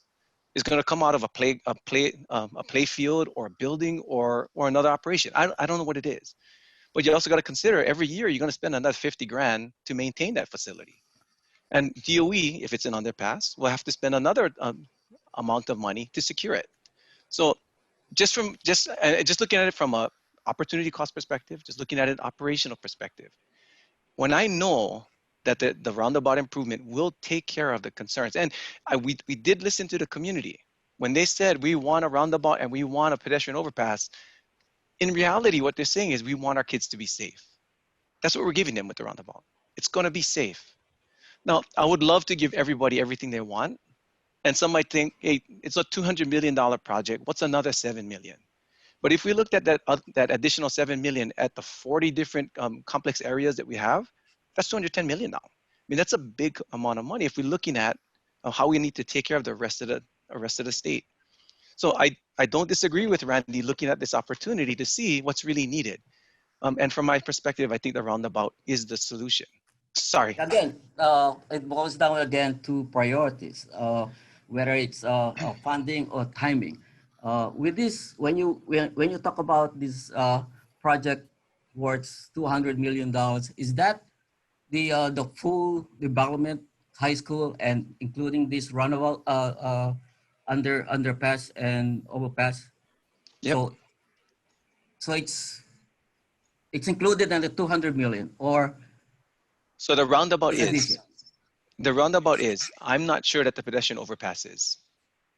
Okay, so the 200 million is not including the overpass and underpass. That's correct. Additional money, additional time. Big time, and that's the biggest piece. The time is the biggest piece. Okay, so which budget is it gonna come from? From DOE or from the DOT? I made sure in the beginning it was going to come from DOE. And that's the reason why I'm asking is, DOE is gonna commit to build this one, and it's gonna depend on DOT to fund it. And how if DOT said we don't have money for that, so we're just going in circle. Yeah, so you're right. So if DOT has to fund it, so that's a totally different conversation now. If DOE is paying for this, it can come out of their project budget. If DOT got to fund it, it's got to get in line. It's going to get in line with all the other priorities. Because when you talk to Maui, what you want first? Lahaina bypass. If then I'm going towards, go to the north, Lahaina bypass 1C. After that, got to go Paia bypass. And after that, Punene widening. So there's already 3 projects that are already ahead of this one from the priority perspective. And that's coming from the MPO. If you put this under DOT, this will not get built by 23-24. It just won't. It just doesn't hit the priority. Yeah, I guess that's where the community is going to make a decision, and not only the community, the powers to be, who hold the purse strings. So like what my old boss says, it's always going to be look into half full versus nothing. It's gonna come down. So if you take the half full glass now, there's a possibility that half full is gonna go full rather than nothing. That's what I'm kind of trying to. So if DOE or DOT can tell me now that, hey, no problem, we're gonna get the money, with the help of the community, with the help of the elected officials, hey, build them all. As a matter of fact, add some more. That's all. Are you done, Commissioner Axon? Yeah. Are you done with your questions? Okay. Other questions, commissioners? Mr. Sniffen, how many times do you know off the top of your head DOT was requested to create roundabouts in communities, and DOT said that they weren't going to. 1, 2, that I know of, at least 6. But then you came around. Yes. Well, then I came in. So how is, one of the many questions I have is, how is the impossibility of doing an underpass different than the former impossibility of doing a roundabout? So I cannot speak for the next administration, but I will tell you this, while I'm here, it's an impossibility. 2 years from now, check in, definitely. By your choice. Yeah, by my choice, definitely, because it's not a responsible action to put people in a floodway. Even if So there were, definitely, I believe your earlier testimony said that you would be open to DOE coming in with management schemes that would show that it could be. not management schemes. I didn't say management schemes. I said changes to the infrastructure to take those people out of the floodway. So if they made adjustments to the system, either raised up the structure to make sure that they can raise up that pedestrian underpass above the floodway, or widen that structure, that flood structure, to ensure that the 100-year flood level came down, I'd consider it. Are you familiar with any examples, including there were a number of visual examples in the testimony from the Kihei Community Association showing pedestrian underpasses under other roadways in different places across the United States? Are you aware of any of those examples? Yes, I'm aware of them, and I'm still not going to allow it. And were any of those examples in areas that might flood occasionally? You know, you got to ask those providences there. You ask their jurisdictions, So because I'll tell you. You haven't looked into it. I'm just going to answer your question and say that regardless of what their policies are, this is mine. My question is whether you looked into it. My answer is no, because my policy is I'm not going to allow it. But your policy is also that you're not going to look into it. Yes, that's correct. Okay. Did you at any time prior to the DOE filing this petition suggest to the DOE that they needed to do additional outreach to the Kihei Community Association or other stakeholders? Yes. You know why that didn't occur? No. Do you know, and I don't know how familiar you are with LUC dockets, one thing that is unclear to me is that I'm not sure that there's anything in the conditions as they stand now that prohibits the DOT from building a roundabout. Do you need this change to build a roundabout? No. So the only change that is being sought in actuality is not permission from the LUC to do a roundabout. That's your intention anyway, but is simply the removal of the condition. Yes, that's correct. So there's nothing, a failure to act by the LUC right now will not change DOT's commitment to put in a roundabout. Not DOT's commitment, because I'm not funding it. So I'm going to be designing this for DOE. Now, again, I'm not going to speak for Randy, but this is another, like I said before, $2 million to build a signalized intersection, $5.5 million for the roundabout, and another $500,000 to move the utilities that are already there. If he builds that intersection that's signalized, he saves $3.5 million right there. Now, if you say, if I were told now you got to build another $6.5 million facility at at least, I don't know if I would go towards the roundabout anymore. So you have DOT's commitment to design the roundabout and get it ready, but I'm not funding it. So if I'm Randy, I would be taking that fiduciary responsibility to see DOT already said that a signalized intersection is safe. If I'm going to build a pedestrian overpass too, do I really need this roundabout anymore? That's what I would consider. So from my perspective, if I were DOE, it would be an either or. But actually my question simply was, do you need this condition changed in order to build a roundabout? And I answered the question. No, I don't. Thank you for your answer to the question. And I added additional information to let you know my logic. I have nothing further. Is there anything further, commissioners? If not, do you have any redirect, Mr. Fujioka? No redirect. Thank you, Mr. Snippen, for your testimony. Thanks, Jonathan. Take care. We are at 3:53. We earlier heard representations from other council that they only needed 5 minutes each, so I'm inclined to let the county and the Office of Planning proceed. Thank you, Mr. Chair. We're ready? I believe so. You're done, Mr. Fujioka, correct? Yes. Yes. Please proceed, Mr. Hopper. Okay, thank you, Chair. I will try to be brief. The County of Maui has filed a position statement in this docket. The county is supportive of the construction of a roundabout, but at this time, the county takes no position on the, well, it's not a release of condition. We would note that the grade separated pedestrian crossing item has been moved to a consideration for phase 2 and would allow the petitioner to determine whether or not they're going to build it. So it could, in effect, eliminate the underpass or overpass, but it's not totally eliminating it, but it's not a requirement anymore. The county at this time does not take a position on that, and the reason is the county oftentimes relies on DOT's expertise in these matters, particularly when dealing with state highways, and recognizes that the State's Department of Transportation, we normally would not be in a position to contradict the position of the State Department of Transportation with respect to their own highways.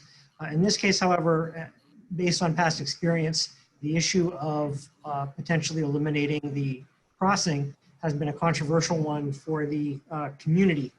And as of the time of filing, and I think still, we felt that there needed to be more information provided by the community on their position on this change and how it will affect, how it would potentially affect the area. And so at this time, we don't take a position on that. I think the extra information that could potentially be provided and the extra discussion with the community would be very beneficial, even if the DOT and DOE end up not coming to an agreement. So we think that those would be merited. And in addition, I think we would want, and maybe the commission would want, to the extent it's not in the record, any additional written confirmation of the challenges there would be with designing an underpass in these areas. Evidence of the fact that these are floodways as discussed by DOT, and what challenges those would pose. We would maybe want to see the written record supplemented with that information to show that feasibility issue. We would note that the motion filed does not contain, the motion to amend does not contain information related to cost, meaning how prohibitive the cost would be, and does not contain, doesn't contain that cost information. It only really relies on the fact that the DOT has stated that this is not warranted and would not be approved. So issues such as cost, issues such as delaying the opening weren't really raised. So to the extent those are ongoing issues, I don't know if there would be supplemental information provided to substantiate that. I think with respect to delaying the opening, this overpass, underpass condition was in there from the beginning. So I know there was some discussion of reading the condition to not require that prior to phase 1, but that's been in there from the beginning. So hopefully, we're not sure why there wouldn't have been planning for that and studies done in a timely manner that would allow those to be built and designed prior to opening without a delay based on funding, that addressed to the commission in a proper form as a motion to amend prior to today. Again, the county did file a order to show cause on this matter, or not order to show cause, a petition for declaratory ruling to clarify that the condition does require the crossing prior to phase 1. That's a separate issue from whether or not the commission believes a crossing should be provided in light of the DOT's and the DOE's testimony. So we would, leave that up to the commission. And we would also note, and this is in our filing, that the Maui County Council has imposed zoning conditions on this project and incorporated by reference multiple conditions from the Land Use Commission directly, one of them being the overpass underpass condition. So we would believe that this amendment would have to go to the Maui County Council to change the requirements of providing this type of crossing as was required by the original condition, because that condition was incorporated into the Maui County Council zoning conditions. So that's all we have. Hopefully we were close to 5 minutes there, but we can be available for questions if you like. Thank you, Mr. Hopper. Commissioners, do you have questions for Maui County?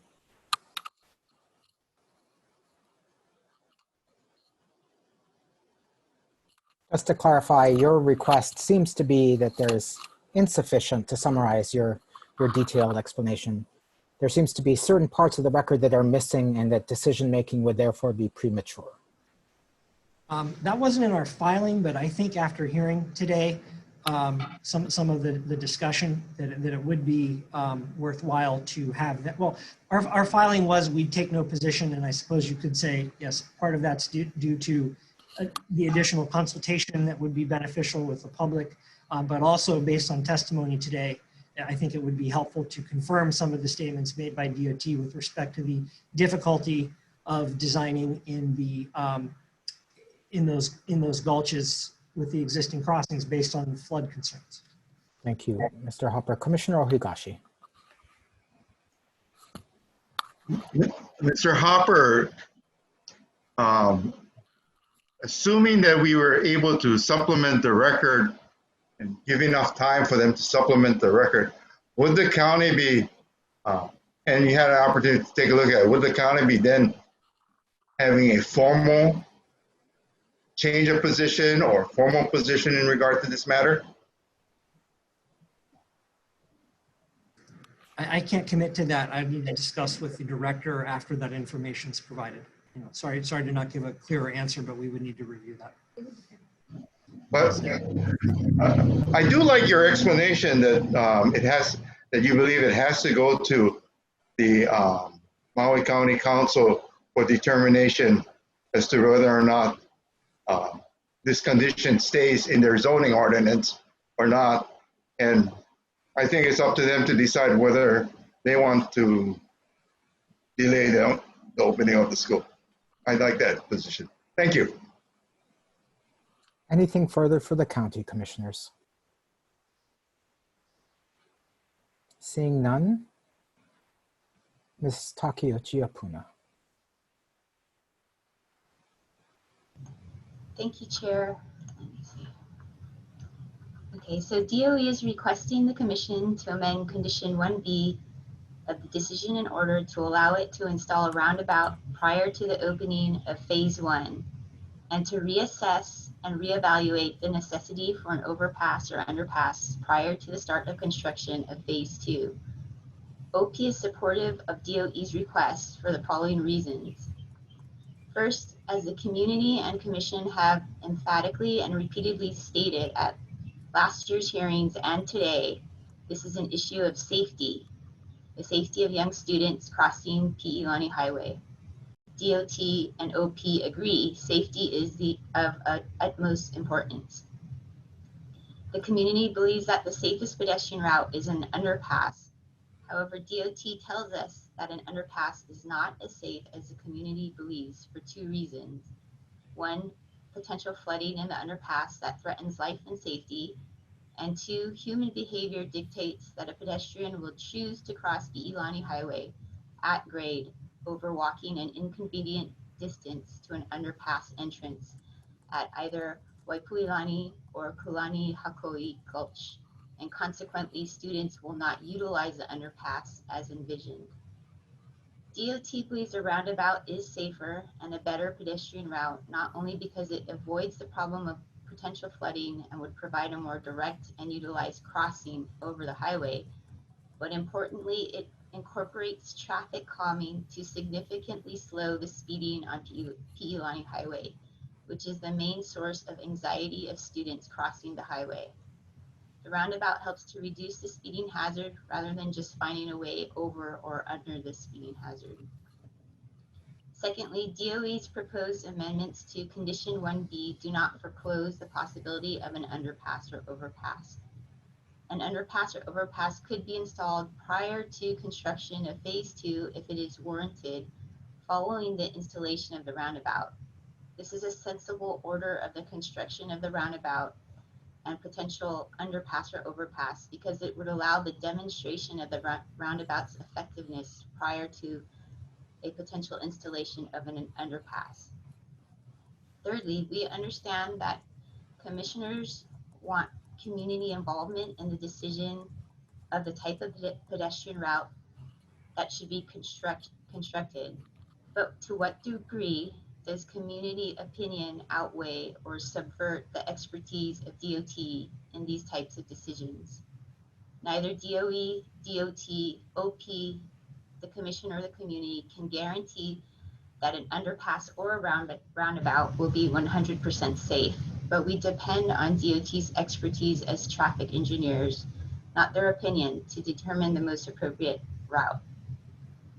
The mission of the DOT Highways Division is, quote, to maximize available resources to provide a safe, efficient, accessible, and sustainable state highway system that ensures the mobility of people and goods and supports economic vitality and livability. Mr. Sniffen testified today that the roundabout is a safer route than an underpass. Within condition 1B, the pedestrian route study for phase 1 of the project was to be developed and analyzed, quote unquote, to the satisfaction of DOT. And under the 2019 declaratory ruling, the DOE is required to get approval from DOT of its pedestrian and traffic plans. Unless there is some identifiable flaw or error in the data or analysis presented by DOT, we should give weight to the experts' conclusions. Based on the foregoing, OP supports DOE's request to install a roundabout prior to the opening of phase 1 with an assessment for an underpass or overpass prior to construction of phase 2. Thank you.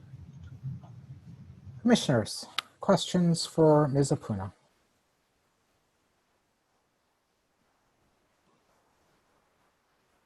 Commissioner Giovanni. Thank you, Ms. Apuna. I'm a little hung up on this the second part of the motion, which has to do with the assessment of the need or the assessment of no need for a off-grade passage as a condition for phase 2. What is your view of how that would move forward? In other words, is it at the sole discretion of DOE in consultation with DOT? Or would they have to come back to the Land Use Commission and get approval not to build the underpass or overpass after doing that study and showing cause to the LUC? I think as written, as proposed, I think that there isn't a requirement for DOE to come back to the commission, but certainly that's within the commission's discretion of how that should work. Well, I read it the way you just interpreted it for me. Is it your position that you support it as written, or how would you feel about a condition that requires them to come back and demonstrate to the LUC that it's not needed before that requirement is removed?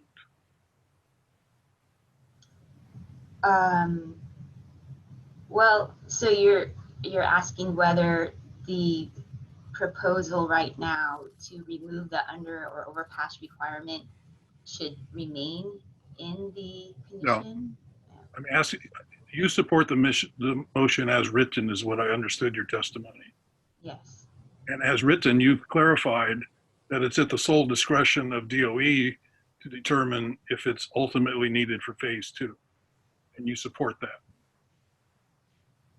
Yeah, I think we support the idea that build the roundabout and that DOT and DOE determine or, analyze whether the roundabout is effective and whether there is a need to put in something further, such as the underpass or overpass. And my question is, at their sole discretion or not? I think they would have some duty to do that. They have a duty to do that. Whether they need to go further and come back to the commission and report findings, that is not part of the condition. I don't think we would necessarily object to further requirement for them to provide findings or, to somehow demonstrate that the roundabout does work or that it doesn't. But as written, they're not required, as written in the motion, they're not required to come back to LUC and show that. It could be tighter, the language to require that. Thank you, Ms. Apuna. No further. Thank you, Commissioner Giovanni. Commissioners, further questions for the Office of Planning? Any? If not, I have a question for Ms. Apuna. Yes. I'd like to understand your oral comments just now.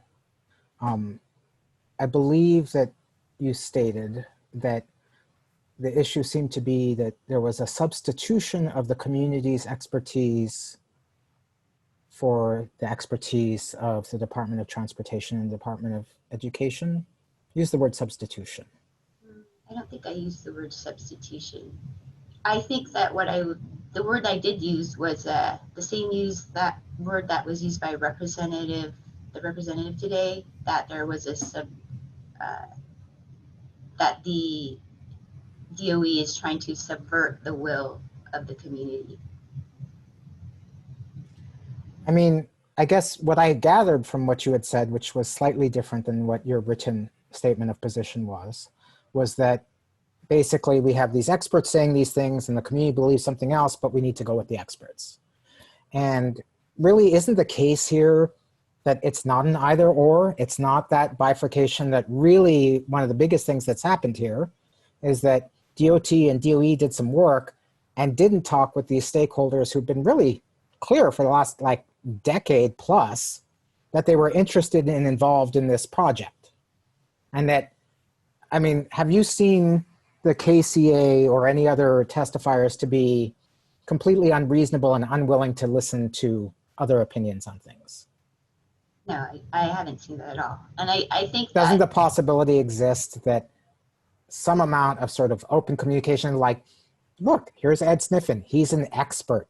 He's done these analysis. Here's what he thinks. Here's why he thinks that reasonable folks in Kihei might go like, oh, yeah, this is better. This is different than what we thought. We're going to come forward and we're going to support your motion.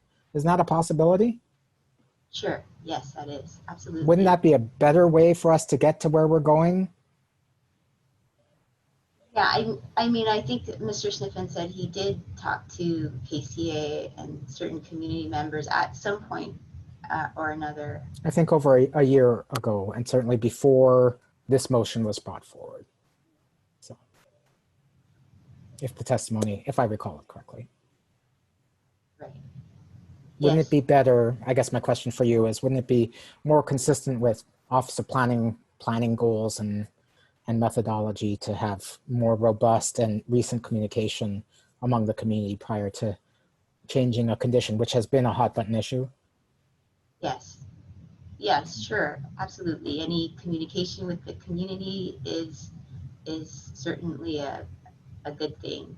And it's possible to reach this conclusion without questioning the expertise of DOE or DOT or the validity of the conclusions that in their extensive professional experience they've reached. Is that correct? Thanks. Anything further, commissioners? We've been going about an hour and 15 minutes. So I'm cognizant of the time on everybody's schedules, but also probably the need for at least a quick bio break. Commissioners, do you think that we could take a 5-minute break and then proceed to deliberation? Yeah, Mr. Chair, this is Dawn. I've got a hard close at 4:30. Then the other option is to plow on through. Mr. Chair, the only other question I have is the DOE planning to ask for a deferral at this point, or are we going to go straight into deliberation? I'll offer the opportunity right now. If DOE wants to, oh, sorry. Commissioner Ohigashi. Mr. Chair. Yes. Members of the commission, I think I'd like to move for a deferral. And the reason why I wanted to move for a deferral is that there are some requests for specific information that we want to get. The second thing is to give the opportunity for the DOE and the DOT to actually talk to the stakeholders and try to see if they can reach an agreement in this case. Because as Mr. Hopper indicated to us, that this is apparently in the zoning ordinance, and he feels that it may result in the county council having to be involved. So it makes sense that if all the parties can get together and they can agree upon a procedure, that it would ensure the opening of the school in a timely manner and help out. So I think a deferral would be due, and I so move. Commissioners, we have a motion before us to defer action on this matter subject to further information being provided by the parties and consultation with the community. Is there a second? Chair, I'll second for discussion. For the purpose of discussion, Commissioner Wong has seconded. Do you want to say anything further towards your motion, Commissioner Ohigashi? No, I think I stated my reasons why I'm asking. Commissioners, we are in discussion on a motion to defer. Commissioner Giovanni. So I'm in favor of this motion. I wish to add a few comments. At this point in time, if I was forced to make a decision, I am 100% with the community. In large part because I think they have been consistent in voicing opinions and requirements and expressions of what they'd like to see happen. They've gone through the arduous process over the last several years. They were caught short-sighted on this motion. I think that we would very much benefit from a deferral in which the community gets back involved in dealing face-to-face with DOE and DOT. And I'm hopeful that they might actually come to a conclusion that is fully satisfactory. No guarantee, but I'm hopeful, but they got to at least try. I think the deferral gives us that opportunity. I also would encourage that if they go into that deferral process, that they, I think it's really important that they remain focused on the need for this school to open on a timely basis. And as such, that things proceed with the roundabout, at least for phase 1, to get things operational. But would not, at this point in time, I just can only encourage them to consider a practical review of not only policy by the DOT, but even more specific designs, cost estimates, and schedules for the alternatives that are non-grade. Because to make a big decision like this, based purely on high-level policy, which Mr. Sniffen articulated very well, and I compliment him on having firm and clear policy positions. This is a project, and the details of the project are not well enough known to make a clear determination. So at this time, I favor the motion for deferral, and I encourage the parties to get together and work collaboratively. Thank you, Commissioner Giovanni. Commissioners, we are in discussion. Commissioner Cabral. I'm in favor of this motion also because I want to have more time and give the community some time to get this information. And I would very much like to get a copy before we meet on this again as soon as possible. So we really have time to look at it. The copy of the traffic information that Mr. Smitten put on the screen for us, he showed us a few pages of that.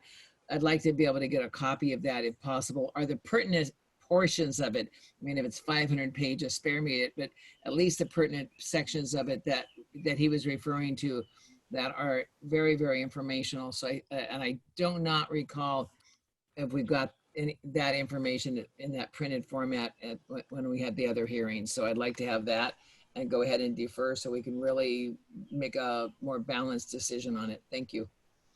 Commissioner Cabral, while many are smitten with him, I believe his name is Sniffen. So. Thank you.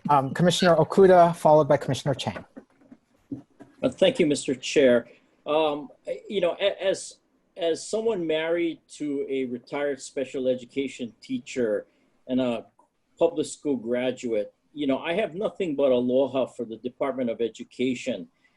But perception is really important in government. And I think when the community has a perception that we in government are not listening, the community rightly comes to the conclusion that we don't care. And I really think and believe that for a democracy to function, there not only has to be reality of the belief that its citizens have input in the process, but also that there's a perception that citizen opinions are considered.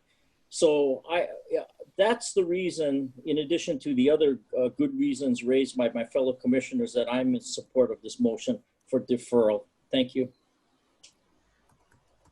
Thank you, Commissioner Okuda. Commissioner Chang. Thank you, Mr. Chair.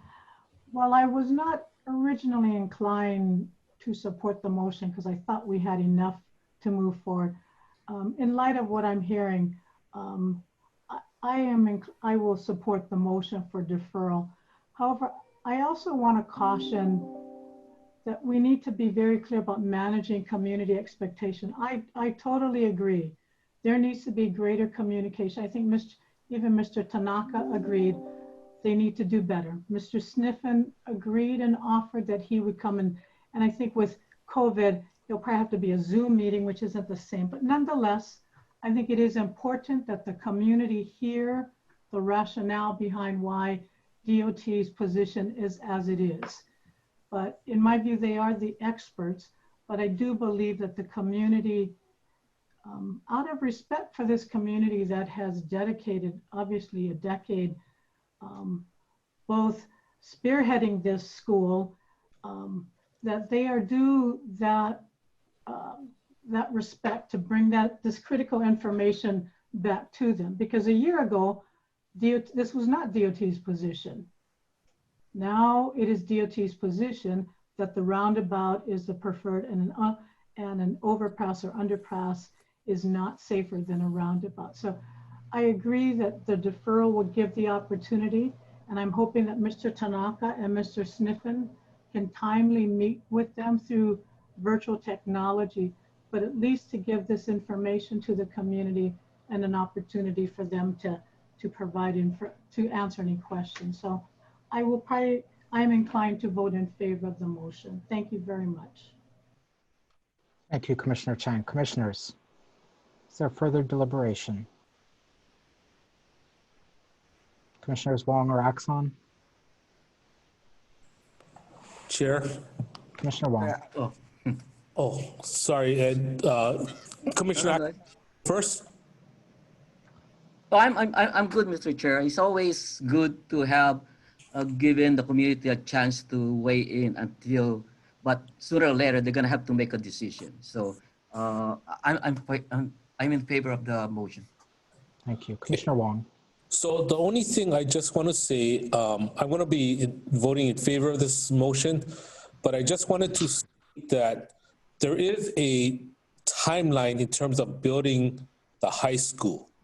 And I want to make sure that we still have a high school built before we either lose the money or the kids will get hurt for not having a high school. So I want to put on to the fact that DOE and DOT should move as fast as possible to meet with the community, because we have to get both the traffic issue and the school up to speed as soon as possible. That's all. Okay. Is there anything further, commissioners? I will vote in favor of the motion. I am of, I think, the same orientation as Commissioner Giovanni, that if the choices were to accept or reject the motion, I would reject it today. Not because I distrust the expertise of DOE or DOT, but because, frankly, some of the discussions and representations made today were not backed up by written evidence and material. I also am very concerned with the lack of consultation with the community. And I want to see that there's meaningful consultation.